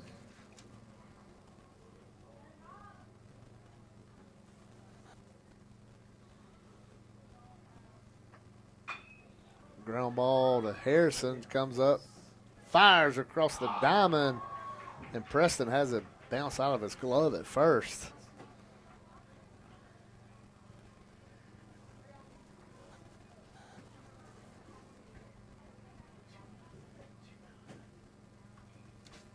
Now batting for Calvary, number 29, Fitz Stone.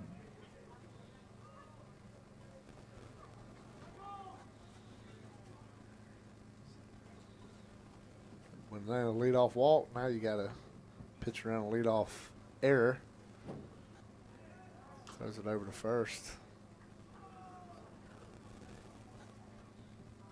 It starts to be the frustrating part. So now top of the order, Fitz Stone. Swing and a miss.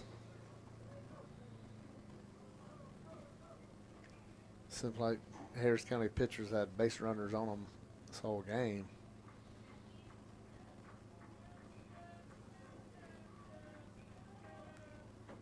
So he wanted to chase it. He was it up 1 ball, 1 strike.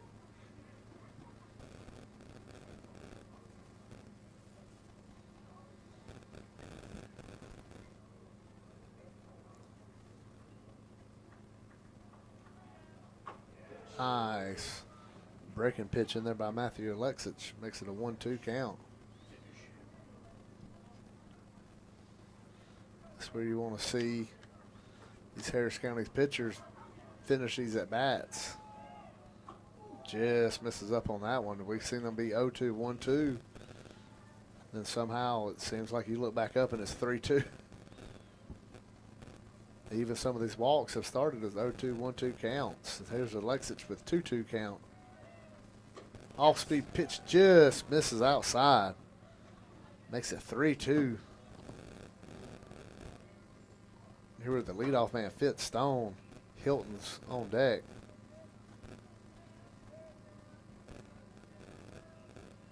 Steps off. Nice lead by Knox Lewis at first. They might put him in motion right here with a new catcher in the game, Harris. He's not going. It's called strike 3. Painted it right on the outside corner. Great pitch. Yeah, right. Especially put him away. Gets the strikeout. Now Hilton. Calvary, number 4, William Hilton. Williams Hilton, the catcher. So Alexich looks to get this one going. Throw to first. Nice play by Preston Jenkins, keeping that with him. Mentioned earlier when Jenkins scored on the base hit. A football player, played for the FCA All-Star team a couple months ago. That's a high fly ball to right field. I think that's Evan Worsley into the game. He gets tested early and passes that test, and that's a second out of the inning.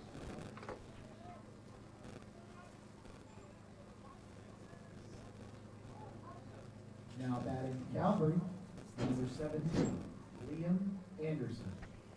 Here comes Anderson. It's really the best situation they've had all day. Yeah. 2 away, just 1 runner on, so got to take advantage of it. Yeah, you'd like to leave that runner right there at first base and come in and try to get some runs. Use that as a little bit of momentum even going into the bottom of this inning.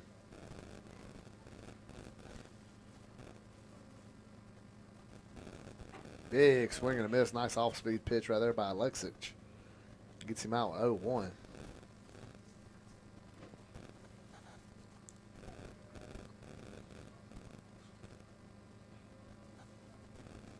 Nice play. Harris keeping that in front and keeping that runner at first base. 1-1 count on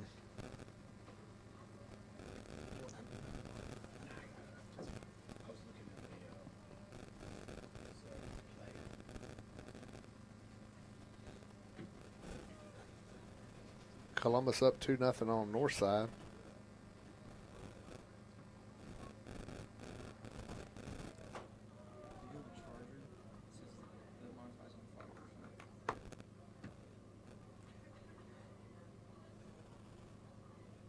So we got 2-1 count, 2 outs here. Two balls, 1 strike, 2 outs. That one's in the dirt. Makes it a 3-1 count.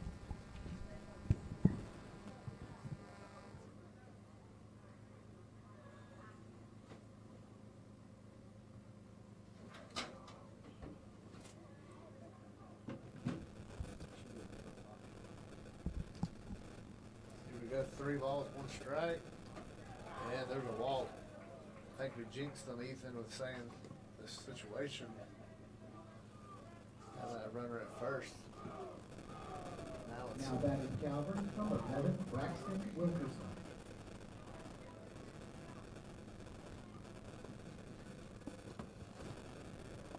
That's the Wilkinson coming up.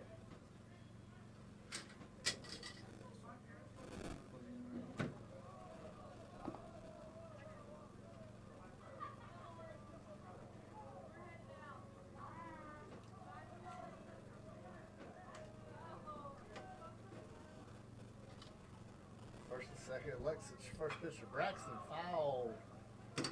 Back. Foul ball. Quickly 0-1.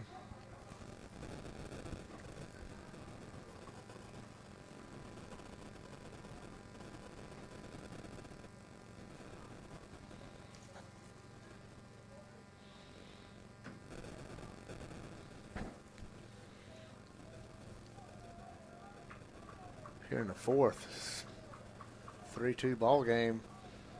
Calvary trying to scratch out one more. Harris County trying to keep it a 1-run game. Alexis gets it in there for strike 2.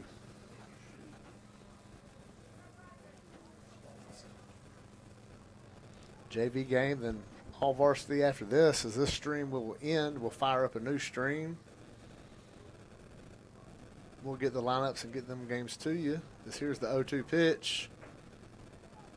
Misses way inside, run the risk of hitting him.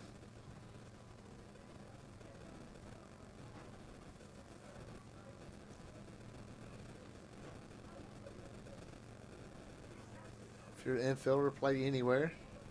Just go to the closest base right here with first and second, 2 outs, 1-2 count. Alexis like to just wrap it up in the batter's box right here. And the pitch spikes it. Harris can't find it. He finally does find it. That ball bounced way out in front of the plate. And now Calvary's got second and third. And a 2-2 count. And right now, you know he want to end it right here on the 2-2 and not go 3-2 and force the issue. Yeah, you're going to need your best pitch that you have right here.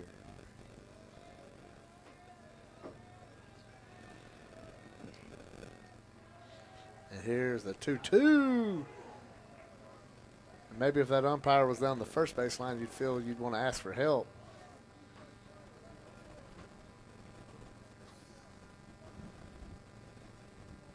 Now he's done got 3-2. First base is open, but you don't want to get in that situation. You'd rather wrap it up. And that's a called strike 3.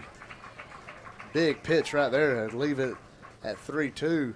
We go to the bottom of the fourth. Tigers looking for a run.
Jenkins. And we're back. Rick Beach with you with Ethan Pettit on Georgia Alabama Sports Live, presented by Kudzu Sports. I'd like to thank State Farm Agent Rick Knight and Harris County Sheriff's Office Mike Jolly. Help us bring this to you in the CareLikeColin.org as that one's low and in. Preston head 0-1 or 1-0 in the count. Sorry. Mentioned the CareLikeColin 5K April 19th over in Ellerslie. 5K and fun run followed by Easter egg hunt. Multiple food trucks slated to come. Wonderful event. So be sure to come out there for that Easter weekend over in Ellerslie. As Preston gets in, right-hander throwing, left-handed batting, playing first base today. Used to be a catcher. Big swing and a miss right there by Preston.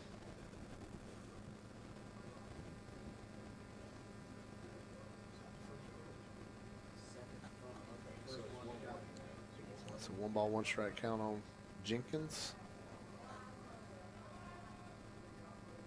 Another swing and a miss. He's down 1 ball, 2 strikes.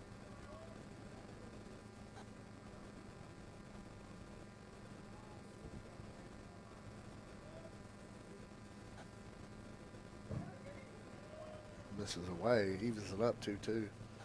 Love to get this leadoff runner on.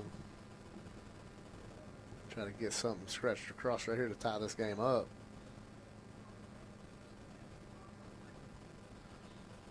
Glenwood dominating the middle school game. The Harris County freshman team beating Calvary 7-2 in the freshman game.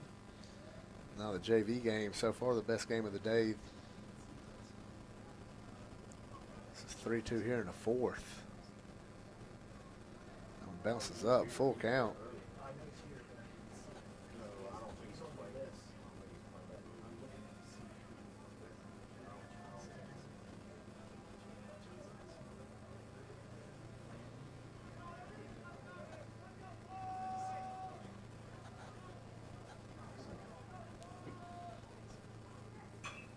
Preston fouls out and off. Good hack with 2 strikes to stay alive. That one bounces over towards the indoor facility.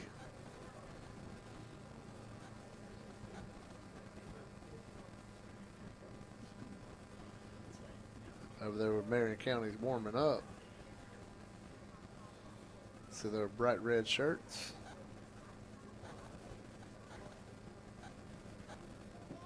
Braxton Wilkinson comes set. Here's the pitch. Ground to the foul. Good job by Preston staying alive.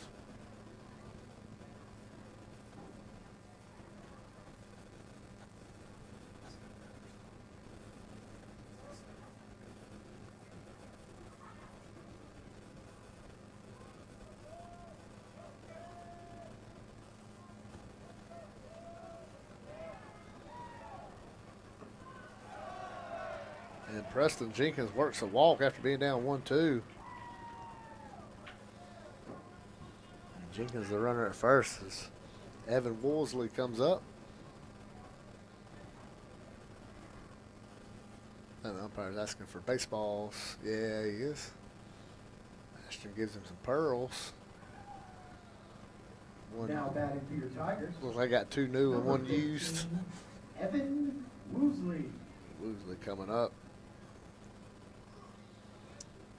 Evan got right field, got some action out there.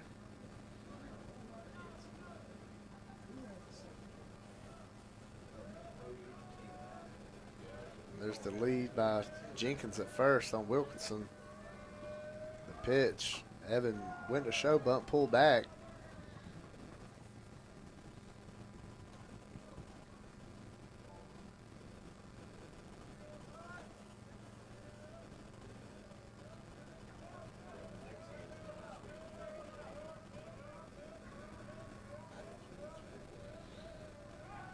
Throw to first, not in time. Preston gets back.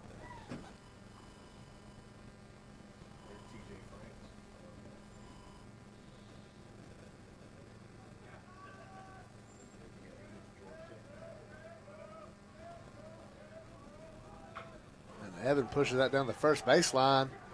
Friedrichsen, no tag. Nice bunt. Pushed it down the first baseline. First baseman kind of slow to go get it, causing him to miss the tag. Harris County's got first and second. Got something cooking here with nobody out in the fourth. Now batting for the Tigers, number 14, Sam Harkins. Here comes Sam Harkins up the bat. Harkin, left-hander, playing left field the last couple innings. Finally gets his first at bat of the game. Sam tied up with a base hit.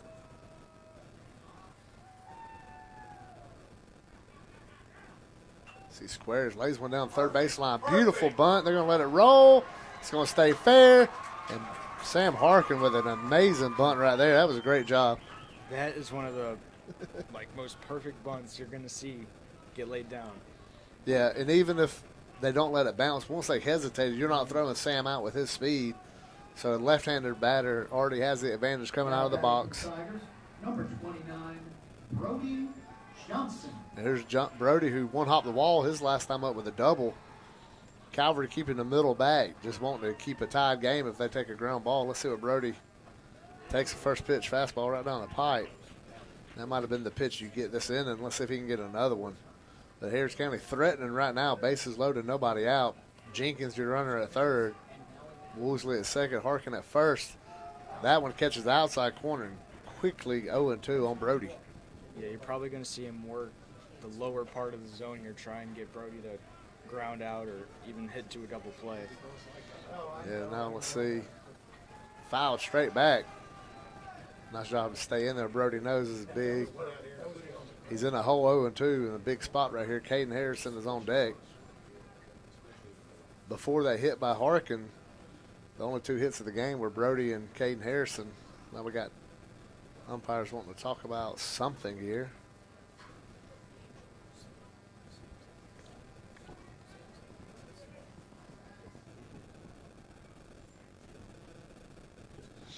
Walking back-to-back bunt singles by Harris County's loaded them up.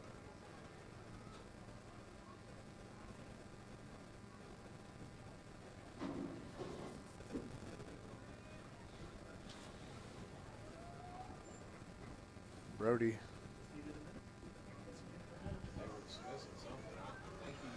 And 0-2 count. Wilkinson knows. Got the infield, got third base in. He's going to come home. Imagine first base the same. That ball misses away. 1-2. You hear the Harris County dugout getting a little into it. They got, I don't even want to know what Fisher logo, got a rally chicken in the dugout. Fisher. High ball. Let's see if it goes foul. And can't grab it. If you're Brody, you got second life right here. You want to take advantage of it.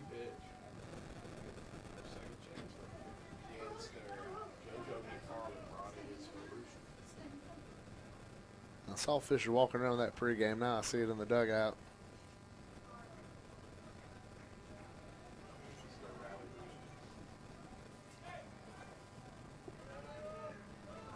Same group had a Kent Murphy hat a couple years ago for a little rally symbol. So here's the 1-2 pitch to Johnson.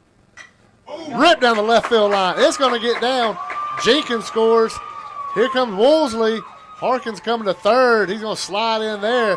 Brody Johnson, his second double of the game. This one drives in two and puts Harris County up front 4-3 here in the fourth. Tried to go to that breaking ball. He hadn't really seen one that at bat. I think maybe one.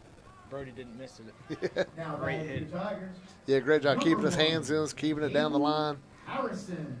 And just like that, Harris County from down 3-2 up 4-3. And looks like we're going to get a courtesy runner right here as it's going to be Caden Dimitri. I think that was the same exact pitch that Brody got in his first double on, almost a carbon copy of it. Yeah, a little off-speed inside part of the plate, just yanked it down the line. That one drives in two. Here's Caden Harrison. He got a single his last time up as well. Drove in Brody, whereas Preston Jenkins came in as a courtesy runner but drove in that. Now Calvary's forced to pull on their infield, so maybe you can sneak a ground ball through and score two. Caden with a huge lead down there at second. That ball misses high. you see Caden Dimitri getting a big lead at second, so anything through the infield, scoring 2 right here. Caden Harrison playing a great game defensively. Had the RBI single last time. Takes a strike here. It's 1-1.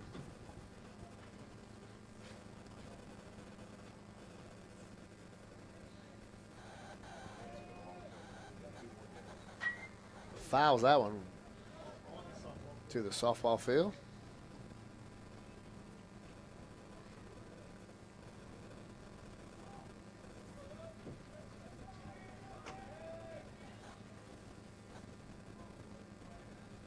One ball, 2 strikes to count on Caden. Harris County third baseman.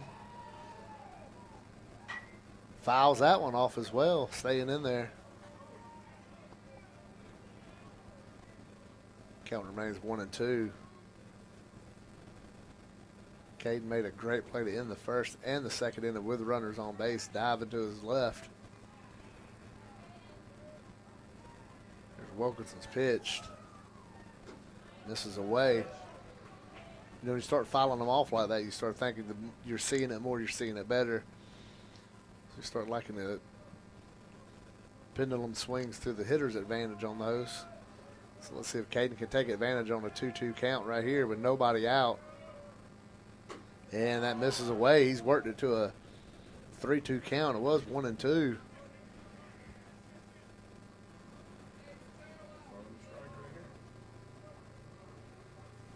Caden digging in, choking up a little bit on the bat, it looked like.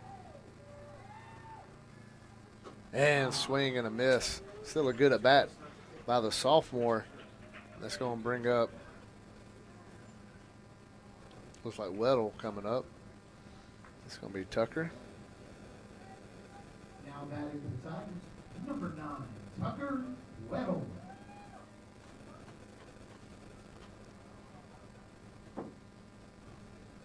Harris County still sitting good, second and third. Tucker would love to drive in the run here and make up atone for that error earlier in the game. Led to some Calvary runs.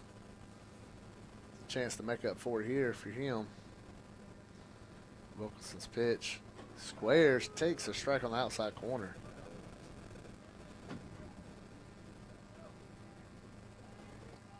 Some kind of safety squeeze potentially or something going on. Harkins coming down, foul ball to the right side, bending. Will land behind the Harris County locker room. It's 0-2 count.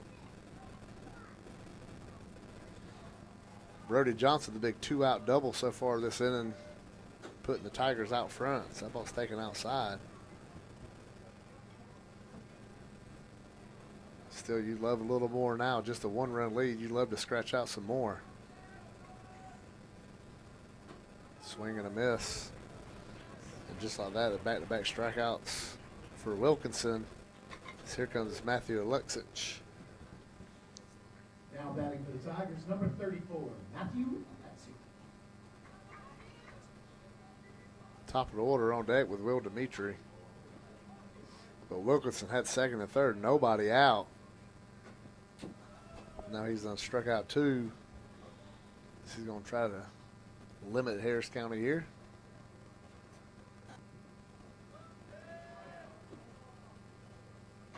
Takes a strike. 1 ball, 1 strike.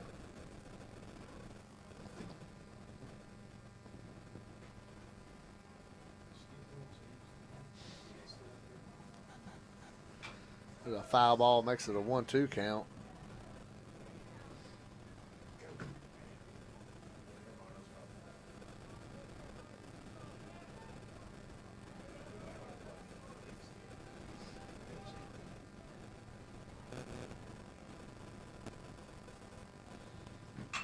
Ground ball up the middle. Wilkinson snow cones it, tosses it to first. However, Harris County, thanks to Brody Johnson, takes the lead. We go to the 5th. It's a 4-3 lead, Tigers.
All right. And we're back. Brick Beach with you. Joined by Ethan Pettit. Been the graphics man this week. Well, for the last few weeks, but this week's been a busy week, hasn't it? Yeah, it sure has. I'm just going to have some more coming after Yeah. today. He's already made the one for the freshman game. We're going to post everything together. Ren Smith on the pitch. First pitch is a strike.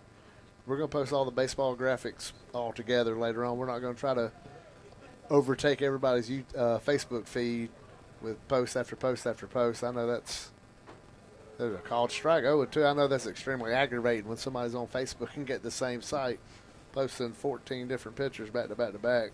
And I blew y'all up pretty good yesterday with the ceremony stuff. Here's an 0-2 pitch by Smith. Miss is high.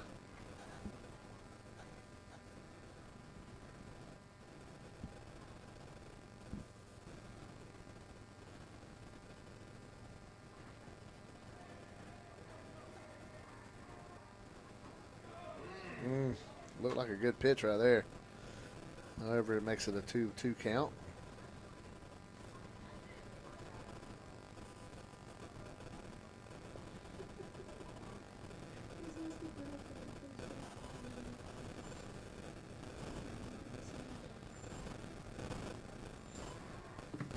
Spikes that one up there, makes it a full count. Ethan, that's something we talked about when you get ahead 1-2, just try to put them away. Seems like too many times we've, let these guys get off the hook. Yeah, and again, another leadoff batter, too. So. And it makes it even more important to try to get the out. If he gets a hit, he earns it. Don't want to give it to him. And it's a swing and a miss.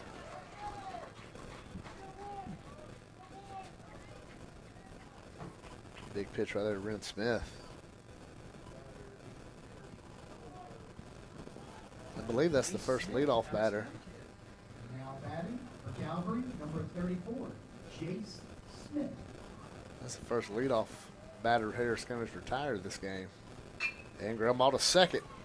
Weddle scoops, throws, Perkle squeezes it, and just like that, there's 2 outs here in the 5th inning. Throw strikes, get the defense on their toes, make the plays for you.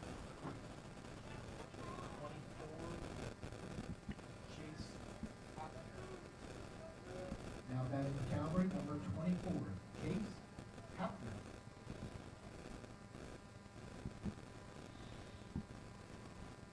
Nice pitch right there. Fastball's really popping for Ren. That's a good pitch to start the at-bat. You want to start him off with a strike, get ahead. Yeah. Firing that fastball in there. Tries too hard on the off-speed pitch. Help!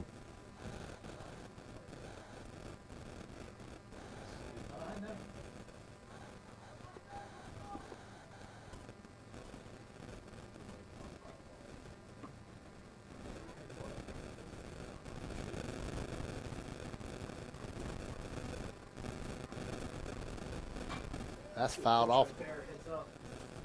Get you ahead 0-2.